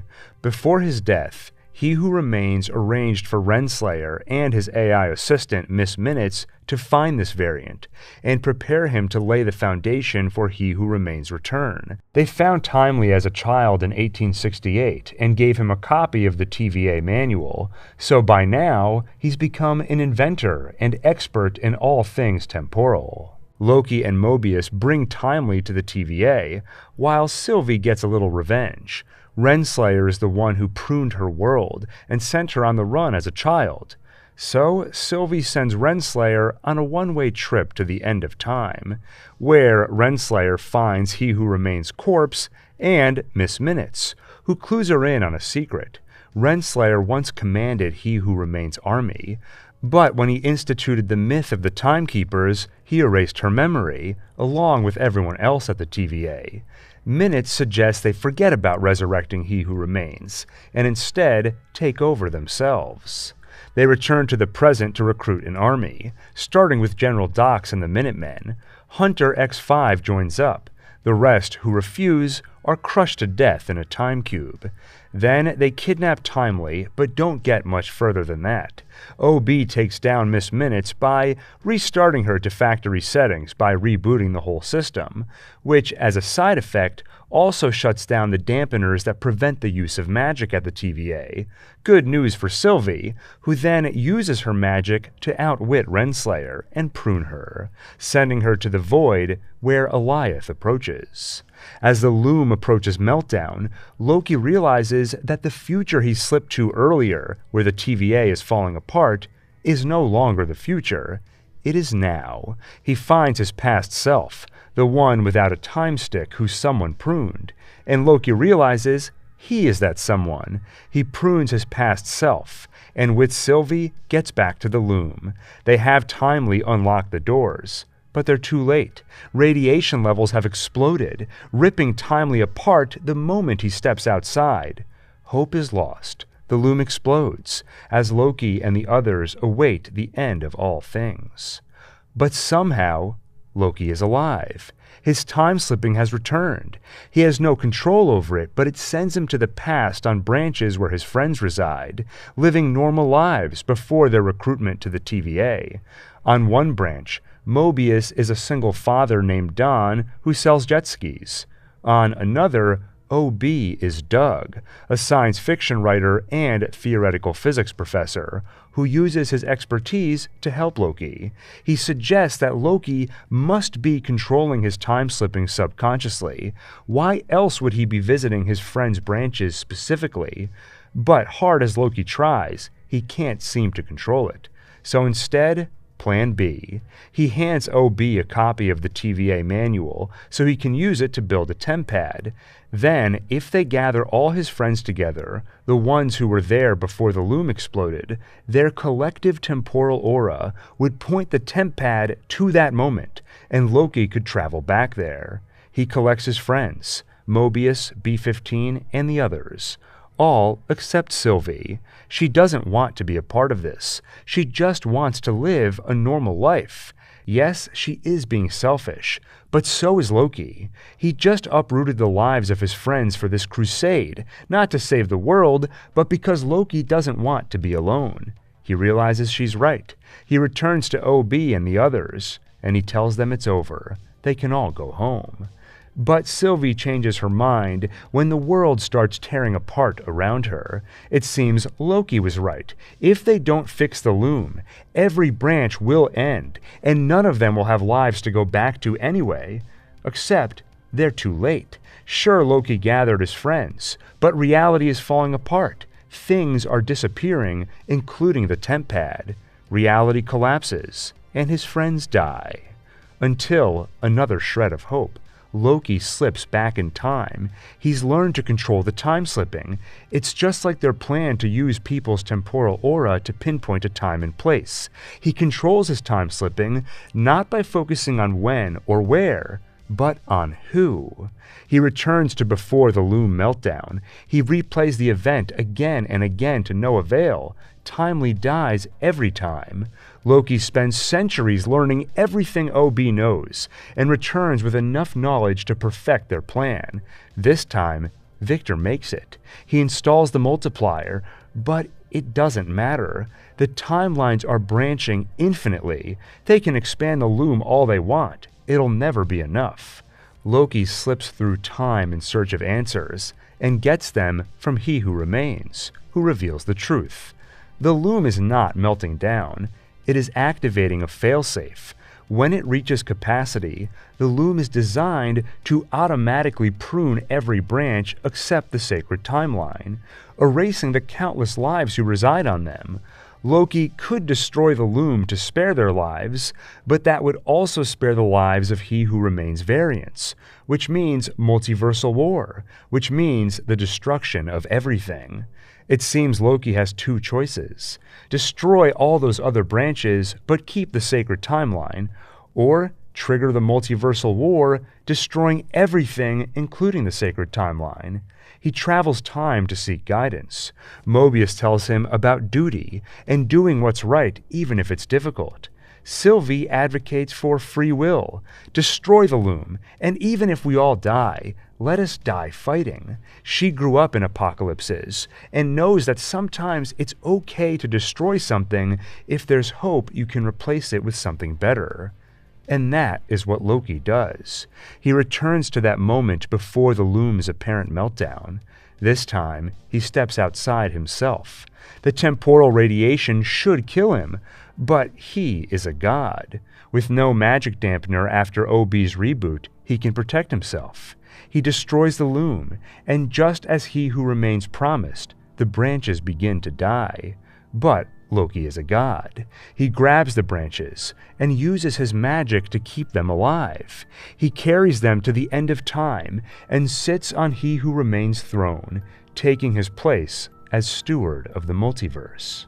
The TVA gets back to work with a new vision, tracking down He Who Remains variants.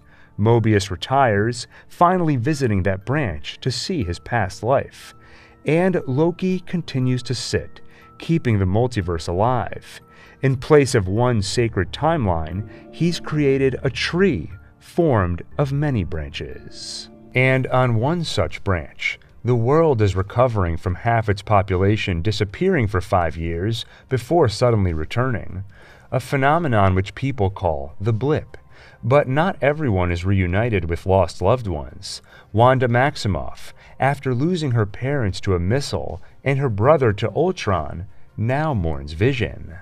A couple of weeks after his death, Wanda storms into the headquarters of SWORD, the Sentient Weapon Observation Response Division. There, Tyler Hayward leads a project to resurrect and weaponize Vision. Wanda demands his body so she can properly bury it, but they can't hand over $3 billion worth of vibranium just for her to put it in the dirt. She leaves with nothing but more grief. She visits a plot of land in Westview, New Jersey, where Vision had intended to one day build them a home. The grief is too much, enough to trigger an explosion of chaos magic, which engulfs the surrounding town in a hex and within it creates a fabricated reality, one where Vision is alive, and where the townsfolk play the roles of characters in a sitcom called WandaVision. In Sokovia, The Dick Van Dyke Show and other classics gave her and her family comfort. Now living in it does the same. The Hex is powerful. Even Wanda herself is unaware at first that the reality is false, and when she suspects the truth, her mind turns away from it, preferring this false reality to one filled with grief and anguish. Outside the Hex, Tyler Hayward leads the effort to understand it. The team includes once intern, now scientist, Darcy Lewis, FBI agent Jimmy Woo, and Monica Rambeau, daughter of Carol Danvers' best friend. She had a job at SWORD but disappeared in the blip. Upon returning, she found her mother dead from cancer, and rather than succumb to grief, she returned to work right away. Though many are cautious of the Hex, she enters it. Like everything else which crosses the boundary, her clothes are transformed to fit the production design of Wanda's sitcom. Her true personality is buried under waves of Wanda's grief, and like a puppet, she plays the role of another character. In the Maximoff home, Wanda and Vision play husband and wife, and like a sitcom, they face the requisite trials and tribulations, including pregnancy, which in this reality comes to term in a matter of hours rather than months. Before they know it, Wanda and Vision are raising twins named Tommy and Billy. As she and Monica watch the twins, Wanda mentions how she herself is a twin. She had a brother named Pietro. For a moment, the spell is broken, and Monica breaks character. He was killed by Ultron, wasn't he? Wanda acts quickly to eject Monica from the Hex. She will not allow anyone to ruin the illusion of WandaVision.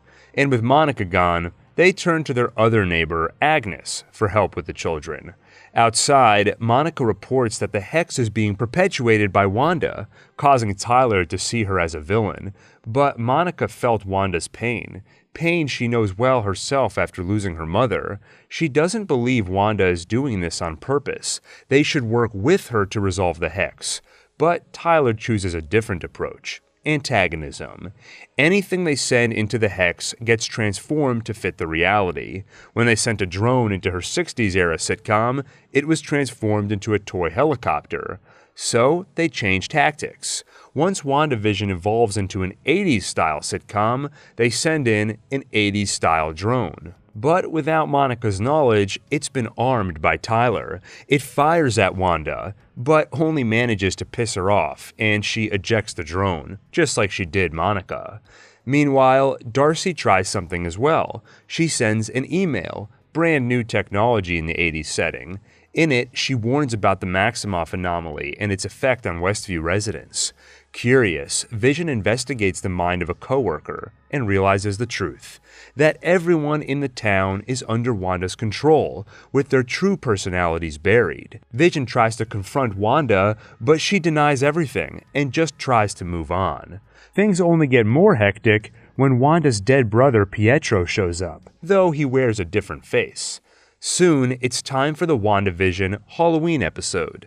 The twins have aged up to 10 years old, exhibit superpowers inherited from their parents, and the show's taken on a Malcolm-in-the-Middle aesthetic. In the midst of it all, Pietro sees right through the illusions, and asks Wanda how she's doing all this.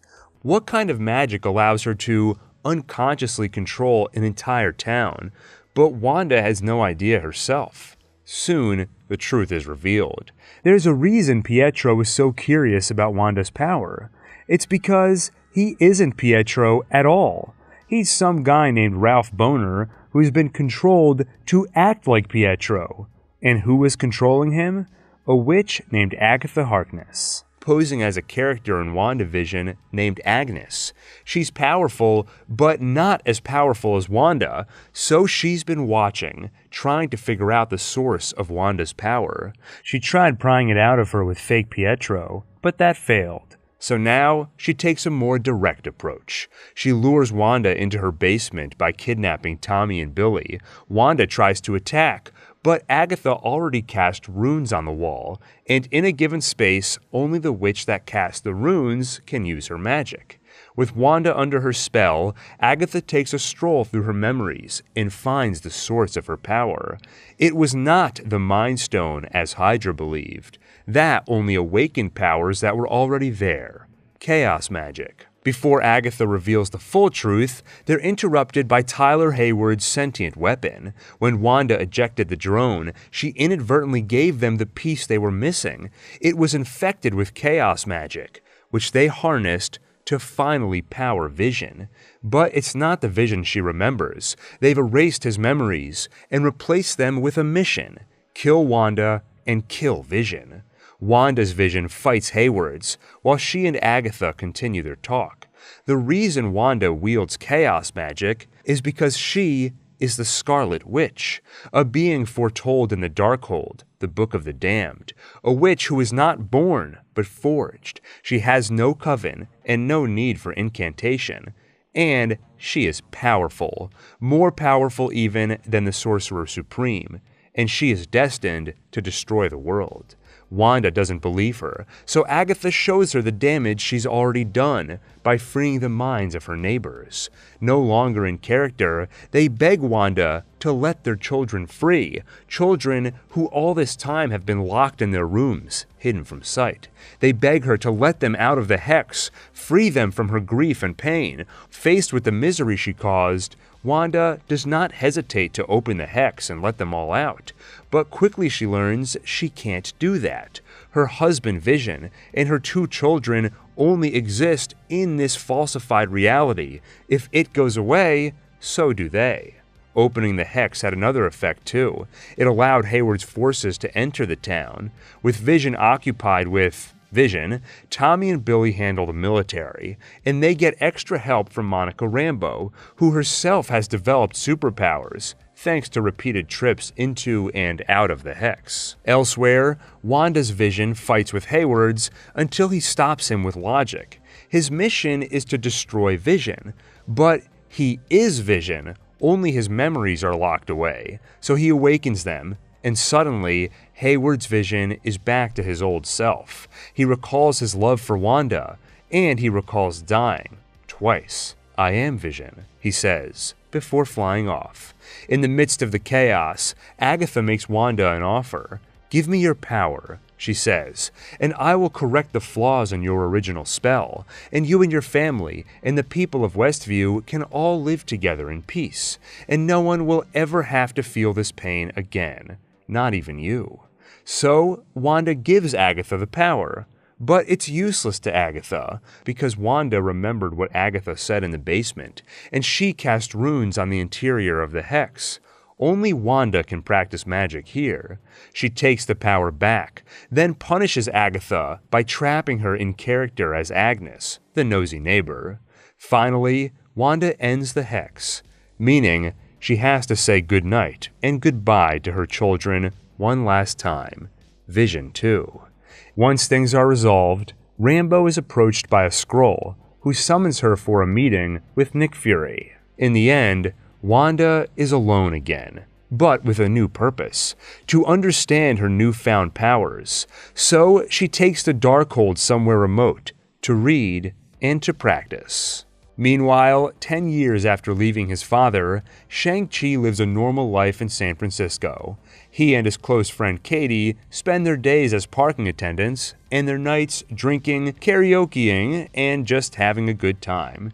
This is in stark contrast to his sister. Their father denied her entry into his empire, so Xia Ling decided to build her own. Now, she runs an underground fighting ring in Macau, featuring the likes of Wong and the Abomination. One day, the 10 rings come for Shang-Chi. He fights them off as best he can, but they ultimately get what they came for: his mother's pendant. Knowing they'll come for his sisters too, he heads to Macau and Katie insists on joining him, despite the dangers ahead. And on the way, he fills her in about his real past, the 10 rings and the death of his mother, though he can't bring himself to admit he's a killer. So he lies, telling her that when he was sent on his first assassination mission at 14, he couldn't go through with it. At the club in Macau, the 10 rings return, and despite the skills of both siblings combined, once their father arrives with his rings, they don't stand a chance. he returns to his compound with both children and their pendants. There, he reveals why he came for them. Ying Li has been calling from beyond the grave. She's being held captive in Ta Lo, behind the dark gate. He intends on rescuing her, but first needs to find a path through the forest, and bringing the two pendants together reveals a map showing the path which opens once a year. Wenwu promises he will open the gate, even if he has to burn the whole village down to do it. While in captivity, Shang-Chi and Katie meet another of the Ten Rings prisoners, Trevor Slattery, the actor who portrayed the Mandarin, the false leader of the Ten Rings, created by Aldrich Killian. And they meet his pet, Morris, a magical creature from Ta Lo, a creature who knows a way in before the forest path opens. So, working with Xia Ling, they escape the compound, follow Morris's instructions through the dangerous forest maze, and finally reach Ta Lo. There, Ying Li's sister, Ying Nan, reveals the truth. The Dweller in Darkness knows the Ten Rings are strong enough to open the gate and free him, so he has impersonated Ying Li to trick Wenwu into freeing him. Knowing the Ten Rings will soon arrive, they prepare for battle. Ying Nan trains Shang-Chi in the same martial arts his mother used. Xia Ling practices with a new rope weapon, and Katie learns to work a bow and arrow. On the eve of the battle, Shang-Chi admits the truth to Katie. On that first assassination mission, he claimed he couldn't go through with it. That was a lie. He did kill the Iron Gang leader to avenge his mother. A blood debt has to be paid by blood. Shang-Chi's father got his mother killed, and Shang-Chi now intends on collecting that debt. He will kill his father. The Ten Rings arrive, and despite Ta Lo's defense, and despite Shang-Chi holding his own against his father, using the art he learned from his mother, Wenwu opens the gate. The Dweller is freed, and Wenwu sees he was wrong. He failed his family and led them to a monster. As his soul is consumed, he relinquishes the Ten Rings to his son, leaving him to fight the battle. The Dweller rampages, and with each soul he swallows, grows stronger. Soon he begins to consume the soul of Ta Lo's dragon, which will make him powerful beyond measure. But Katie aims her arrow and strikes the Dweller's neck, stopping him and giving Shang-Chi a chance to tear him apart with the rings. With the Dweller dead, Ta Lo and the world is saved. Returning home, Shang-Chi and Katie are summoned by Wong. Apparently, Shang-Chi, using the Ten Rings for the first time, sent a wave of magic so powerful they even felt it in the sanctum. And not only that, though the origins of the rings are unknown, even Danvers and Banner can't figure it out, Wong detects a beacon inside them, a beacon which has now been activated, calling out to someone or something in parts unknown.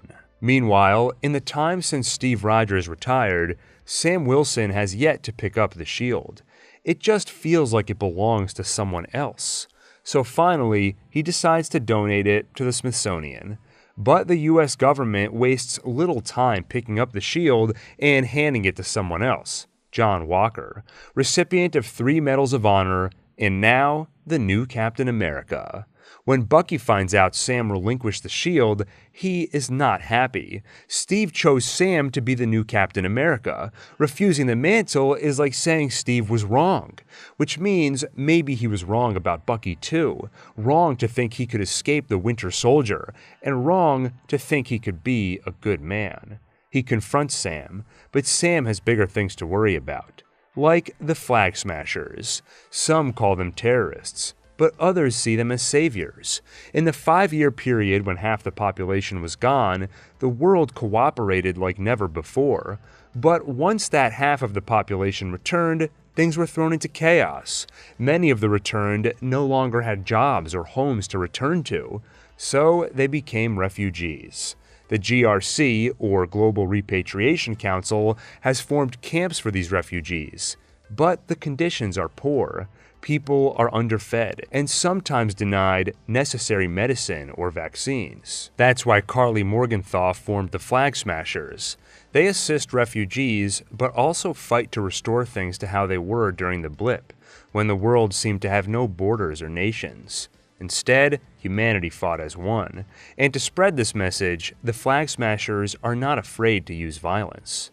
They caught Sam Wilson's attention because they're strong, too strong for humans, meaning they may have somehow gotten their hands on super soldier serum.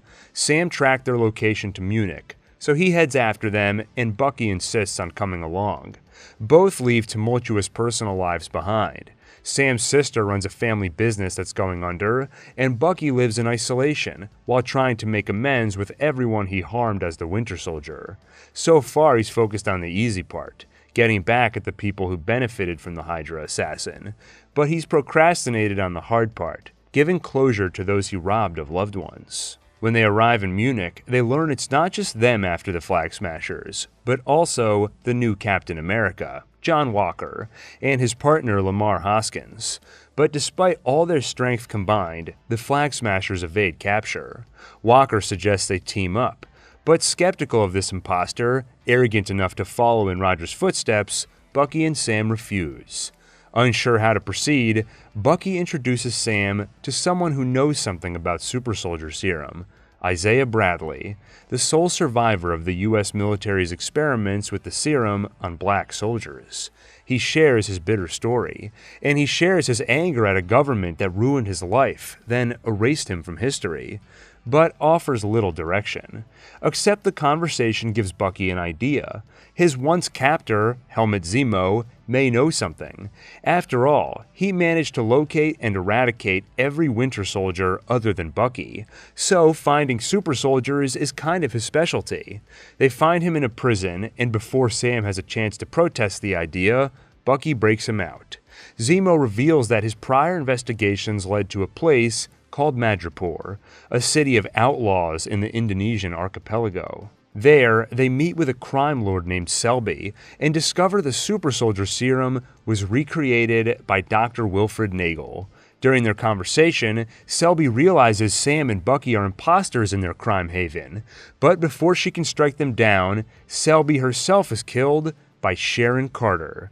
After aiding Captain America during the Avengers Civil War, she became a fugitive and took up residence in Madripoor. After killing Selby, she provides him a place to hide out and uses some of her resources to track down Dr. Nagel.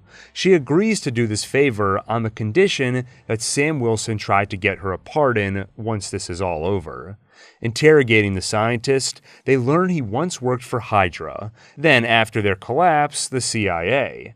There, he tried to recreate the serum by studying Isaiah Bradley's blood, and after the blip, he took his work to an anonymous crime lord known only as the Power Broker, who funded his remaining research. He was able to create 20 vials of the serum, all of which were stolen by the Flag Smashers. Their interrogation is interrupted by bounty hunters seeking retribution for their killing Selby. They escape, but Zemo uses the chaos to kill the scientist, hoping to end the flow of super soldier serum. Next, they need to actually find the Flag Smashers, and for that, they have an idea. Danya Madani recently passed away. She was someone who helped blip refugees. It was under her care that the Flag Smashers first met. Their leader, Carly, will likely be at the funeral, and Zemo manages to figure out when and where that'll be. So that's where they head, while the new Captain America follows. He insists on storming in to take Carly by force, while Sam hopes to reason with her. Walker reluctantly gives him 10 minutes to try, and Sam quickly finds the girl. He shows sympathy for her cause, only questioning her violent methods. But before they can get anywhere in the conversation, Walker loses patience and violently storms in. In the ensuing chaos, Zemo manages to shoot Carly repeatedly. She ultimately escapes, but first drops her vials of super soldier serum. Zemo quickly gets to work destroying them, but John Walker manages to grab one and stash it away. In the aftermath, Walker attempts to take Zemo into custody, but he's not the only one who wants Zemo. So do the Dora Milaje. Wakanda caught wind that Zemo was out, and considering he murdered King T'Chaka, that doesn't sit well. Walker takes them on and loses the fight, while Zemo uses the chaos to escape. Walker is humiliated. He lost a fight against opponents who weren't even super soldiers. Suddenly, taking the stolen serum himself is a tempting prospect. Later, Karli arranges a meeting with Sam, but again, before they can make much more progress in the conversation, Walker shows up, this time powered by super soldier serum. In the ensuing fight, Karli kills Lamar Hoskins, Walker's partner. That sends the new Captain America into a rage. She gets away, but he manages to chase down one of her friends and cave in the man's skull with his shield, all while the public watches.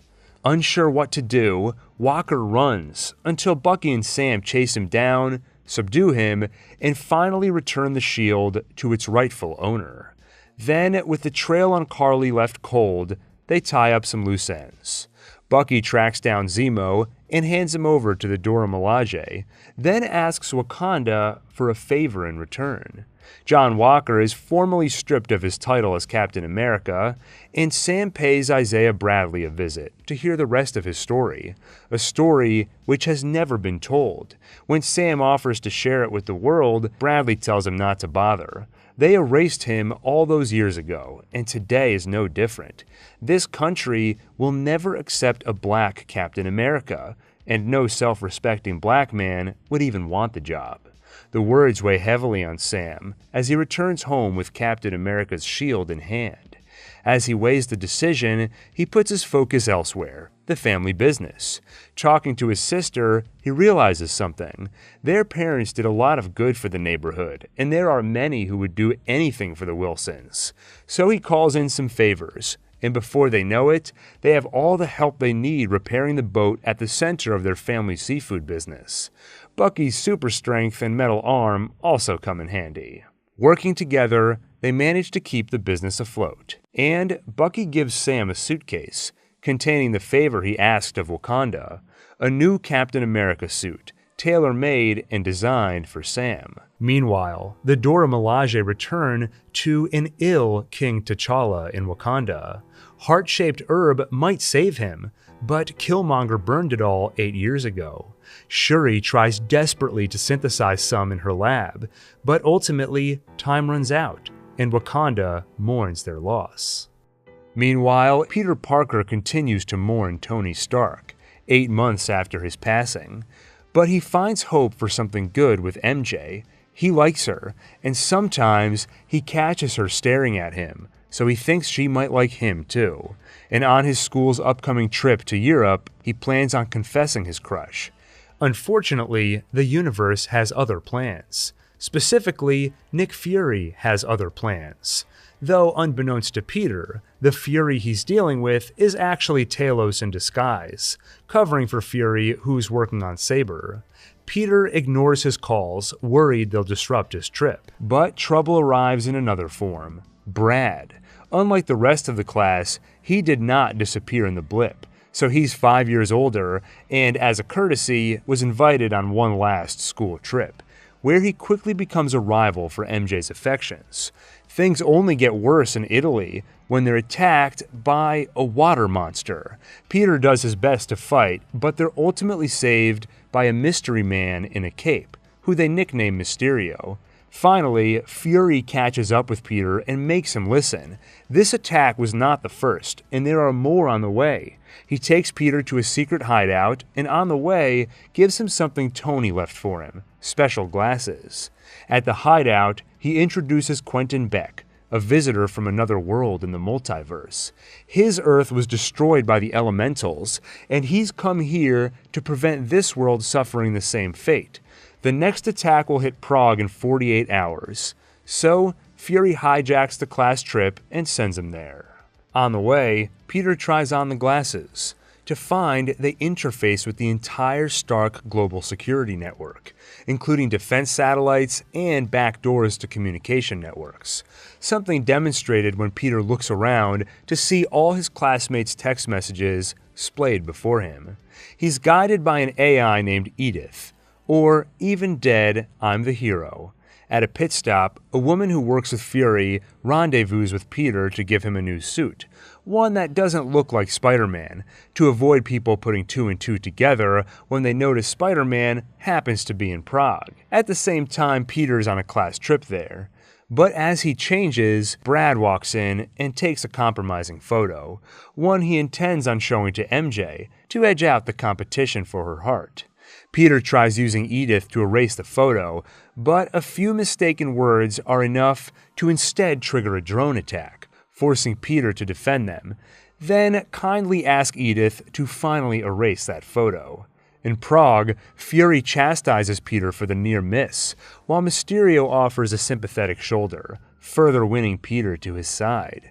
When the attack finally comes, Peter's web pulls a small machine out of the sky, which MJ finds, and Beck destroys the elemental, saving Peter's friends and saving the world. Afterward, he and Beck talk, and having repeatedly seen Quentin's heroics, Peter realizes that Tony picked the wrong guy to follow in his footsteps. It shouldn't be Peter, it should be Quentin.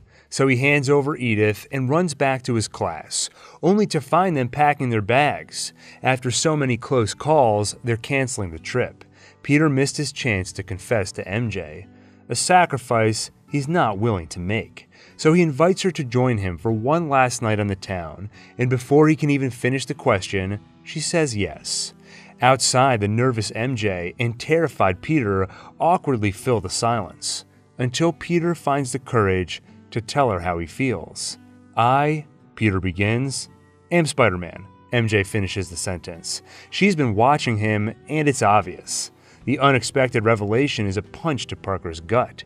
That's why she's been watching him this whole time. Yeah, MJ confirms. Why else would I be watching you? Doesn't matter. Peter lies and reburies his one-sided crush.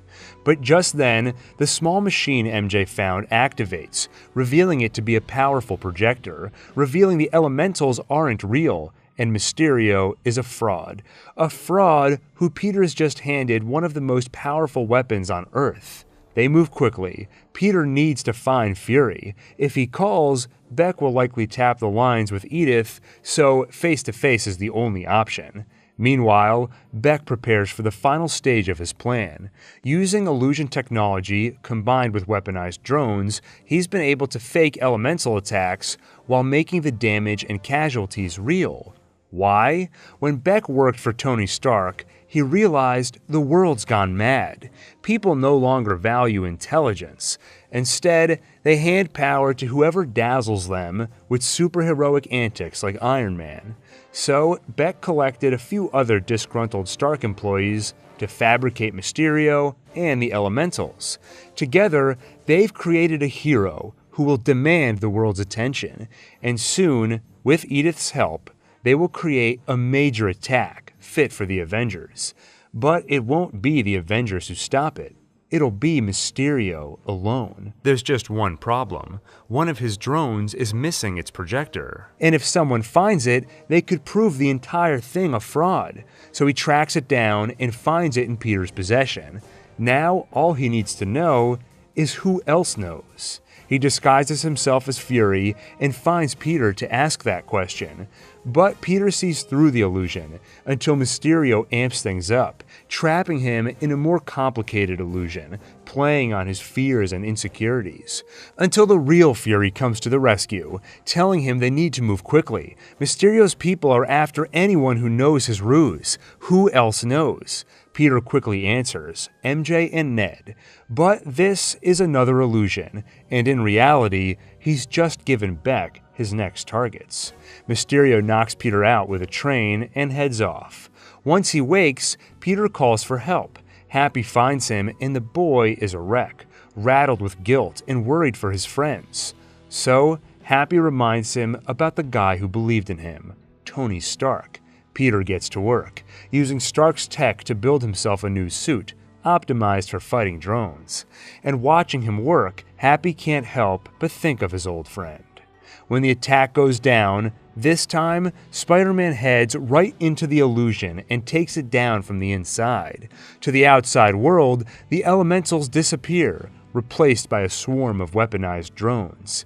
Next, Peter heads for Beck himself, only to find himself trapped inside another illusion. But rather than panic, he listens to his spider sense, and it guides him through to Beck. The villain panics, ordering all the drones to fire in an enclosed space where it's easy for a bullet to ricochet or hit the wrong target. Peter dodges them all, but Beck isn't so lucky. Though even as he dies, Beck smiles as though hiding one more ace up his sleeve. After the battle, Peter and MJ find each other, and this time, neither hides their true feelings. They kiss and return from the trip as a couple. But their first date is interrupted by a message from beyond the grave. Before dying, Beck arranged for the release of a doctored video leaked through the dailybugle.net. It frames Spider-Man for killing Beck and reveals to the world that Spider-Man's true identity is Peter Parker. Peter has the appropriate reaction, shouting, "What the f-?" Soon, the next step in the Flag Smashers' plan is revealed. The GRC prepares to vote on the Patch Act, something which would immediately force all refugees back to their states and countries of origin. Carly will not allow that. So, the Flag Smashers interrupt the vote and take all the senators hostage. But Bucky is there to fight them, and so is Captain America. Sam Wilson dons the Wakandan suit, including modified falcon wings to fit the new aesthetic. Though John Walker is there too, with a shield he made by melting down his old medals. But when he's given a choice between revenge on Carly or saving hostages, he makes the right choice and saves lives. But he's only afforded Carly borrowed time, because when Sam tries to negotiate with her one last time, she raises her gun and Carter shoots her. The rest of the Flag Smashers are taken into custody while Sam speaks with the senators. Carly was wrong for her approach, but not in her ideals. If the GRC doesn't do better to take care of people, it's only a matter of time before another Carly rises. He urges them to do better. Meanwhile, the other Flag Smashers join Carly in death, as Zemo, despite his reincarceration, arranged for them an explosive end, doing his best to eradicate all the remaining serum, whether in vials or bodies. In the aftermath, it seems Sam's plea was a success, as the GRC abandons the Patch Act. And that's not the only place Sam has had an impact. He also had a statue of Isaiah Bradley added to the Smithsonian, where finally his story can be told. Bucky, meanwhile, finally goes through his list, giving closure and making amends to those he hurt as the Winter Soldier. John Walker, too, finds hope. He is approached by CIA Director Valentina Allegra de Fontaine, who rebrands him the U.S. Agent and offers him another chance at being a hero. And Sharon Carter is given her pardon, though Sam is unaware of the monster he's invited into the U.S. government. It seems that in Madripoor as a fugitive, Sharon climbed the criminal ranks and became the crime lord known as the Power Broker. And now she'll have access to government secrets, weapons, and more to grow her criminal enterprise. In New York City, Peter Parker's life is in chaos after the outing of his secret identity. Some see him as a hero, others a murderous vigilante, but everyone knows his name. The worst part? It's his friends and family who suffer. Ned and MJ are denied admission to their dream school thanks to their association with a vigilante. And as Peter loses a secret identity, lawyer Jennifer Walters gains a new one. She is on a road trip with her cousin Bruce Banner, who recently developed an inhibitor allowing him to remain human. Suddenly, a Sicarian courier craft appears looking for Hulk, causing them to crash. Both are hurt, and some of Bruce's blood drips into her wound, turning her into a Hulk. But unlike Banner, she can choose when to transform, and even in Hulk form, stay in control. Meanwhile, despite humanity's victory over Thanos, another threat looms within their planet's core, the Celestial, Tiamat. The emergence was delayed thanks to Thanos erasing half the population, but with the return of those billions of human lives, the seed resumes its growth, and now, emergence is just 7 days away. Icarus has dealt with this by leaving his friends and the love of his life. Around a century ago, he realized the longer he stayed with Circe, the more tempting it was to tell her the truth. So instead, he left her without explanation, intent on letting the emergence occur unfettered. But after 7,000 years with humanity, Ajax refuses to watch them die, so she meets with Icarus and suggests they stop it. However, she has underestimated just how much Icarus believes in Arishem. He will complete his mission at any cost, even if it means killing someone close to him. And he does exactly that, feeding Ajax to some deviants he discovered in Alaska.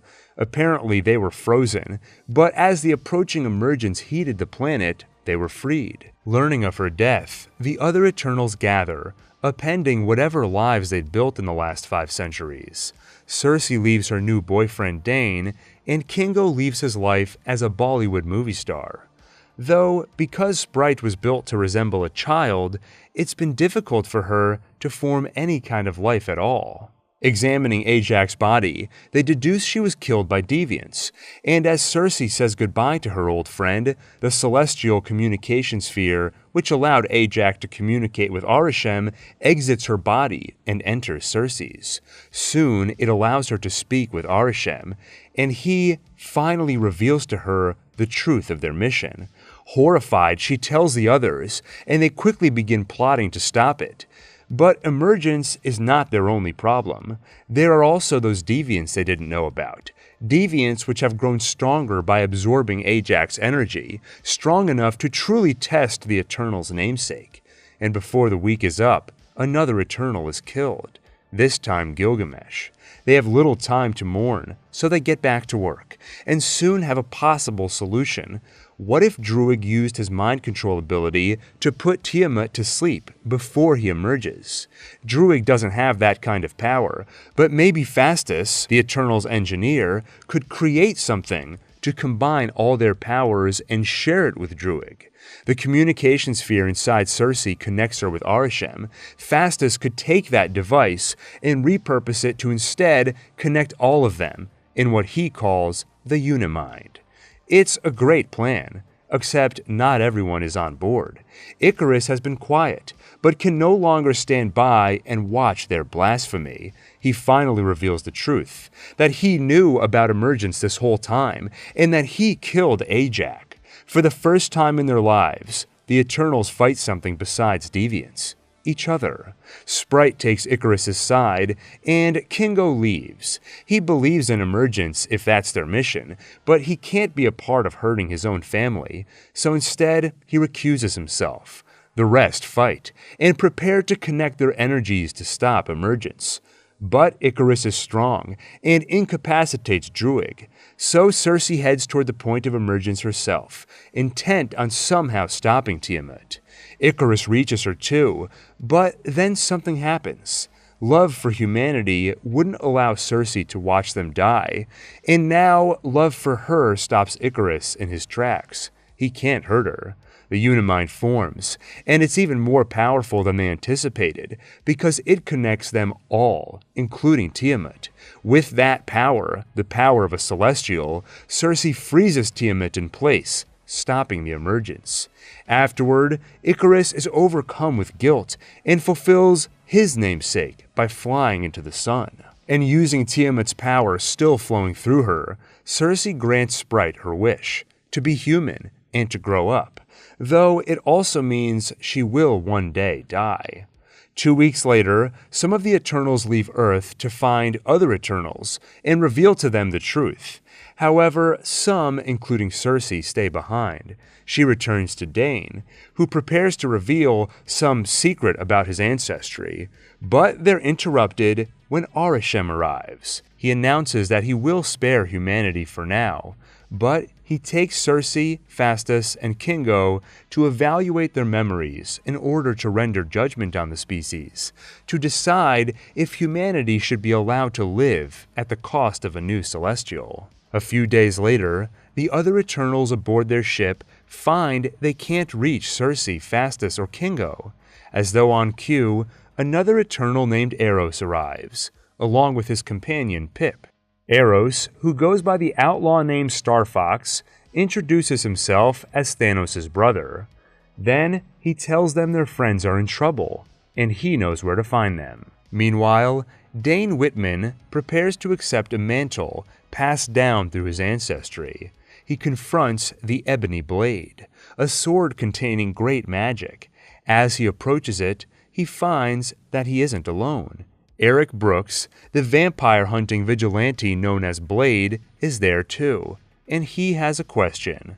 Sure you're ready for that, Mr. Whitman? Back in New York, Peter's life continues to fall apart. Not only are he and his friends denied admission at every college, but he is under investigation for his vigilante activities. And so is Happy, who apparently stole some Stark tech and brought it home. They meet with lawyer Matt Murdock. Happy might be in some real trouble, but Peter at least should be safe from the law for now. The court of public opinion is another matter. Guilt soon turns to desperation, and Peter approaches Doctor Strange with an insane request. What if they changed the past so Peter's name was never revealed? Impossible, Strange explains. They no longer have the Time Stone, but feeling for the boy's plight, he offers an alternative. They could make the world forget that he's Spider-Man. Strange begins casting the spell when Peter has a realization. He doesn't want MJ to forget, so he asks Strange to alter the spell, and more people come to mind. What about Ned, Aunt May, and Happy? The spell grows unstable at the many alterations, and Strange moves quickly to contain it, but apparently not quickly enough. While the spell traveled the dark borders between known and unknown, it invited from other worlds anyone who knows Peter Parker is Spider-Man, including Dr. Octopus, the Green Goblin, Sandman, Lizard, and Electro. Strange warns Peter that they know frighteningly little about the multiverse, so these visitors need to be returned home as soon as possible. Peter recruits Ned and MJ's help. Soon, all but the Green Goblin are captured, but Peter gets an idea where he is when Aunt May calls. A visitor just stopped by her shelter, which normally offers help to those displaced by the blip. Peter rushes in to find, not a monster, but a desperate and confused man, Norman Osborn. Are they all like him? Aunt May asks. If so, maybe they don't need to be booted back to their reality, but instead need help. Help to be cured of the afflictions that have turned them into villains. Doctor Strange disagrees, and he's already prepared a way to send them back. He's contained the spell inside an artifact that, when activated, will send the visitors home, which they realize will be a death sentence for some of them. Ock, Goblin, and Electro were all pulled from their worlds moments before their deaths at Spider-Man's hands. Peter will not have that on his conscience, so he scuffles with Strange over the artifact. The sorcerer brings him into the mirror dimension, a twisting world resembling reality where one can practice magic without causing harm. But Peter manages to steal the artifact and his sling ring, then strand him there. Returning to reality, he leaves the artifact and sling ring with MJ and Ned, then brings the villains to Happy's condo, where that stolen Stark technology comes in handy. Using it, Peter and Norman work hand in hand to develop cures. First, they install a chip that returns Dr. Otto Octavius control of his mind, freeing him from the tentacles that warped his psyche. But before they can cure the rest, the Green Goblin wakes up, taking over for Norman Osborn. He decides to free Peter of his weakness, morality, and he does it by killing his moral compass, Aunt May. She's wounded by the blades of his glider, but before they realize those wounds are mortal, she tries once more to show Peter the right path. She watches him drown in regret. Why didn't he listen to Strange and just send the villains home? It's not his responsibility to fix them. But it is, May reminds him, because he has a gift. He has power, and with great power, she says, there must also come great responsibility. As she dies in her nephew's arms, Happy arrives to stand between Peter and the arriving authorities. He gives himself up for arrest and shouts for Peter to run, so Peter runs and hides, wallowing in regret. Meanwhile, Ned and MJ search for Peter, but come up short. So they try magic. Ned calls for Peter Parker and opens a portal with the sling ring. Out of it steps Peter Parker, but not the one they expected. Ned tries again, and they're joined by another Peter Parker. Neither is theirs, but both are older versions from other worlds, where they've been Spider-Man a lot longer. If they could find Ned and MJ's friend, perhaps they could share their experience and help him find a way back from the darkness. The Peters explain that on their worlds, each has a place they go when they're lost. For one, it's the Chrysler Building, and the other, the Empire State. MJ knows where to find him. They head to their school's rooftop. Ned and MJ offer a hug, and the Peters offer their stories. One became vengeful after losing his Uncle Ben, but getting revenge didn't make it better. The other lost Gwen, his MJ, and after that became rageful.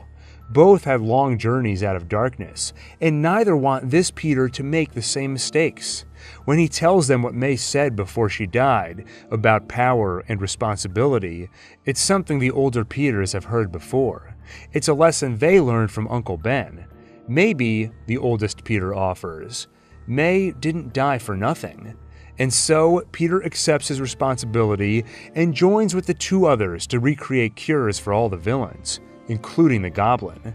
Once they're ready, Peter calls into the Daily Bugle to reveal where he can be found, at the Statue of Liberty, a symbol for second chances. It doesn't take long for the villains to arrive, hoping to destroy the artifact and avoid their fates. But while it takes a minute for them to learn to work as a team, the three Spider-Men cure Sandman, Lizard, and with Doc Ock's help, Electro. In the midst of the battle, Strange returns and prepares to finally put an end to the madness.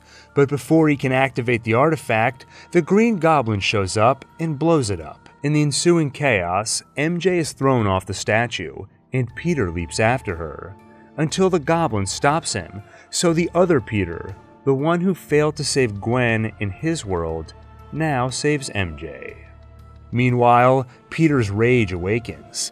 The Green Goblin killed his aunt and tried to kill MJ.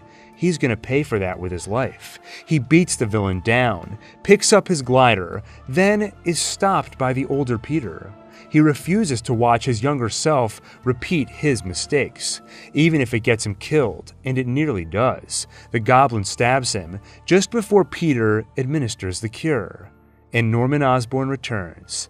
But the damage is done. The spell was released when he destroyed the artifact, and now the boundaries between this world and the rest are falling, inviting in everyone from any world who knows Peter is Spider-Man. So Peter has a suggestion: make everyone forget Peter Parker. Strange says it'll work, but warns it'll leave him entirely alone. But it's a sacrifice Peter is willing to make. He says his goodbyes to his new friends and his old friends. MJ doesn't want to forget him, but Peter promises that no matter what, he'll find her again and remind her who he is. She says, "I love you," and stops him saying it back, instead making him promise to wait until they find each other again. Moments later, Strange casts the spell. The tears close, the visitors return home, and the world forgets Peter Parker. Though one of those visitors left something behind. Eddie Brock, who shares a body with an alien symbiote known as Venom, returns to his world, short one piece of that symbiote, which remains in Peter's. Not long after making the world forget Peter Parker, Doctor Strange has a dream of dying while running with a young girl. After waking up, he trades one nightmare for another, watching the love of his life walk the aisle with another man. Christine's wedding is interrupted by a large, strange creature chasing the girl from Strange's dream. He and Wong defeat the monster, then speak with the girl, America Chavez. She is from another reality, and that creature was after her because someone sent it to extract her power, the power to travel the multiverse. Though she can't control it, the power only triggers when she's afraid. She and the Doctor Strange of her world were trying to find the Book of Vishanti, a magical book of pure good, giving a sorcerer whatever they need to defeat their enemy. But their time ran out, and Strange grew desperate. Rather than let the creature take her power, he prepared to kill America, a sacrifice to keep her power out of the wrong hands and potentially save the multiverse.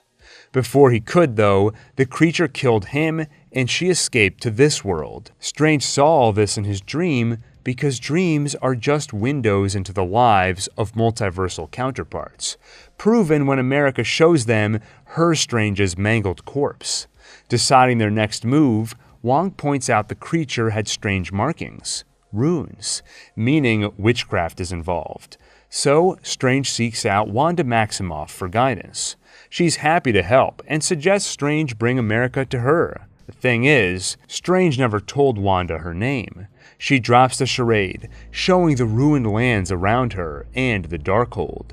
Corrupted by its influence, she's the one after America, because with that girl's power, she could travel to another universe, kill that world's Wanda, and get her children back. Because though they were fake in her world, they are real in every other. She knows because she dreams of them every night. She gives Strange until sundown to hand America over. Otherwise, it won't be Wanda who comes for her. It'll be the Scarlet Witch.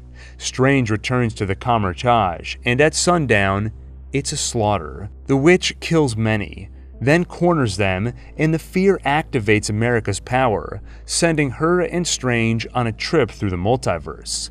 As they explore a new world, they find a strange technology, which extracts and projects significant memories. For Strange, it's the date where Christine gave him his watch, which was broken in the crash that took his hands. For America, it's the first time she triggered her powers, accidentally sending her moms through a portal to parts unknown. "I killed them," America says. "No, you did not," Strange assures her. "Don't even think that." He promises they survived, and that someday she will see them again. Soon, they learn that this world is not a safe place for Doctor Stranges. They're captured and taken into custody at a facility, where they're overseen by Christine. Here, she's a scientist specializing in multiversal research, and she makes it clear they consider Doctor Strange a threat, and when Strange is taken before the Illuminati, he learns why. The Illuminati is a council composed of this world's most powerful heroes: Mordo, Captain Carter, Blackagar Boltagon, an Inhuman whose voice obliterates any who hear it, Captain Maria Rambeau, Reed Richards, and Charles Xavier. In their world, when Thanos attacked, Strange turned to the Darkhold for help, visiting other worlds through dreamwalking, or possessing his counterpart in those realities. In doing so, he caused an incursion, where a collision of worlds destroys one or both. With the incursion, Strange inadvertently ended an entire reality, killing everyone there. Eventually, he found the Book of Vishanti, which they used to defeat Thanos. Then, the Illuminati sentenced Strange to execution, and he accepted his fate. Now, they fear him more than anyone, but Xavier believes in second chances, and believes they can trust this new Doctor Strange. Meanwhile, in the world Strange and America left behind, the Scarlet Witch uses the Darkhold to track them down, until a sorcerer at the Camartage destroys it, sacrificing herself in the process. Desperate for the spells of the Darkhold, Wanda threatens the lives of more sorcerers, until Wong tells her what he knows. The spells can be found on Mount Wundagore, where they are inscribed on the walls of a temple. The first demon, Thethon, carved his dark magic spells there, and others transcribed them into the book. With no other choice, Wong takes her there, and she uses the spells to dreamwalk, possessing her counterpart in the world of the Illuminati. She finds the facility, and slaughters the heroes one by one. Meanwhile, Strange, Christine, and America reach the Gap Junction, where the Book of Vishanti is located. But the Scarlet Witch reaches them, destroys the book, and controls America, along with her power, to send Strange and Christine to another world, then bring America to hers, where she begins preparations to steal her abilities fully, something which will kill America in the process. Strange and Christine find themselves in a world that was destroyed by incursion. With nowhere to go, they visit the Sanctum and find this world's Doctor Strange, who's been corrupted by the Darkhold and hides a third evil eye on his forehead. Strange manages to defeat his evil self, then borrows the Darkhold. Using it, he can dreamwalk in his original reality to stop Wanda. But doesn't a version of you need to live in that universe? Christine asks. So that you can dreamwalk into them? Who said they have to be living? Strange asks. The corpse of America's Doctor Strange springs to life, and through him, Strange heads toward Mount Wundagore. But especially as a rotting corpse, he is no match for the Scarlet Witch. And they're running out of time. Wong begs Strange to kill America. It's their only hope of keeping her power out of Wanda's hands and keeping the multiverse safe. America accepts this fate. She tells Strange it's okay. But Strange can't accept that. Instead, he insists that America can control her power. She's been controlling it this whole time, always bringing them exactly where they needed to go. And she realizes he's right. She attacks Wanda with her power, but the witch is still too strong. So instead, America gives her what she wants. She takes the Scarlet Witch to her counterpart's world, where Wanda's children see that she is a monster. As the children beg for their and their mother's lives, Wanda sees what she's become. She sees what the Darkhold has turned her into. She never should have opened that book. So she closes it by destroying Thithon's tomb. Wong and America escape, while Wanda is crushed in the rubble, and every copy of the Darkhold in every world is destroyed. Back in the Incursion world, before America sends Strange and Christine back to their home worlds, Strange tells Christine something he never quite figured out how to say to his world's Christine. I love you. I love you in every universe. It's not that I don't want to care for someone or have someone care for me. It's just, I get scared. Back home, Wong and Strange begin training America at the Kamar-Taj, and Strange finally fixes Christine's watch, though he soon finds himself in need of repair as he's suddenly engulfed by pain, and a third eye appears on his forehead. It seems that wielding the Darkhold always takes its toll, but it doesn't take long for him to regain control, just in time for another adventure. One day, a sorceress named Clea appears to inform Strange he caused an incursion and they need to stop it. She opens a portal, and with his third eye firmly under control, Strange follows her into the dark dimension.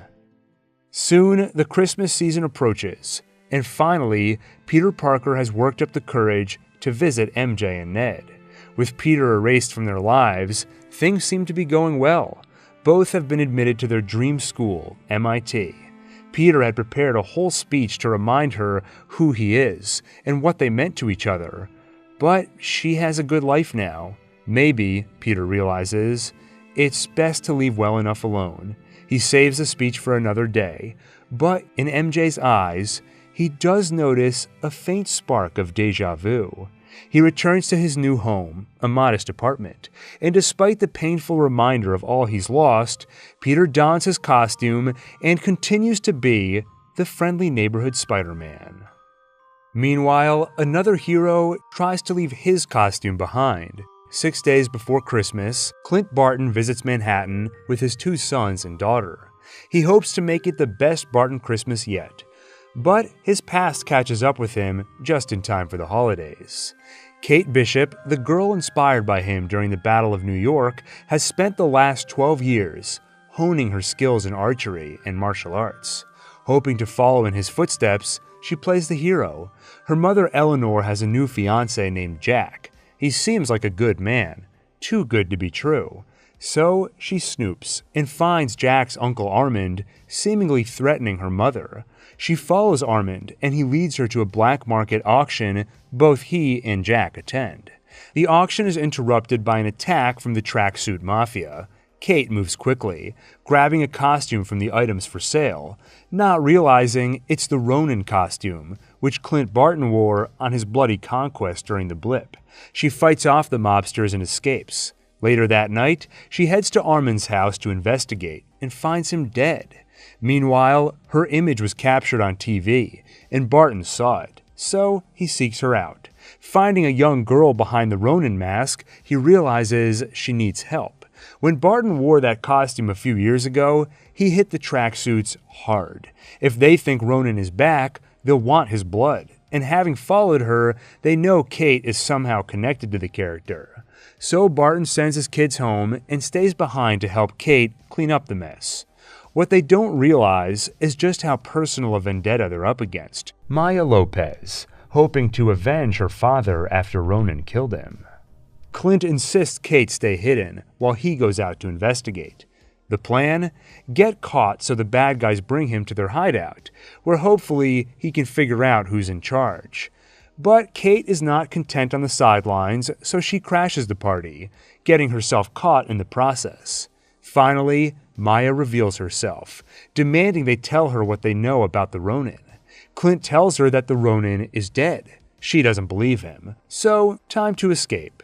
Barton is impressed by Kate, but he warns her that the life of a hero is not an easy one. He advises against it. She is undeterred, and though Clint plays his cards close to the vest, she does learn some things about him, like the fact that he's losing his hearing, resulting from years of loud Avengers work, or that his family is more important to him than anything.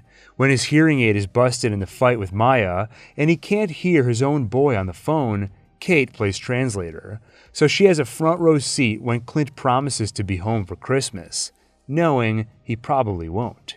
Eventually, it also becomes impossible for Clint to hide from her that he was the Ronin, but she doesn't judge him. He lost his entire family in the blip, and it was the only way he could find to stay sane. Soon, they realize they're in bigger trouble than they thought.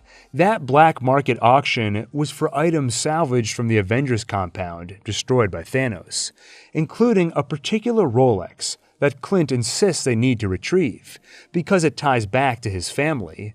They find it at an apartment, and his worst fears are confirmed. Kate finds a notebook with the names of Clint's family members. It's no longer just him that's a target, and too late, they realize whose apartment it is.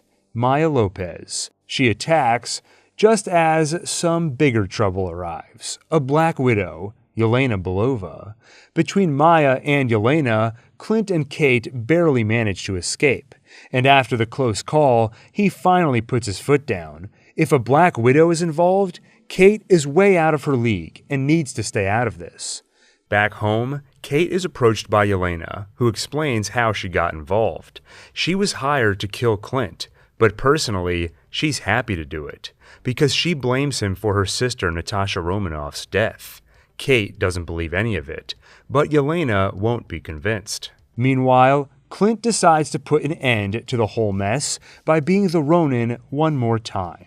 He dons the costume, fights his way to Maya, and puts his blade to her throat, but not to kill her, just to show her his face and tell her to stay away from him and his family, or he will kill her. He also tells her who was really responsible for her father's death. He may have been the one to kill him, but he was tipped off by Maya's boss. Maya's boss is the one who wanted him dead. Later, Belova reaches out to Kate again. Though they don't see eye to eye on Clint Barton, Belova has a soft spot for the girl and thought she should know something. Belova did a little snooping to find out who hired her to kill Barton. It was Eleanor, Kate's own mother. Kate shows Clint a video that Yelena shared with her, showing her mother meeting with someone, and Clint tells her who it is. Wilson Fisk, the Kingpin. Things start to make sense.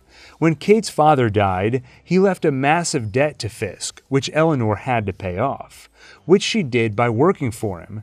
The other day, when Armin seemed to be threatening her, it's because he knew she was connected to the mob and didn't want her marrying his nephew. She killed him for his suspicions. And when she saw Clint sniffing around their business and getting her daughter involved, she called one of her contacts, Valentina Allegra de Fontaine, and she recruited the ex-Black Widow Yelena to kill him. The other thing the video shows is that by now, Eleanor's debt is paid, and she told the Kingpin she's quitting. But she also threatened him, saying she has copies of everything as insurance against him. He did not take kindly to that, which means Kate's mom is in danger. Kate intends on saving her and tells Clint he should go home to be with his family. But he refuses. They're partners. Your mess is my mess, he says. I'm not going anywhere until this is finished. Christmas Eve arrives, and they crash the Bishop Christmas party. The tracksuit mafia targets Eleanor, but Kate protects her mother, while Clint takes on Yelena. Clint tries not to fight the ex-Black Widow, instead trying to explain what happened, how Natasha made her choice, even though he tried to stop her, how she sacrificed her life to save the world. Eventually, his words get through to her. He tells her how Natasha spoke of her often, and gives Yelena a modicum of closure. Finally, she stands down. Meanwhile, Kate, protecting her mom, turns into Kate fighting the Kingpin one-on-one. And somehow, he seems to have obtained some enhancements, making him stronger than any man should be. But some explosive arrows finally incapacitate him. And later, when he stumbles into a back alley, he runs into a girl he'd always treated like family, save for killing her father, Maya Lopez. But she knows what he did, so she puts a couple of bullets in him as retribution. In the aftermath, Eleanor Bishop is arrested, but Kate Bishop's Christmas isn't entirely ruined. On Christmas Day, Clint brings her home to spend the day with his family, and he shows his wife Laura that on top of everything else, he managed to track down that Rolex, one that she wore years ago as a SHIELD agent. Finally, Kate tries to come up with a superhero name for herself, and Clint suggests Hawkeye. In LA, Jennifer Walters continues working as a lawyer while keeping her Hulk side secret. Only Nikki, her paralegal and friend, knows the truth. But all that changes when superpowered influencer Titania attacks a courtroom, forcing Jennifer to quickly transform to protect the bystanders. The day is saved, and Jennifer is outed as a Hulk. Thanks to an offhand remark by a journalist reporting on the incident, she becomes known as She-Hulk. Unfortunately, her law firm now sees her as a liability, and she's fired. Applying at other firms, she finds they all feel the same way. She's a sideshow and a distraction. But one firm, GLK&H, offers her a job, heading up their superhuman law division. Their only stipulation is that she remain in Hulk form when she's on the job. Jennifer reluctantly accepts, though it begins a trend of the world preferring She-Hulk to just Jen. One of her jobs involves defending Emil Blonsky, or the Abomination. She hesitates until she hears his story. When he pursued the Hulk 15 years ago, he thought he was doing the right thing on orders of the US government. They gave him the super soldier serum, which turned him mad and ultimately into the Abomination. It wasn't his fault. He shows remorse, and he's since gained control of his Abomination form. The only wrinkle in the case is that he was caught escaping from prison a few months ago to fight in an underground club, run by Shang-Chi's sister. But Wong comes forth as a witness to admit he broke him out against Blonsky's wishes because he needed a formidable opponent. And ultimately, Blonsky did choose to come back to prison. With his testimony, Blonsky wins parole. That same year, gift shop worker and Egyptian mythology aficionado Stephen Grant has a problem. He shares a body with a mercenary named Mark Spector. Sometimes Stephen will black out, and without his knowledge, this other persona takes over. And this other persona happens to be an avatar for Khonshu, the Egyptian god of the moon and the night sky. Serving as the Khonshu's moon knight, Mark seeks out and kills those who commit evil. But some gods aren't as patient. The goddess Amit believed in judging people not just on their past, but their future too. In her eyes, if someone has done no wrong, but she determines they will transgress in the future, that person deserves death and judgment today. For this dangerous approach, Amit was imprisoned by the other gods. But Khonshu's previous avatar, Arthur Harrow, believes in her cause. He and his followers channel her power to judge a person's past and future. Those whose scales are imbalanced die immediately. However, Harrow is not content to go door to door judging one person at a time. Instead, he seeks Amit's Ushabti, the small figurine in which she is imprisoned, so he can free the goddess and judge the entire world. Stephen Grant has no idea that when he blacks out, Mark Spector is hard at work trying to stop Harrow. Though worlds collide when Harrow spots Stephen and uses Amit's power to judge him, but the results are chaotic and inconclusive. Regardless, he demands Stephen hand over the scarab of Amit, an artifact Mark got his hands on which acts as a compass pointing to Amit's Ushabti. But the Mark persona takes over to kill Harrow's men and escape. Things get even more awkward for the confused and slightly terrified Stephen when Mark's wife Layla shows up. And she's confused why her husband suddenly has a British accent, seemingly has no idea who she is, and is meek compared to her husband's usual mercenary self. Things slowly start to make sense as Mark communicates with Stephen through reflections. Though it takes time for Stephen to trust his murderous half, and for the moment is intent on keeping the body to himself. But soon, time runs out, because Harrow manages to capture him. Layla tries to rescue him, but Harrow uses Amit's power to summon jackals, monsters out of Egyptian mythology, and send them after her and Stephen. Layla tells him to summon the suit, something Mark could do, conjuring his Moon Knight armor. Stephen, however, has no idea what that means, but in the heat of battle, reflexes kick in, and he does summon the suit. Though he takes it a bit literally, he ends up looking less like an Egyptian superhero and more like an Egyptian James Bond. It does help and provide protection, but he still isn't a skilled fighter, so he finally gives control to Mark, who defeats the jackal. Unfortunately, Harrow managed to grab the scarab, meaning he's now on his way to Amit. In the days that follow, Mark desperately interrogates anyone connected to Harrow that he can get his hands on, but no matter who he hurts or kills, they are a zealous bunch, willing to die for the cause instead of giving up any information. So Khonshu plays a dangerous card. He calls on the other gods for a trial of Harrow. But they don't trust Khonshu. He was previously banished for his continued interaction with the human world, something the other gods leave solely to their avatars.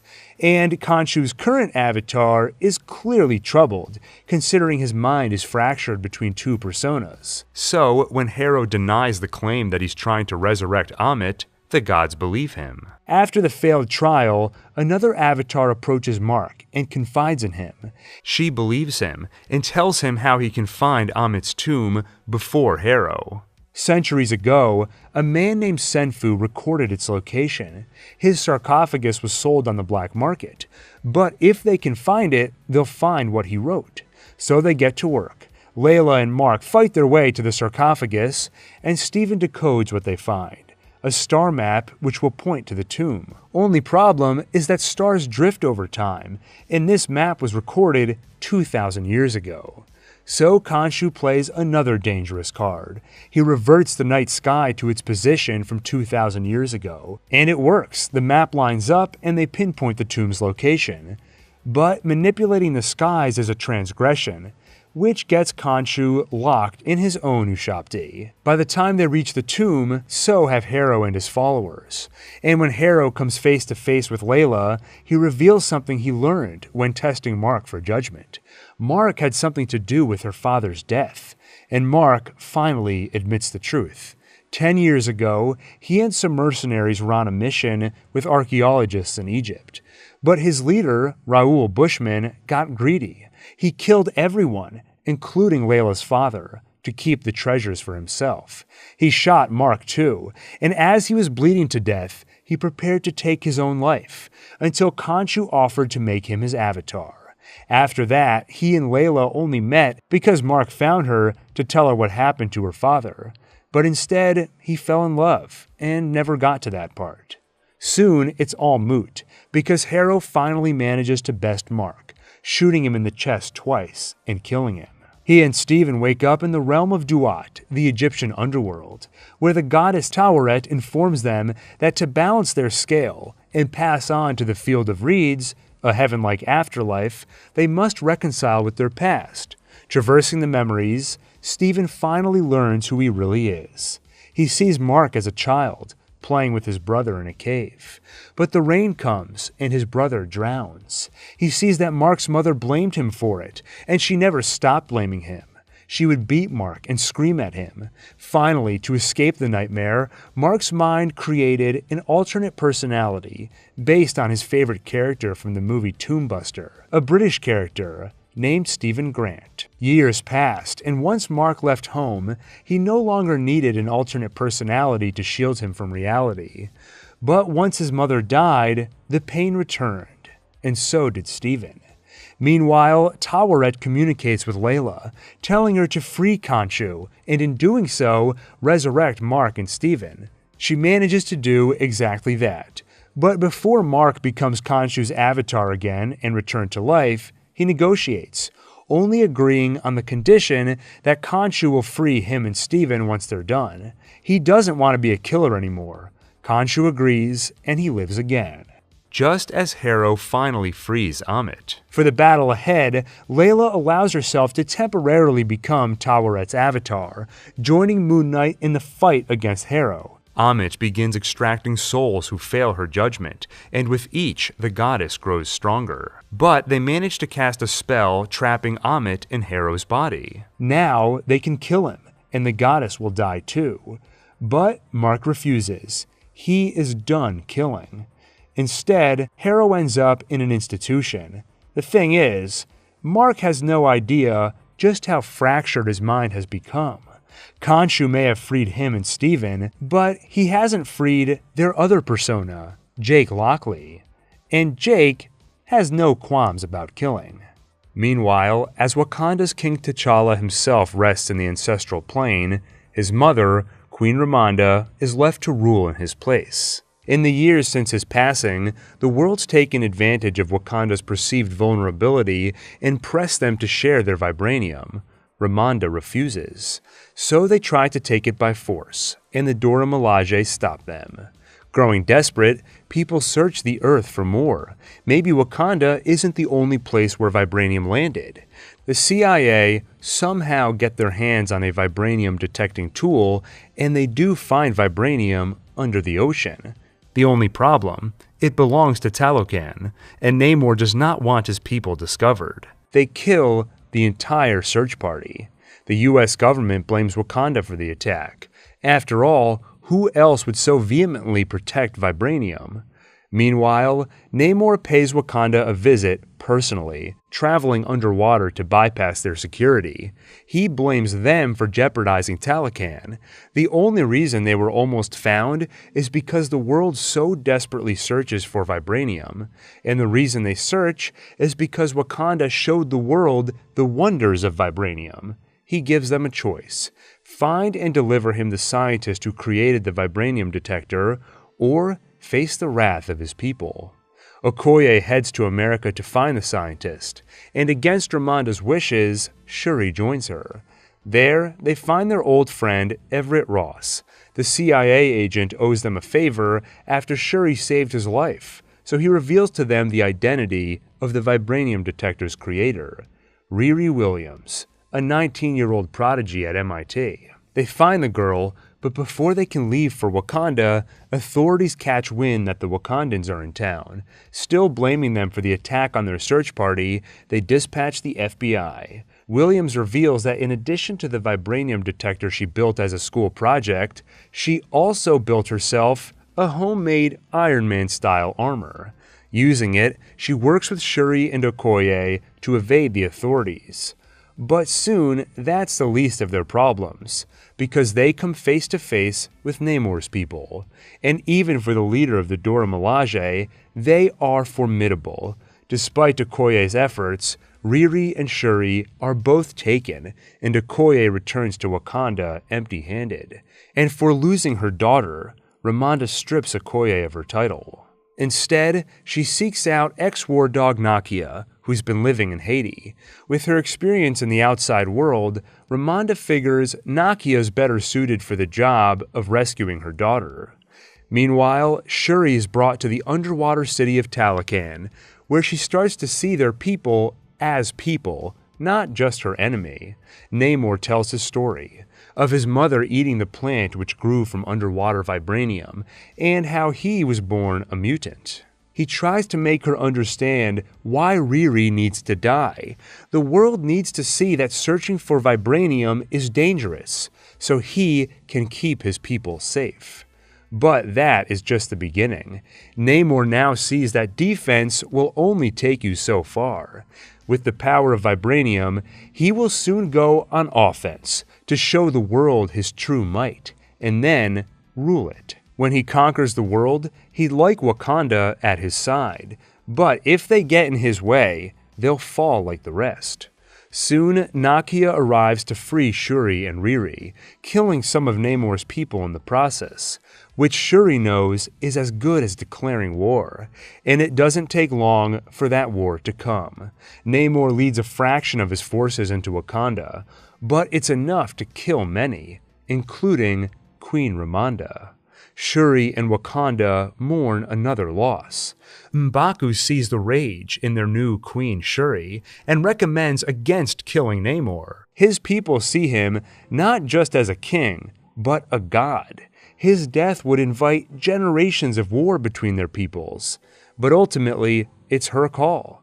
She and Riri get to work, preparing for the battle ahead, and Shuri has a realization. Namor gave her a bracelet, whose fibers grew from vibranium-rich soil, the same sort of soil heart-shaped herb grew from.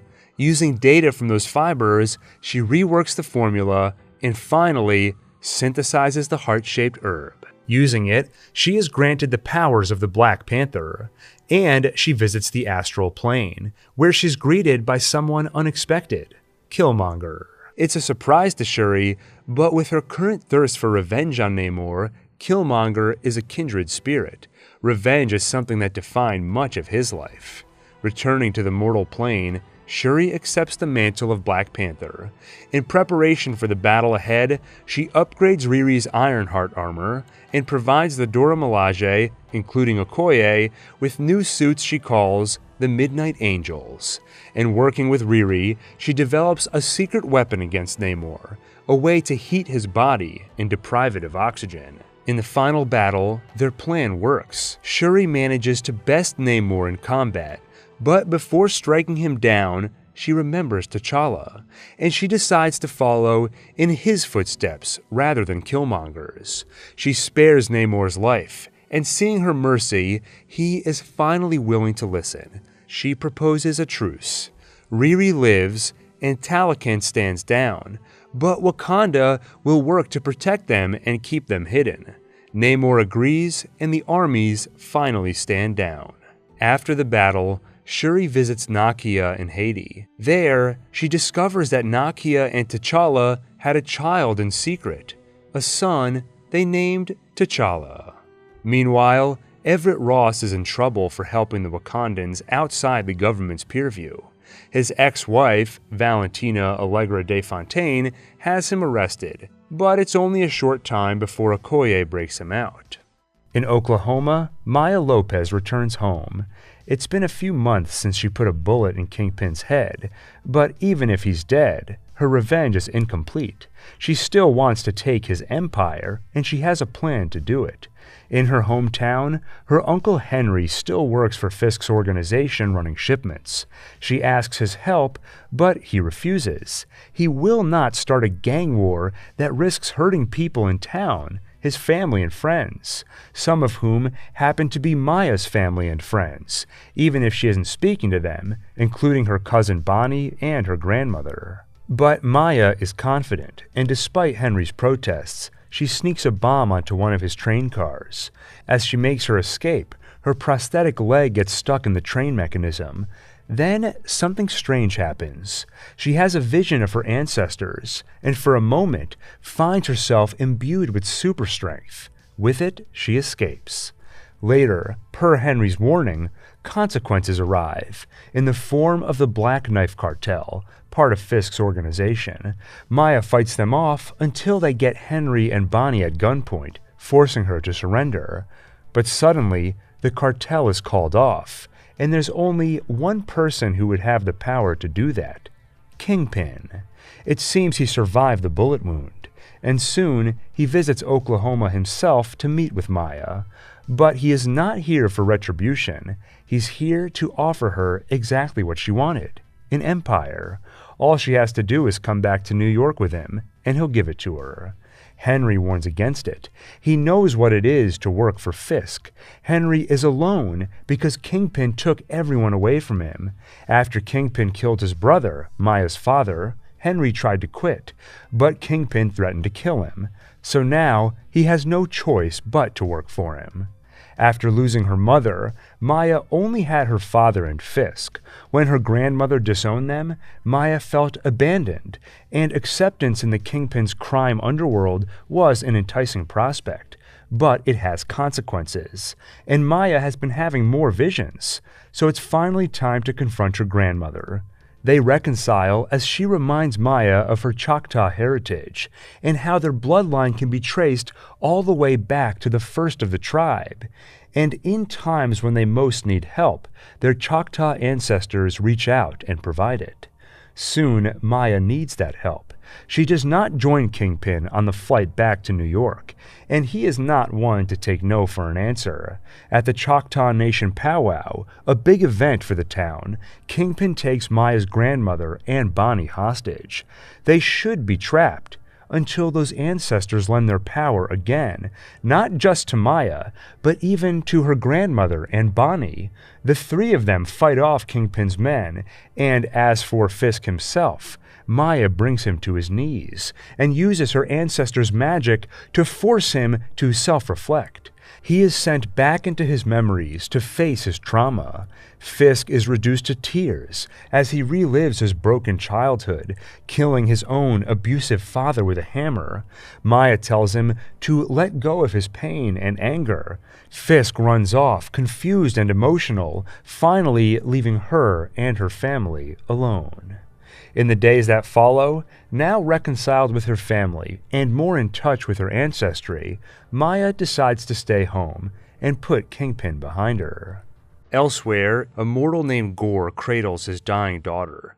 They are the last of a race who worship the god Rapu, and soon it is only Gore who remains after he buries his daughter.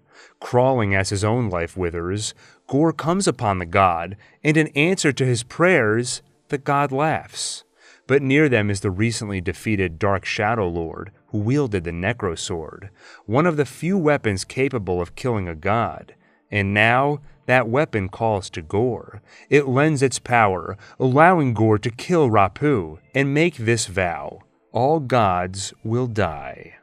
In LA, Jennifer Walters, aside from her new job, has been facing another challenge: dating in her 30s. On Nikki's recommendation, she makes a dating profile under the She-Hulk persona. She gets plenty of matches, but also finds most of the guys more interested in the Green Monster than Jennifer Walters.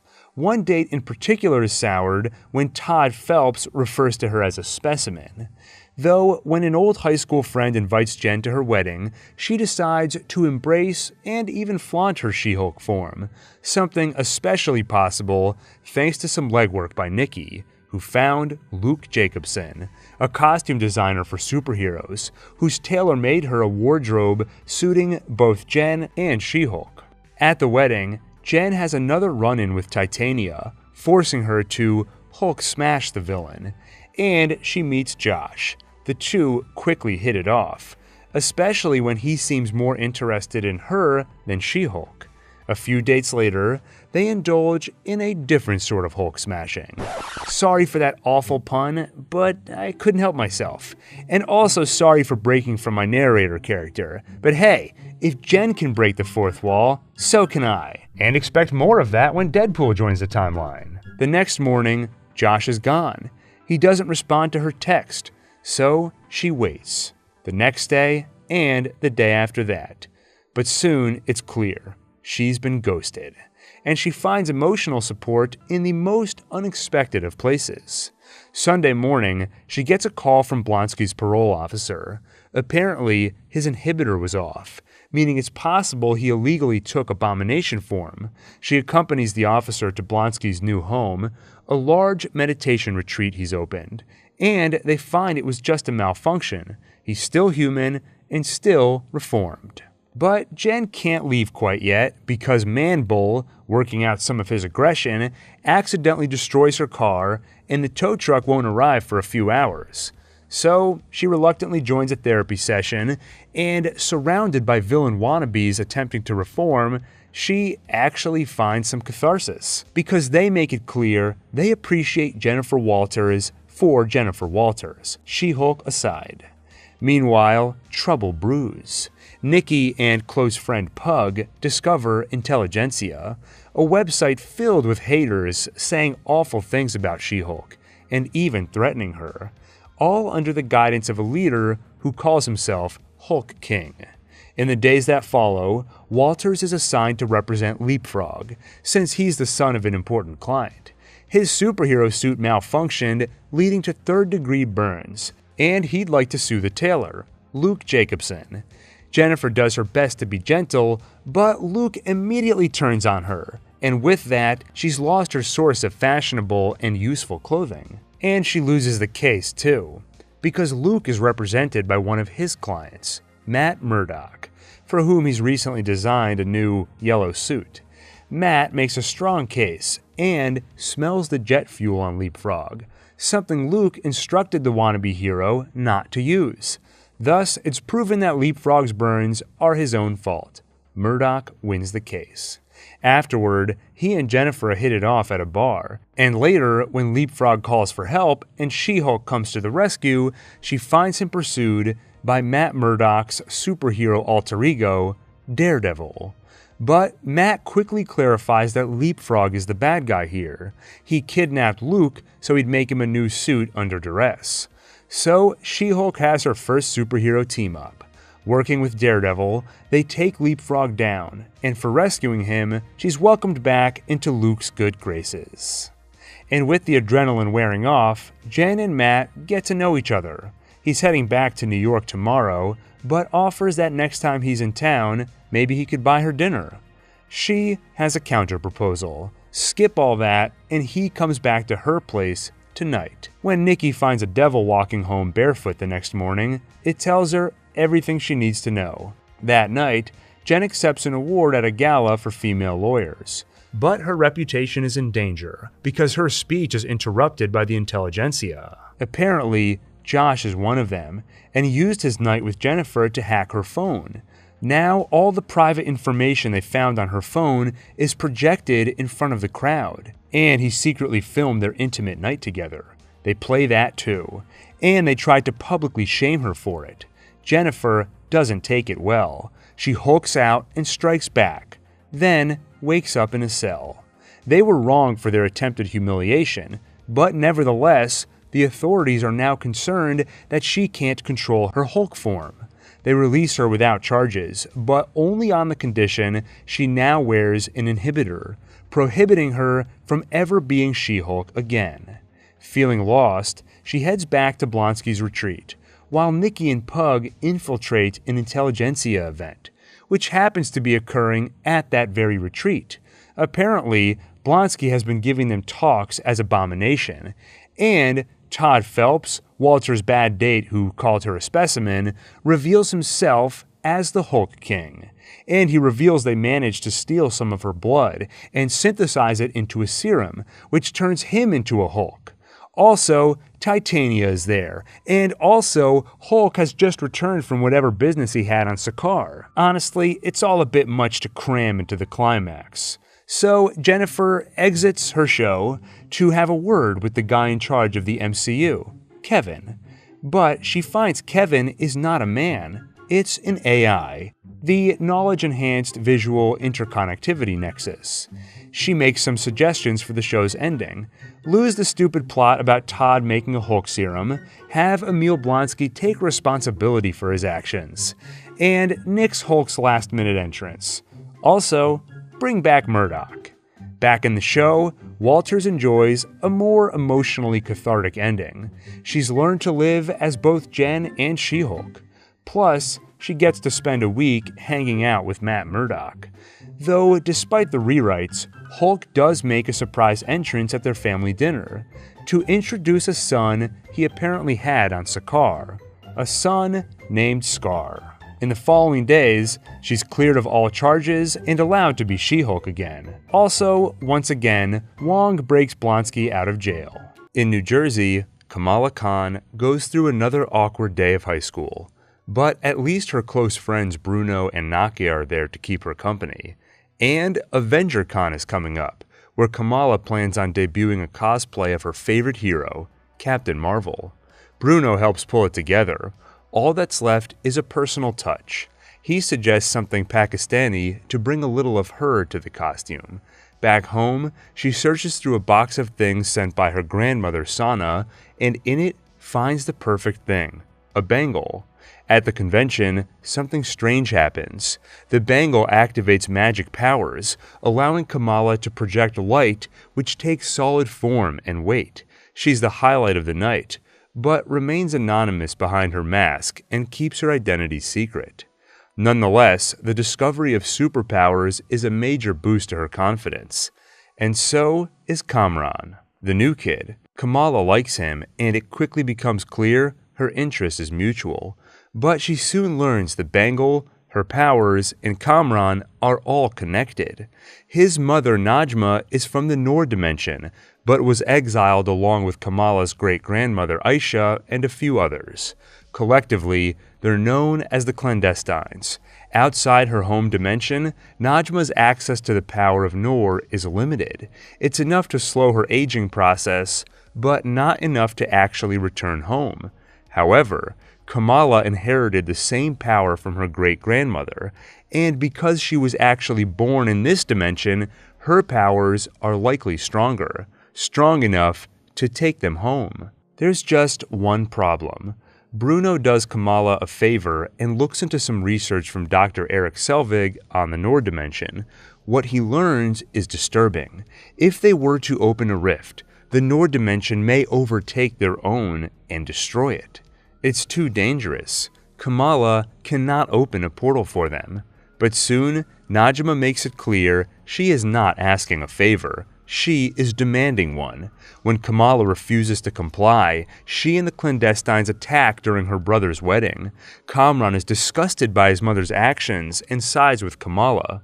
Ultimately, using her powers to fight them off and protect her family, Kamala escapes. In the midst of it all, she has a vision of a train, the same train her grandmother Sana took during the partition. Meanwhile, Najma and the other Clandestines are arrested by the Department of Damage Control. Despite betraying his mother and disagreeing with the violence, Kamran is also arrested. Afterward, Kamala speaks with her grandmother, and Sana reveals she had the same vision of that train, so she invites Kamala to Pakistan where they can finally discuss her family history. In the following days, she and her mother fly over. There, Kamala speaks with Sana, who tells a story Kamala has heard many times before, how, during the partition, Sana became separated from her father, until a trail of stars led her back to him. Then, Kamala meets some of her cousins and runs into the Red Dagger. The Red Dagger is a title that's been passed down over the generations. At one point, a man named Walid held it, and now his son, Kareem, does. Their job is to protect people from threats unseen, like the Clandestines. Right now, their hope is to stop them from opening the veil between worlds and potentially destroying this one. Soon, that threat arrives. The Clandestines escape DODC custody, though for his betrayal, Najma leaves her son Kamran behind. They reach Pakistan and attack. Walid is killed, and when Kamala's bangle is struck, she is transported back in time to 1947, where Aisha hands her a picture of her family and begs her to help Sana. So, Kamala creates a trail of stars, leading the girl back to her father, finally learning that in that story she's heard so many times before, it was Kamala herself who created those magic stars. Returning to the present, she sees the burst of energy from the bangle didn't just send her back in time, it also opened a rift to the Nora dimension, and it proves just as dangerous as they feared, killing one of Najma's friends. Despite the risk, Najma prepares to enter it herself, until Kamala calls to her. Even if she successfully crosses over to the Nora dimension, she'll leave this one to be destroyed, killing her son Kamran along with it. She already ruined one family by killing Aisha. Kamala begs her not to destroy her own. "You're right," Najma replies, and she enters the portal, but not to return home. Instead, she sacrifices herself to close the rift from within. As the rift closes, power seems to surge from it into Kamran, giving him powers similar to Kamala's. Just then, Kamala's mother and grandmother find her, having tracked her phone's location, and they arrive just in time to witness the portal closing. At the sight of the magical display, Kamala is finally forced to admit to her mother that she has these powers, and she gives Sana the photo of her with Aisha and Hassan. Returning home, Kamala's mother accepts the path her daughter is on, even making her a new costume for her yet-to-be-named superhero persona. And it's good timing, because right now, Kamran could use a superhero. Having escaped the DODC, he's now on the run, with Nakia and Bruno's help. But it's only a matter of time before they're captured. So Kamala dons her costume and joins them. She also calls the Red Dagger to ask a favor. She knows they work in the shadows, and asks if they have a way to get Kamran out of the country. They're soon surrounded by DODC, and tensions rise when Kamran manifests Nor powers as well, powers which he wields with a vengeance after learning his mother is dead. But when he loses control, Kamala uses her powers to contain his, while protecting them from the DODC. She buys enough time for him to escape to the harbor, where someone from the Red Daggers will smuggle him to Pakistan. Once he's gone, and Kamala is left alone, her family, friends, and other bystanders surround her, creating a barricade to stop the DODC, who have clearly mistaken a hero for a villain. In the aftermath, the agent in charge, Deaver, is fired for her public blunder, while Kamala, currently known as the hero Nightlight to the public, trends on TikTok. Enjoying the accolades, she joins her father on the roof for a heart-to-heart. He tells her how proud he is, and asks what her superhero name is going to be. She isn't sure yet, so he tells her about the name Kamala, how it translates to the word wonder, or marvel. Kamala can't believe it. She shares a name with Carol Danvers, her favorite hero of all time. "I don't know who that is," her father replies. "But you sure are, and always have been, our little Miss Marvel." A week later, Bruno shares with Kamala something he learned about her when researching Nor and her powers. Looking at Kamala's DNA, in addition to her Nor genes, there was something else too. Something the others in her family don't have. Some kind of mutation. They don't know it yet, but this is the same mutation which, in other worlds, has led to the X-Men. Elsewhere, Thor continues his travels with the Guardians of the Galaxy, chasing one adventure after another, though it's clear he's overstayed his welcome, and when they hear word of Gore the God Butcher, Quill is happy to part ways as Thor leaves to investigate. And while Thor seeks adventure, Jane Foster reaches the end of her own. She was recently diagnosed with stage 4 cancer, and her time is quickly running out. When she reaches the limits of human medicine, she turns to Asgardian magic. In New Asgard, she finds the pieces of Mjolnir, and the broken hammer remembers a promise it made years ago to always protect her. Now it keeps that promise by lending its power and turning her into the mighty Thor. Soon, Gore continues his quest to kill all gods by visiting New Asgard. Thor arrives to defend the kingdom, but so does Jane Foster, which makes for an awkward reunion. The two set their feelings aside long enough to fight the battle, and though they survive, Gorr escapes with a cage of Asgardian children. Among them is Heimdall's son Axel, who shares his father's gift for long-distance sight and communication. Thor reaches out to the boy and locates them in the Shadow Realm, a dangerous place. So before they head after the children, Thor, Jane, Valkyrie, and Korg seek reinforcements. They head to Omnipotent City, where the likes of Hercules and Zeus reside. But there, all they find are cowardly gods, who would rather hide in their palaces than fight a god-killer. The city is a dead end, though Zeus does reveal Gorr's next move. He will try to reach Eternity, a powerful being at the center of the universe, who will grant the desire of the first person who reaches him. With no help to be found in the decadent city, Thor and company instead steal Zeus's thunderbolt, then head for the Shadow Realm themselves. On the way, Thor and Jane take in the sight of galaxies, stars, and space dolphins. Then finally address their feelings. Both admit they closed their hearts to avoid the pain of loss, but in truth, they want to be together. Except Jane has cancer, something she finally admits to Thor. It's a heartbreaking revelation, but does not change Thor's desire to be with her for whatever time life affords them. They reach the Shadow Realm, and in the ensuing fight, learn that Gorr can't reach Eternity without the key, which is the Bifrost, something accessible through Stormbreaker. It must be kept out of his hands, but he and his army of shadow monsters are formidable. Valkyrie is hurt, and so is Jane. They rush home, and in that rush, Gorr manages to grab the axe. Now, he has access to the Bifrost and the key. In the hospital, Valkyrie is taken into treatment, and Jane learns that her body is failing to fight the cancer. Every time she uses Mjolnir, it saps her mortal energy and leaves her vulnerable to the disease. So Thor makes a promise not to wield it again. He will save the children himself. He finds Gorr at the center of the universe and lends the children some of his power so they can fight with him.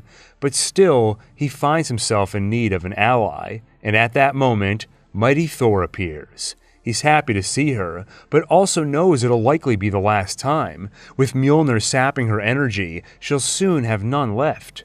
But with the little that remains, she fights, and together they destroy the Necrosword. Without it, Gorr will die. But first, he steps through the portal and finds Eternity. He prepares to make his wish as Thor rushes to Jane's side. Gorr watches the god of thunder choose love, and Thor reminds him that he can do the same. "You can bring her back," he says. "She would have no one," Gorr says. "She would be alone." And with her dying words, Jane convinces him otherwise. She won't be alone. Knowing Thor will care for his daughter, Gorr makes his wish, and just before dying himself, sees his daughter return to life. Thor, after losing every loved one he's ever known, now, for the first time, gains one. He raises Gorr's daughter as his own, and even fights alongside her in battle. She wields Stormbreaker, and he Mjolnir, as they travel the galaxies, providing aid wherever it's needed. They're known by many names, but to those who know them best, they are simply known as Love and Thunder. Meanwhile, in Omnipotent City, Zeus recovers from his wounds and sends his son Hercules to get revenge on Thor. And elsewhere, Jane Foster learns it's true what they say. When an Asgardian dies in battle, they are welcomed into the gates of Valhalla.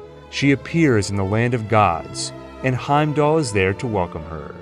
Elsewhere, the patriarch of the Bloodstone family dies, meaning the family weapon, the Bloodstone itself, must be passed on to a new owner.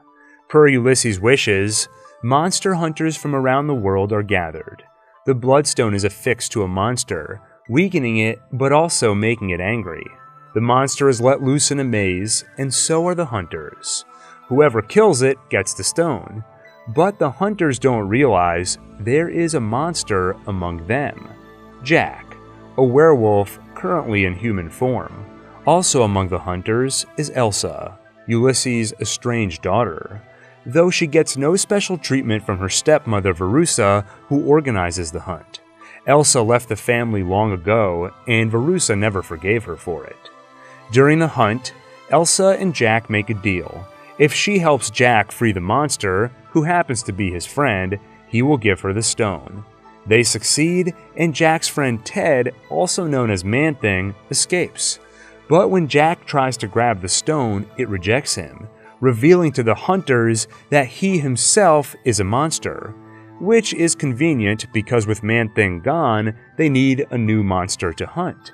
Although the next full moon is 5 days away, using the Bloodstone, they can turn Jack into a werewolf tonight.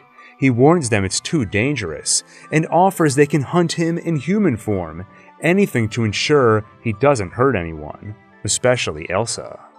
Before turning, he quickly takes in her scent, hoping it'll ensure his monster form recognizes her, and when he turns, it works. The werewolf slaughters everyone around him, but stops when it smells her. Then, the wolf escapes, but Verussa now has Elsa cornered. She prepares to kill her stepdaughter, but Man-Thing returns and kills Verussa first. By morning, Elsa has the Bloodstone, and Jack returns to human form, safely reunited with his friend.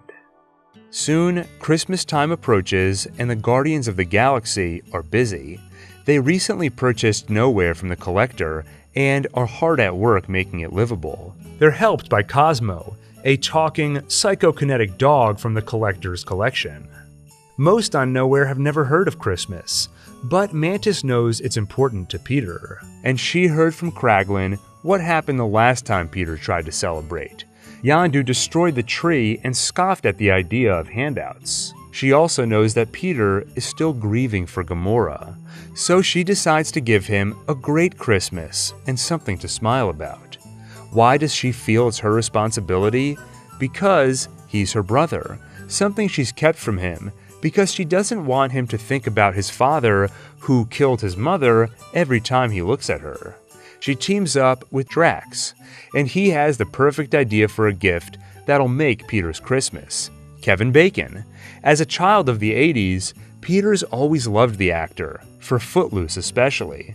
From the passionate way Peter's spoken of him over the years, Mantis and Drax assume he's some kind of world leader.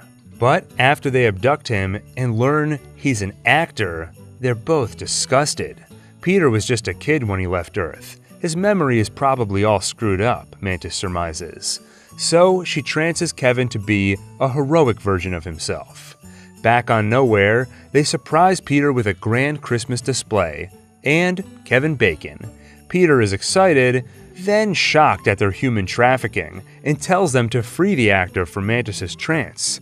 Kevin, of course, freaks out, but once he calms down and they prepare to take him home, he learns just how much he's meant to Peter over the years. So he decides he can stay a little longer to give Peter a Christmas to remember, performing a rendition of Here It Is Christmas Time, while everyone exchanges gifts. Peter gives Groot a Game Boy, and Nebula gives Rocket Bucky's arm. Peter asks Mantis why they went to such trouble for him. She explains how they heard about Yondu ruining Christmas. But Peter reveals the rest of the story, how Yondu found their gifts in the trash, including one for him, a small creature figurine, the sort he will go on to spend years collecting. And with Yondu's heart warmed, he gave Peter a gift too, his first quad blasters. Finally, Mantis gives Peter the greatest gift he could ever get. She reveals that she's his sister. And suddenly, Peter realizes he still has some family left. In the quantum realm, Kang has been busy, amassing a robotic army, burning down homes, and building a citadel on the bones of the people who live in the subatomic world. But still, he is trapped there. Until now, Scott Lang's daughter Cassie has become interested in the quantum realm and built a satellite to explore it. When she turns it on, its signal is discovered by Kang's hunter, MODOK, and they open a portal which pulls Cassie, Scott, Janet, Hank, and Hope into the quantum realm, along with Hank's latest experiment, ants with augmented intelligence. In the subatomic reality, Scott and Cassie are separated from the others and find themselves among quantum realm refugees, displaced by Kang, led by a warrior named Gentora. But they're quickly captured by MODOK and brought to Kang, who has a proposal. He needs to get out of the quantum realm, because he's the only one who can stop what's coming at the end of time. Him. Many variants of him.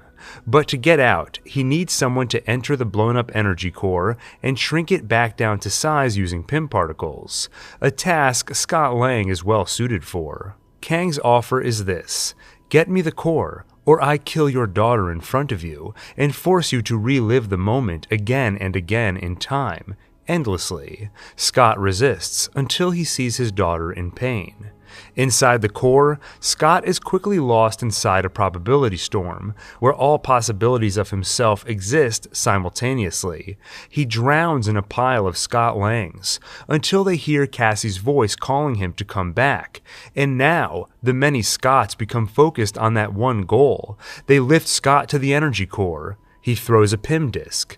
And nothing. He falls, until Hope rescues him. Together they throw more discs and more Pym particles, enough to finally shrink the energy core. Since they were separated, Hank, Hope, and Janet have been on a journey of their own. They met an old friend of Janet's, who has since turned to Kang's side. A fight ensued. They stole his ship and then came for the energy core. Along the way, Janet told them everything about Kang and how they must keep the core out of his hands. And now that it's been shrunk down, Kang takes it from them. Of course they resist, but he easily flicks away Scott and Hope. MODOK takes down the ship with Hank on it, and the Conqueror leaves with Janet.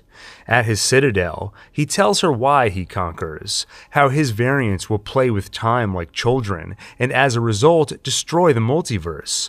Only he can defeat them. But Janet sees the truth. He just wants revenge against the variants that beat him, and in the process, he'll end so many timelines, effectively murdering trillions of people. It all begins today. With the energy core back in hand, Kang can ascend with his army out of the quantum realm, but it won't be as easy as he thinks. Cassie escapes her prison and frees Gentora, and they go on to free the other prisoners, recruiting them to a rebellion. Meanwhile, Hank is reunited with his intelligent ants. When they fell into the quantum realm, the ants apparently hit a time dilation, allowing them to live thousands of years in just a day, advancing their knowledge and technology tremendously. They find Hank, then Hank finds Hope and Scott. With help from one giant Scott, one giant Cassie, and an army of intelligent, now technologically advanced ants, the freedom fighters finally launch a counteroffensive and overpower the Conqueror. Even MODOK fights for them, after Cassie gives him some sage advice, namely, don't be a dick, though he sacrifices what's left of his life in the process. Kang's army is defeated, the quantum people are freed, and the heroes prepare to return home. One by one they enter the portal. When only Cassie and Scott are left, Kang appears. Scott pushes his daughter through the portal and stays behind to stop Kang. The Conqueror scoffs at Scott for thinking he can win, but Kang misunderstands. "I don't have to win," Scott tells him. "We both just have to lose." Ant-Man turns himself into a human shield, taking a near-fatal beating to stop him from entering the portal. Kang's victory is all but assured, until Hope returns. Together they knock Kang into the damaged energy core, and he's sucked into it, seemingly defeated. The portal closes, but Cassie is able to bring Scott and Hope home using her quantum tech. In the coming days, Scott enjoys his return to normal-sized reality, though he's disturbed by Kang's warning about his variants coming at the end of time, and Scott is right to worry. Some of those variants meet to discuss the Conqueror's death. He was killed by one of Earth's heroes. They're beginning to touch the multiverse, Immortus, a Kang variant, explains, and if we let them, they will take everything we've built. To ensure they don't, he has called a council of Kang variants, including every single one of them. Elsewhere, the High Evolutionary searches for a specimen he lost years earlier, Subject 89P13, a raccoon who now goes by the name Rocket and resides on Nowhere, the Guardians of the Galaxy HQ.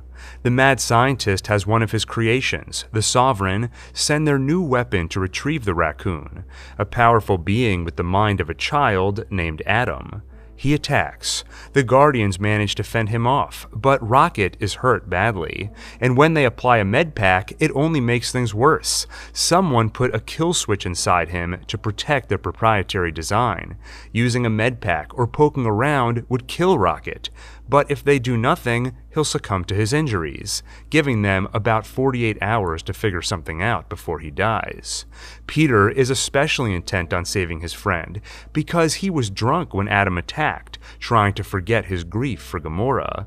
If he hadn't been, maybe he could have helped, and his last words to Rocket were insults. He was angry the raccoon had once again taken his Zune without permission. To save Rocket's life, they need an override code to stop the kill switch, and their only lead is the name of the company they found inside Rocket, OrgoCorp, the High Evolutionary's front for illegal experimentation.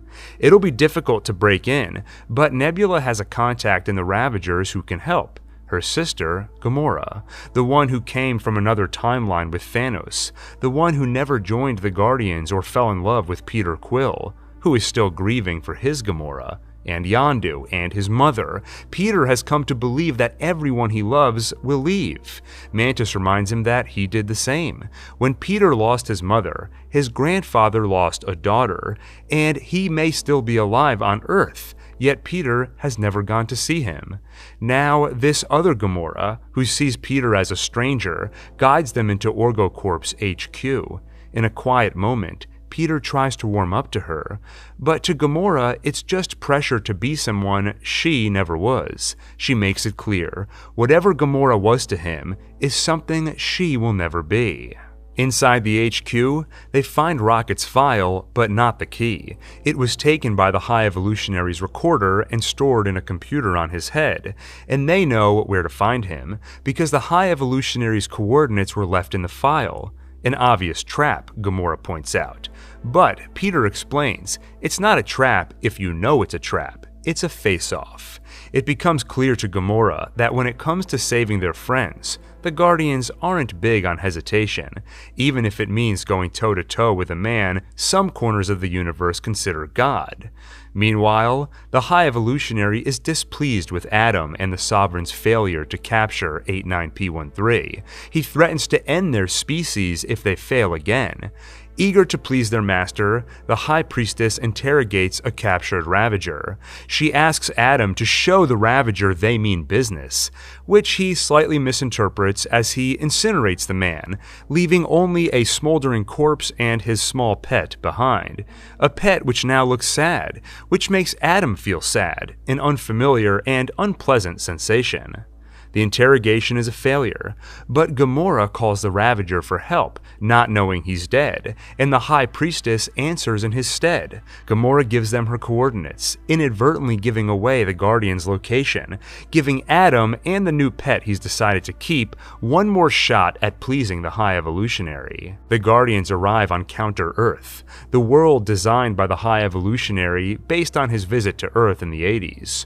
While the others get to work, Gamora stays on the ship, and when Adam comes looking for Rocket, she can't help but protect him. Meanwhile, Peter and Groot's face-off is going well. They fend off the High Evolutionary and his guards, kill the recorder, and rip the computer from his head. But they have to get off planet fast, because although the High Evolutionary's experiments have come a long way, his utopia is still a far-off dream. Counter-Earth has become rampant, with the same violence that pervades Earth. So, he's initiated self-destruction. As explosions blanket the planet, Adam worries for his mother and flies after her, but he's too late. She is killed and he is incapacitated. Drax, Mantis, and Nebula break into the High Evolutionary's ship to free Peter and Groot. Unaware, they've already escaped, joining Gamora on their own ship, where they use the passkey to override Rocket's programming and save his life. The friends embrace, and Gamora can't help but smile. But there's little time to celebrate. The High Evolutionary reaches out with a demand. Bring me the raccoon or your friends die. He throws Nebula, Drax, and Mantis in a cell, where they're surrounded by Star Children, the latest product of his experiments. Meanwhile, Peter calls for help, asking Kraglin to fly Nowhere over and blow a hole in the villain's ship.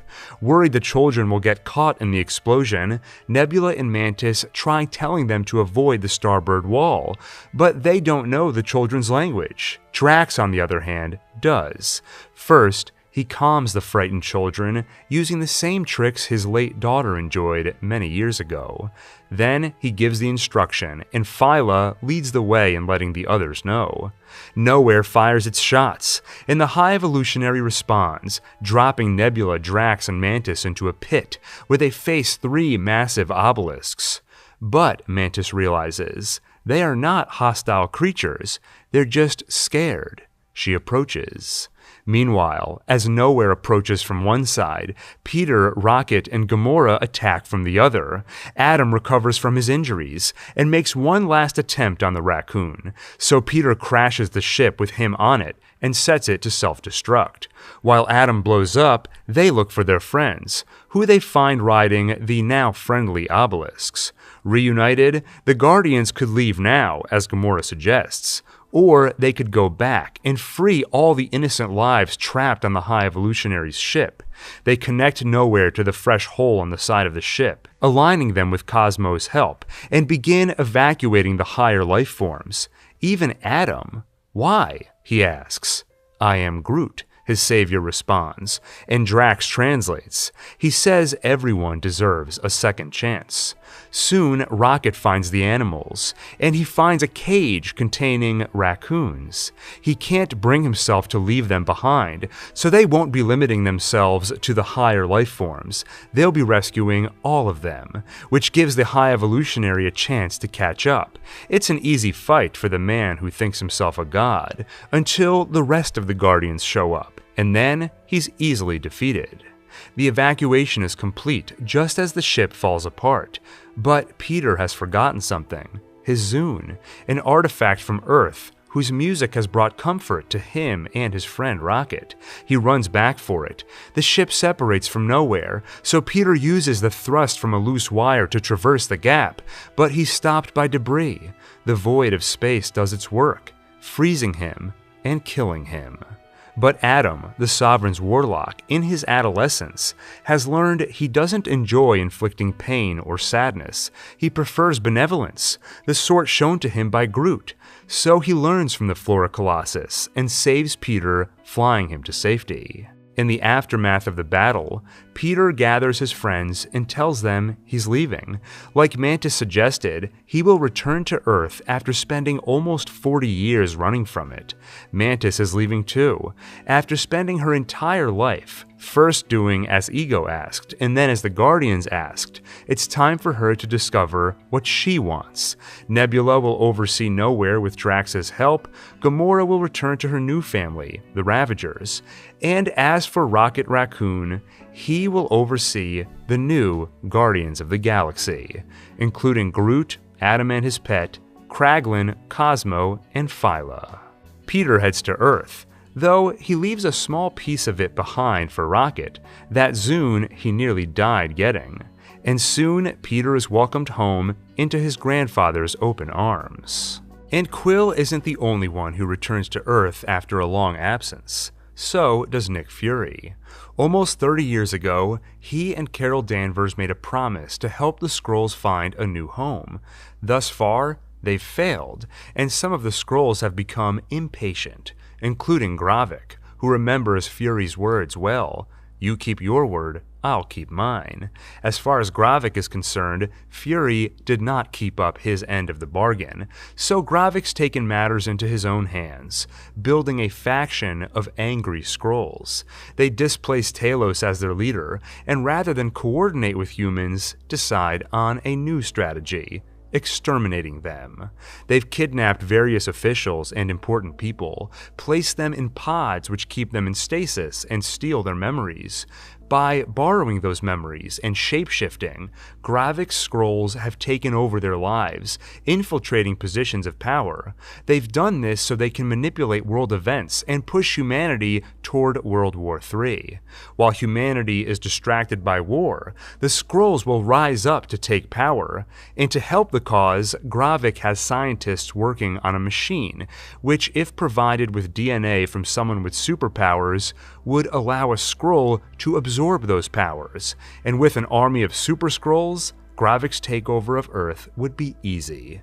Maria Hill catches wind of the invasion, even learning that Everett Ross is among those who have been replaced by Skrulls. So she calls Nick Fury. And knowing that Gravik is a monster he himself created, Fury leaves Saber and returns to Earth to clean up his mess. Their intel says Gravik is planning to bomb Moscow and make it look like an attack by Americans. So they move quickly. From an old friend, Sonia Fallsworth of MI6, Fury gets the name of the arms dealer Gravik is likely working with. Fury and Talos pay him a visit, but when he turns out to be a Skrull, a fight ensues and he ends up dead. So instead, they chase down the Skrull he was meeting with before they arrived. Gaia, Talos' own daughter, who is now working for Gravik. "This is not what your mother would have wanted," he tells her, and that's how she learns her mother is dead, apparently killed by the man she works for, Gravik. She leaves, but later Talos' words have an effect, and she decides to help them stop the attack. But despite her help, they fail. The bombs go off, killing over 2,000 people, and during the chaos, Gravik takes the form of Nick Fury, gets close to Maria Hill, and shoots her dead. In the aftermath, Fury suspects Talos has not been entirely forthcoming with him, and under some light interrogation, Talos makes a confession. There aren't just some Skrulls hiding on Earth. There are about 1 million of them. Nearly every Skrull remaining is here.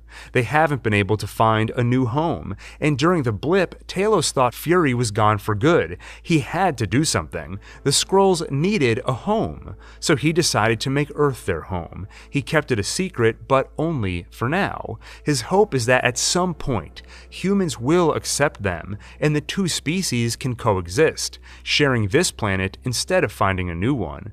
Fury is furious. Humans can't even coexist with each other. Of course they'll never accept Skrulls. Fury's next meeting doesn't go much better than this one. He sits down with Colonel James Rhodes to sound the alarm and tell him about Skrulls infiltrating positions of power. Rhodes' response is to fire Nick Fury, and Fury leaves with a suspicion that will soon prove true. Rhodes is a Skrull. Next, Fury visits his wife Vara, who was left a widow during the blip, and after Fury returned, she looked forward to their reunion, but instead, he left to wallow on his space station. And now, though the two still have feelings for each other, it's clear she is working with Gravik, who has just hatched a scheme to find the traitor in his midst. He launches an attack between a nuclear sub in the Royal Navy and a UN plane, to see which of his people will sabotage it. And sure enough, Gaia helps Talos and Fury stop the attack. With the traitor identified, Gravik shoots her and leaves her for dead. Only she doesn't die, because Gravik's Super Skrull machine works, and Gaia snuck behind his back to use it on herself. One of the powers they've assimilated is Extremis, which has extraordinary healing capability. Gravik's next assassination attempt also fails. He has Rhodes give Vara the order to kill Fury, but they underestimate the remaining love between them. There's no blood shed at their next meeting, only a loving conversation about their time together. Later, Gravik makes another assassination attempt, this time on the President of the United States, Ritson, and Talos saves him by sacrificing his own life. Gravik and the imposter Rhodes move to Plan B. They convince President Ritson that Russia is working with Skrulls, and they made the attempt on his life. Next, all they have to do is convince Ritson to bomb New Skrullos, their HQ in Russia. Not only will bombing Russia spark World War III, but the real Rhodes, Ross, and others stuck in their pods are being kept in New Skrullos, so they'll be killed too. When Gravik calls Fury, It's with substantial leverage. Give me what I want, or I have your president bomb New Skrullos.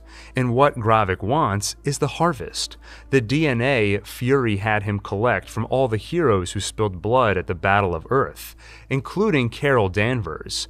With his machine, Gravik could assimilate their powers and become unstoppable. And Fury agrees to hand it over. But it's not Fury who arrives for the meeting with Gravik. It's Gaia, disguised as Fury. So when Gravik activates the machine and assimilates the Avengers' powers, so does Gaia. The two battle, using an array of powers from heroes and villains included in the harvest, and harnessing the power of Carol Danvers, Gaia avenges both her parents, killing Gravik with a photon blast. Then she frees the people from their pods, including Ross and Rhodes. Meanwhile, Sonya and Fury get to President Ritson, where they kill the imposter Rhodes and stop the attack on New Skrullos, thereby preventing World War III. In the aftermath, Sonya recruits Gaia to work with her. President Ritson addresses the public, declaring war on Skrulls and any alien species who dare set foot on Earth. Nick Fury admonishes him for the hate he's created. Vigilantes will now go out on their own, killing whoever they believe to be Skrull. And he returns to space. But this time, he won't be alone. The Kree are willing to start peace talks with Skrulls, and Vara is the best diplomat Fury knows. They kiss and leave Earth together. Back in space, things take a strange turn. Fury notices an unexpected spike in the jump point system, the network of interconnected portals between various points of the universe.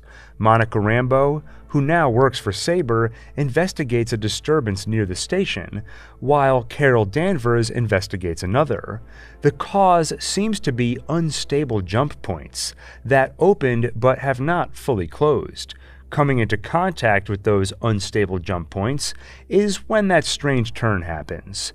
It causes Rambeau and Danvers to become entangled thanks to their shared light-based powers. And they aren't the only ones with light-based powers. There is also Kamala Khan, aka Miss Marvel.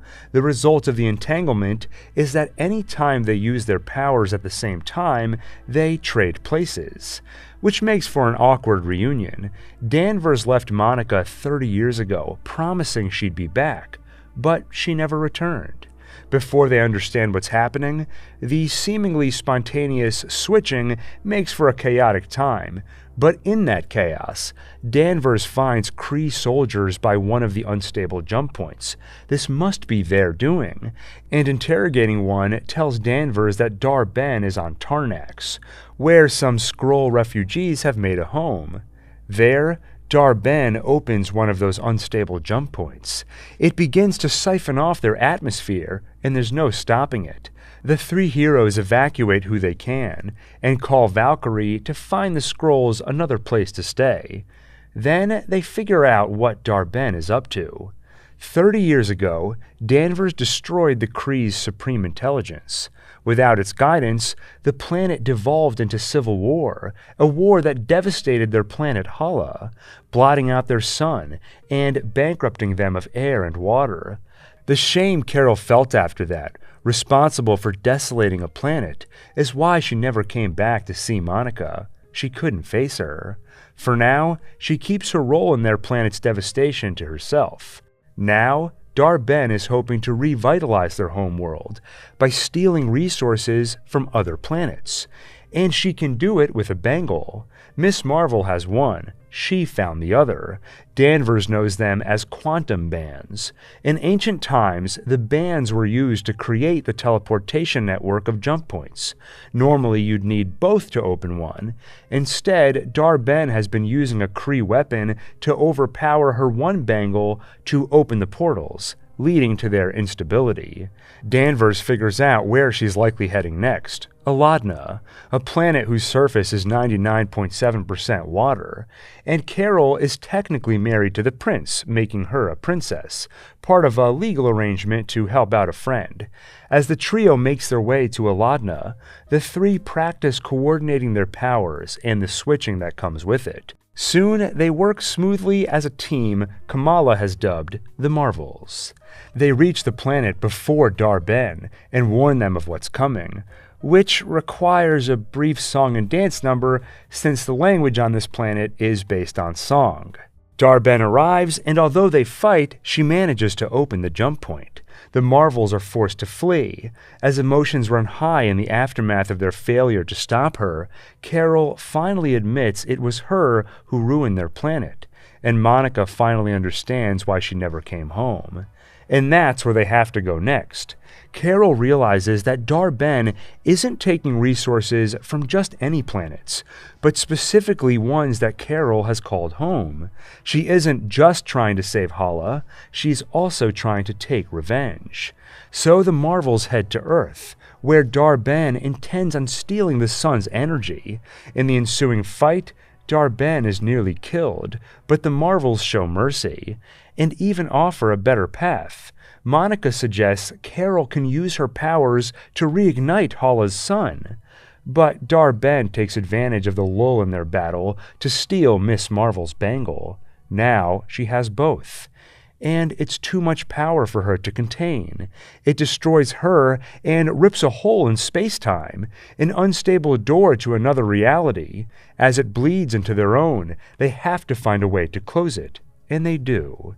Miss Marvel, now wielding both bangles, and Captain Marvel fire their combined energy into Monica, who has the power to absorb it. Now wielding the same amount of energy that was used to open the hole, Monica is able to close it. But it has to be done from the other side, something she failed to mention before executing the plan. It works. The rift is closed, and Monica is gone, stranded in another reality. In the aftermath, Captain Marvel returns to Challa and reignites their sun. Returning to Earth, Kamala pays Kate Bishop a visit. Working with Carol and Monica gave her an idea. There are a lot of other young heroes out there. Maybe they should form a team of their own. They could use a Hawkeye, and she's heard that Ant-Man has a daughter. As for Monica Rambeau, she wakes up in that other reality to find a version of her mother alive. Here, she's a hero named Binary. Monica gets another shock when the doctor who checks in on her is a blue beast, a member of this world's X-Men. Who are the X-Men?